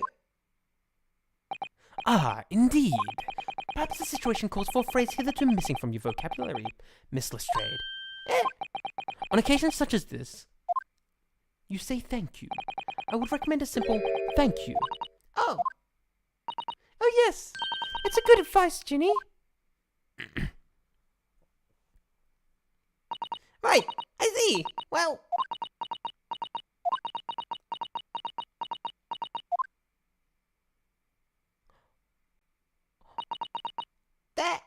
Thanks, Otto.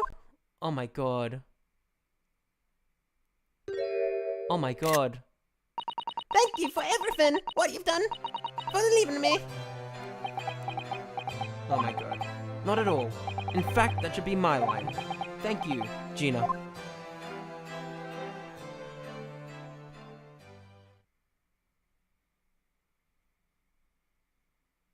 Well, there she goes. I wonder if I'll ever see her again. Well, well, quite the indomitable pig purse. Oh, I nearly forgot. I brought a paper outside. It's a special edition of the Trials All the Front page. Big Bookus is proven. Isn't it wonderful? You should have shown it to Gina, Iris. She would have been thrilled. Oh no, that's silly of me. But anyway, would you look like the good news or the bad news? Not again. Well, what do you say, Verna? Early? As usual, I think I'd rather get the bad news out of the way first. Absolutely not. I have no intention of listening to anything but good news. And there you have it. How people answer that question always says a lot about them, doesn't it? Let's not go there. Alright then. Maybe let's start with the good news this time. Where it's finally stopped. It was a record level of rainfall, apparently. Well, that is good news indeed. We can journey back in greater comfort. Alright then, what's the bad news? The huge storm has left the cheese very choppy. The channel in particular is just awful, so sailings out of Dover have been delayed a day or more. Oh, wait, Dover? That's right! If we head to the station immediately, Mace will make entice the wave CZ off. But, there won't be a train, surely? We couldn't be that lucky. Who do you think I am, Mr. Naruhodo? Mr. Sholmes? I rushed to Victoria Station earlier and made an arrangement for a special express. If we hurry now, we shall be there in time for dinner. And I know of a fine restaurant that serves the most delicious basil. The great detective does it again. Indeed he does. I happen to be aware of a number of the rail transport director's foibles. What? I merely made my knowledge of them known to the man, and he happily laid them on the locomotive. Elementary. Just an idea, but Elementary. it might be wise to stop manipulating people that way. What are we waiting for then?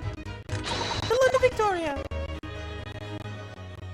We're gonna end with an anime cutscene of waving Susato off, I'm guessing.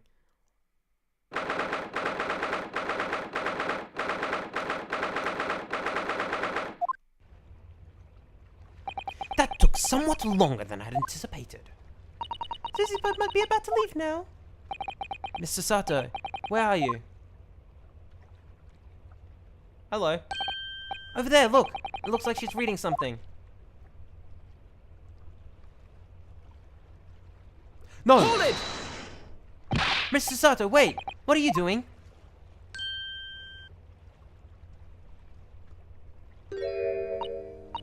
Mr. Naruhodo, what are you doing here? We came as soon as we could after the trial. I mean, we heard that sailings were being delayed due to the bad weather, you see. Oh, I see. Then tell me, how did Gina's trial go? It went well. She was acquitted. Ah. That's wonderful. Really wonderful news.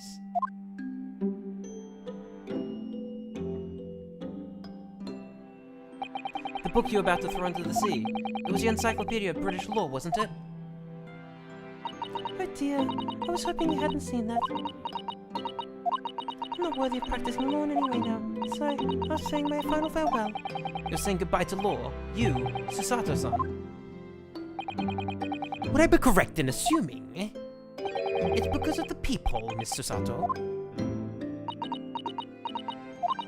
I deliberately opened the seam of cry, and then I tried to hide the fact. What I did is utterly unforgivable. That reminds me. How did you even come to have this, Susie? On the evening of the incident, Mr. Sholmes had invited Gina to dinner, if you remember. Oh yes, we had a wonderful time. Well, Gina gave us a little introductory lesson, didn't she? To the art of pickpocketing, I mean. Oh, that was so much fun! I saw rumors on that! Yes, please don't do that again, Iris. The band's very important to me. Ah, she pickpocketed it. Well, if it's so important, you may pay more attention to it. You didn't notice it for ages! On a whim, I thought it'd be fun to see if I could take the cat flapper mat, so I put it on my sleeve. Really? And then I rather forgot about it, until I found myself in the chain later that night. I see. And then...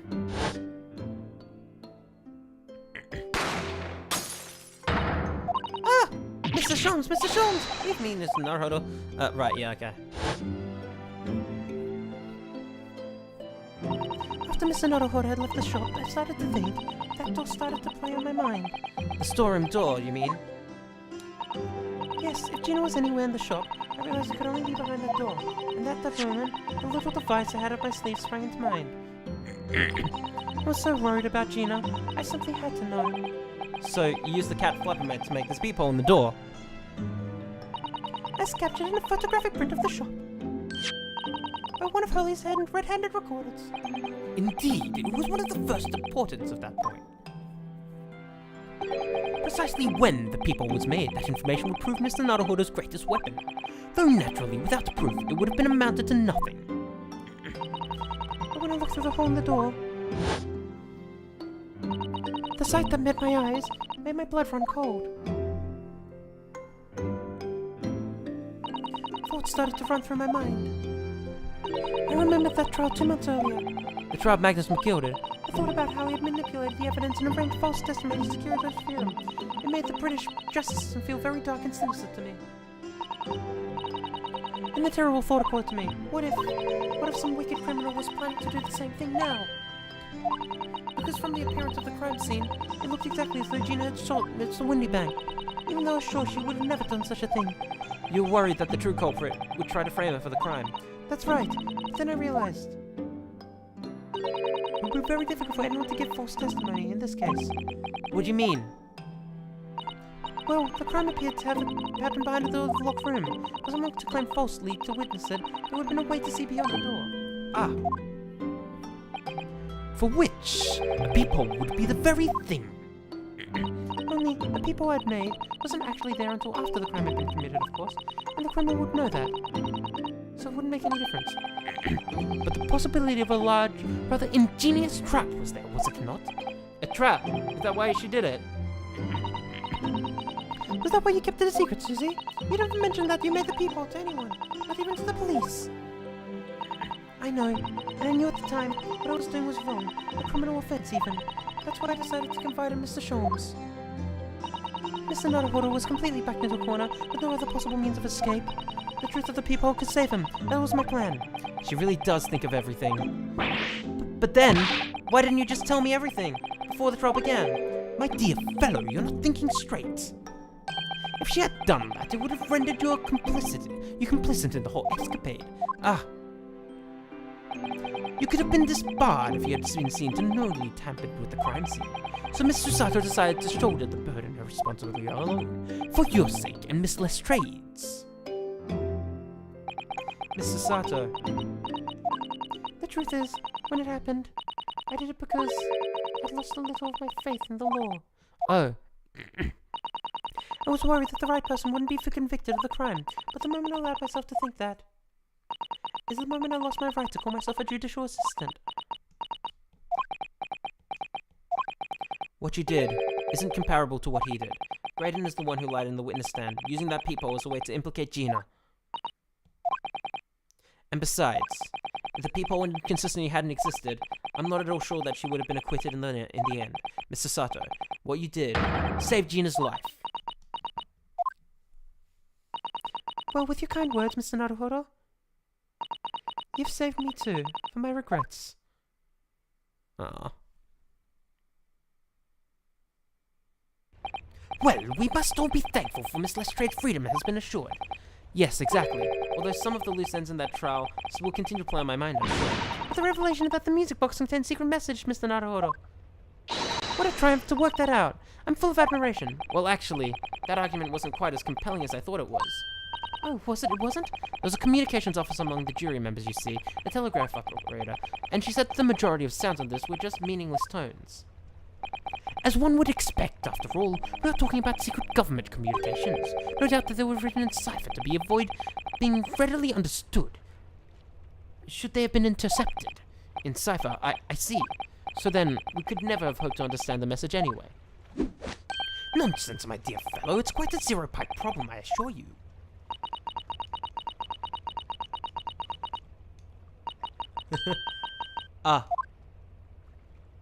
Hey. So... Asogi? What? Asogi. Well, that can't be a real word, can it? How funny. Wait, what? No way. Oh my fucking god. I just said Asogi. Does that word mean something to you? Means something. Asogi was the name of my best friend. What? But how? How do you know the name, Iris? I wrote it down during the trial before. My friend, the message was playing on the music box. She transcribed it on the fly. She really is a genius. I thought the message probably wouldn't be written out in plain Morse code, so I tried various ways to interpret it. But whatever I tried, the word just didn't seem to make any sense. That is, in English at least. Oh. It suddenly occurred to me, you see. There's more than one Morse code, not just the English variety. Various countries around the world have altered and added Morse code into their own languages. I don't believe it. Are you saying... That's right. I've only actually seen a chart of Japanese Morse code once before, but I think it's based on the Iroha program, isn't it?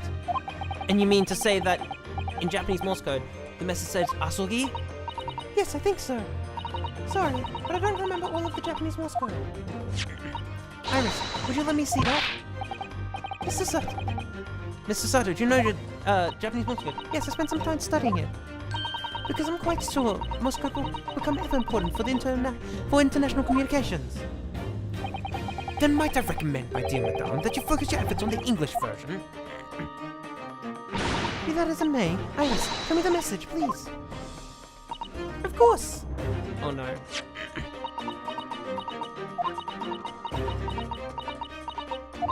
But what can this possibly mean?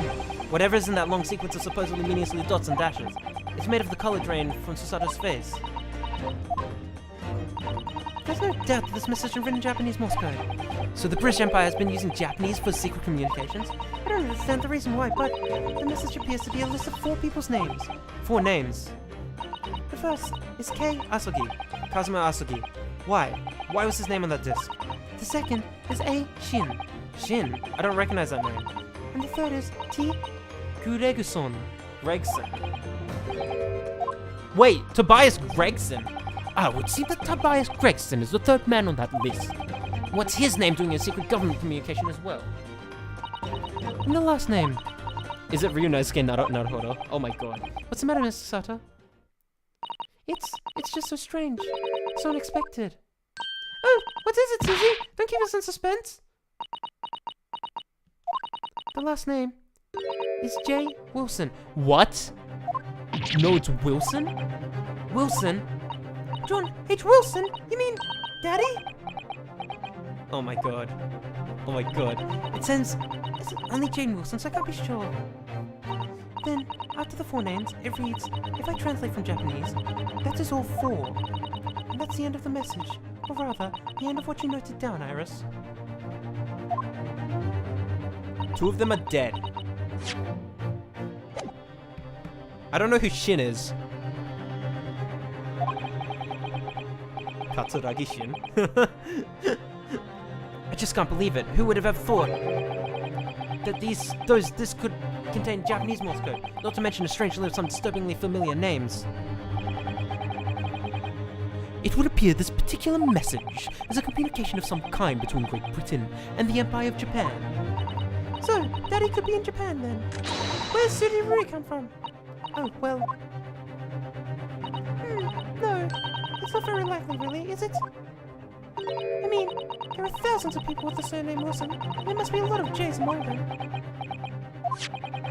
Professor John H. Wilson, visiting professor of medicine in the UMA University. We can't tell Iris about that now. We just can't. This is so strange. Somehow, in solving the case of Mr. Windybank's murder today, I feel like I've rolled back a boulder at the mouth of a very dark cave.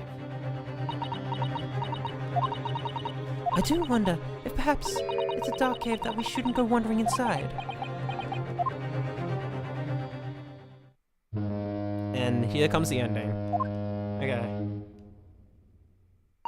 Oh dear, the ship is going to set sail soon. Yes, it seems so. Set sail, and that seems to first to the port of Derndick in France. That is not how you say that word. Then I'll change into a larger passenger vessel bound for Japan. You're really going then, Susie? We wish you a safe passage, Mr. Sato. Thank you so much. I wish you all of you the very best. Mr. Sato, I'd hoped to have you always at my side to guide me and support me. Mr. Naruhodo. Please, come back soon. As far as I'm concerned, you really are the very best judicial assistant in the world. I'm quite sure. I'll be back before you know it. Really, Susie? Oh, now don't forget, Iris. I made you a promise I've yet to fulfill. A promise? About your manuscript. Oh yes, the Hound of the Baskervilles. This is another thing I was thinking about. They haven't touched on this. Well, I'll be waiting for you then, Susie. Promise is a promise. So next game. Definitely, Iris.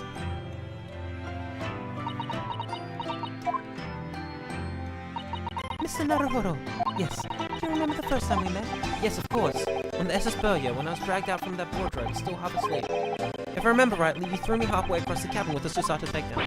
You know very well what I'm talking about after that. It's strange, being thrown together as we were just in that case, but somehow I felt straight away that you were the perfect person to continue Cousin Summer's great legacy. Mr. Sato. My instincts were right. I really want to believe. No, I'm sure that. I'll be back soon. Farewell until then. Oh my god. Alright, here it is. This is exactly what I imagined this cutscene to look like. Somehow we seem to have come to the end of the adventures of Ryunosuke Naruhodo. Or the first volume, at least. Looking back now, it feels as though fate has led me on this journey. He has a bit of an accent.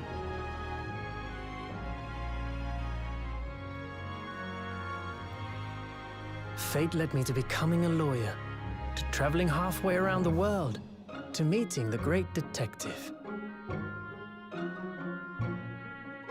I'm sure there'll be trials and tribulations ahead. Oh my god! But whatever happens, I know I'll be able to turn my fortunes around. Oh my god, that's cool. The violin comes in as he plays. After all, I have the greatest friends in the world on my side.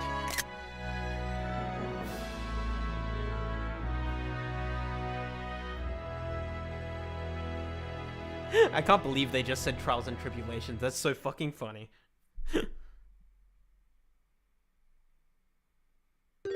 Hello.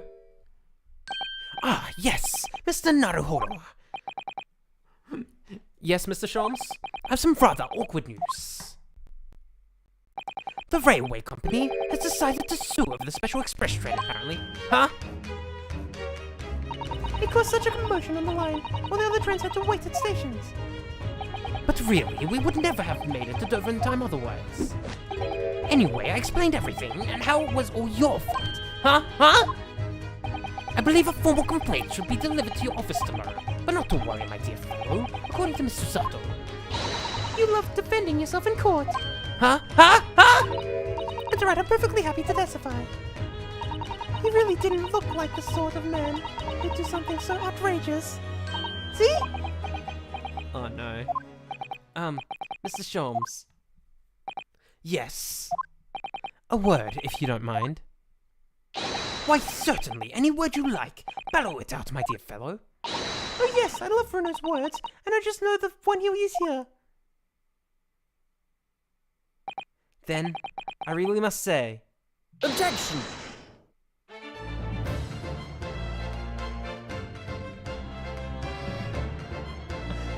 holy shit. What a fucking good game. What a fucking good game.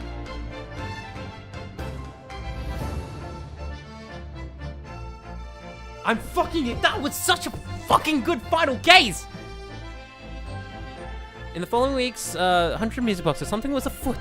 The translators ordered them myself. Oh, good. The money of earned consulting detective work pays a pittance in comparison. Oh my god.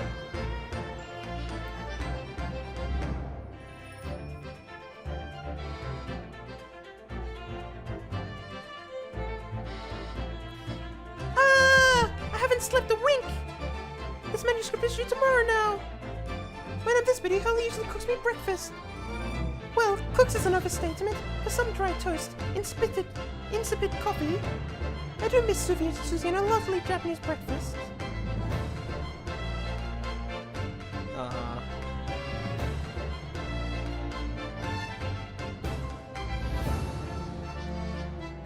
Witness, your testimony is riddled with contradictions. Exactly, well, you go on going inside underneath where it stakes themselves.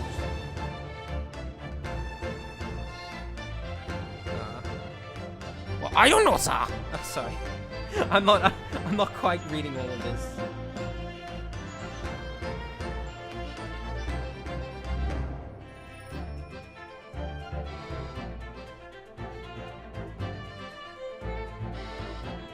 Having delivered Russian down to shore to Shanghai, I laid stone exchange for a while, but last night I apprehended an extremely suspicious Japanese national.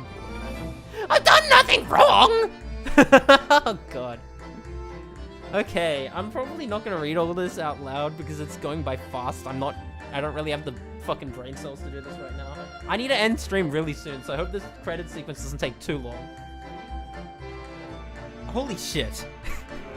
I didn't expect this game to go so fucking hard. I mean, I knew people were saying it was like one of the best in the series, but holy shit. I think Case 4 is really weak. That's the only thing I gotta say about this game. Everything else has been fucking phenomenal. Like a great clock, in fact, whose hundreds of parts mesh together in perfect unison. Now, if you will excuse me, I have but 2 minutes and 37 seconds until my next appointment. It's got the in the background for the first game as well, for this credits theme. That's so great.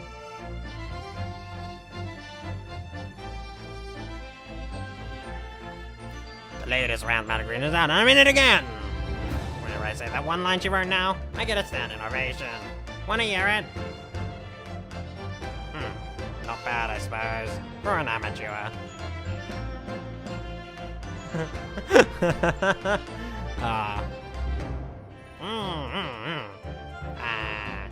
Her ladyship meets a shame.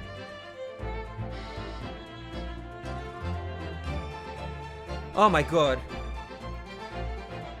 I haven't even, like, I'm so excited for the second game now. I'm gonna take a break, right? I'm happy to take a break, because I can do this whenever, but god damn, that second game is like... This game ended on such a good note, and gave stuff for a sequel as well. That's really good. Of course, I have the sequel, so I don't have to worry about waiting for it. But geez, this is so good, holy shit. Oh my god. I don't have the words. I feel like, though, I gotta say, I don't know if I can really... Maybe release my... Oh, these fucking couple. There's nothing I enjoy more than judging hunting out sport change in the gutter. I'm a better nobody now, looking out for Londoners. They drop pennies. I'm a lovely wife. I gotta say, I don't know if I can really say whether this is my favorite game yet, because I feel like I have to play the second game to really kind of assess the whole package, right? I see what people mean by these two games really work as a pair, right? Looks like I'm gonna be doing some time for a bit now. But Iris comes every day for nah, so it ain't too boring. She's always going on about all them cases and what Sholmes is looking into. Criminal investigations are kind of interesting when you get into them. Yeah. Oh, goddamn.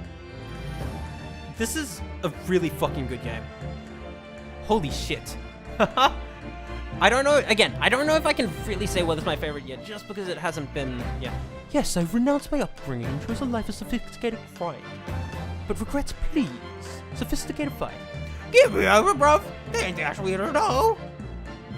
By the time name's the plan, they come back in Milverton and Silken's monk run, right? Three Muskemooses. Look in the name of all it's worth. Aw.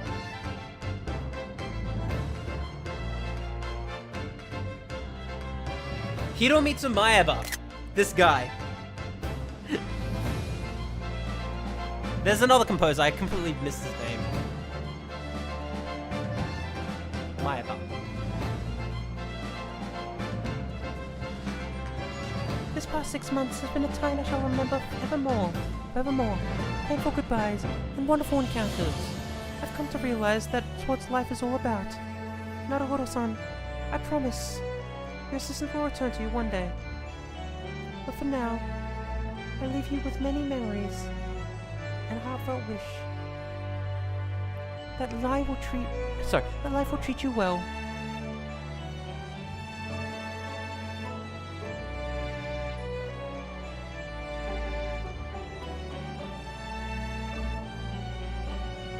Ah, does she call in the Daruma? Oh no. Okay. Ah.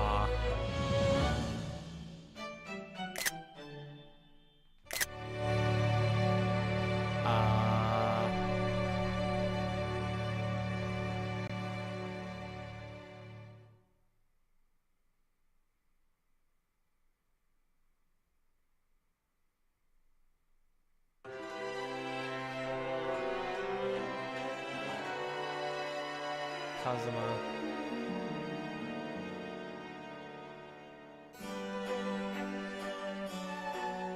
And this is gonna be the voice act. Okay. Well. Yeah. I've already pretty much given my thoughts. Wow, this game is so good. Holy shit. But again, I kind of don't feel I can really assess it on its own worth just yet. I don't know if that's it's the benefit of hindsight. It's a weird feeling because I know this game came out like 2 years before the second game, right? So it's like, in theory, I could have just, like, if I was a Japanese fan, I would have just sat here and just waited for this to, omnibus Japan. Okay. But yeah, I would have just sat here and just waited for the game to come out, the second game to come out, right? And I would have only had to think about this individual game. And that's what I'm sort of trying to go for by kind of taking a break between the two games. I wanted, like, think about this game individually, independently, of the second game initially, and then I'll play the second game and I'll come back to thinking about it. That'll happen later on. So I want to take the break just to kind of digest this as its own package. I think it does a fantastic job at wrapping up most of the plot points that it brings up, but it also brings up a few extra plot points for the sequel. I think that's good. It's clear they knew they were going to do a sequel, right?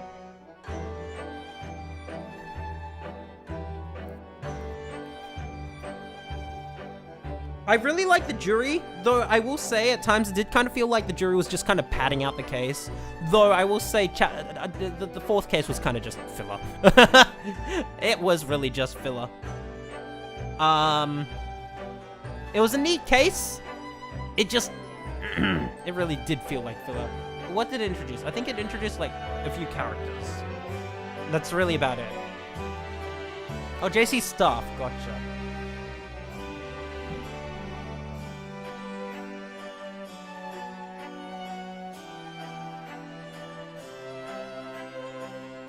But yes.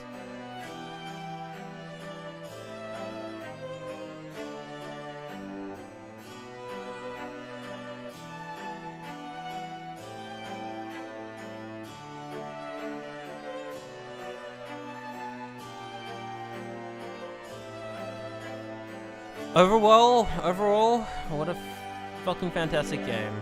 Oh my god. I really...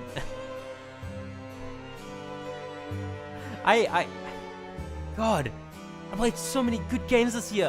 What the fuck? I'm just thinking about it. What the fuck is going to be my... Oh, fuck. Okay, I actually wasn't expecting to play this game this year, but you know what? We got it done, and I'm quite happy about it. I wasn't expecting to finish tonight, and I'm finishing pretty much dot on midnight. So I'm going to end the stream the moment we get back to the title screen. I've actually just checked the soundtrack just to make sure I'm kind of okay on time. Yeah, this will end in like 3 minutes. So,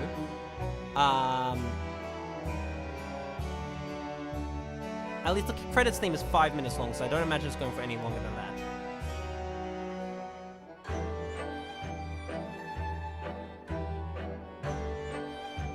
But yes, I have been really stressed about finishing, which is, I really, God. Oh well.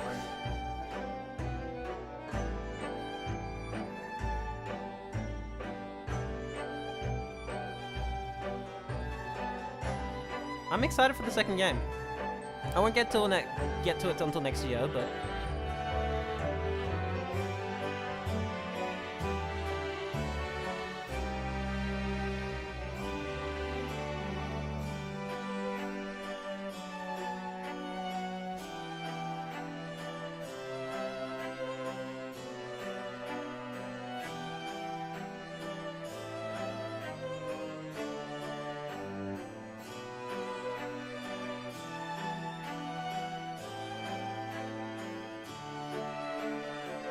God. You know, I haven't been this impressed by an Ace Attorney game in a while. And I just played Ace Attorney Investigations 2. I like this more than that game, I think. I think I really did like this more than Investigations 2. The fan favorite.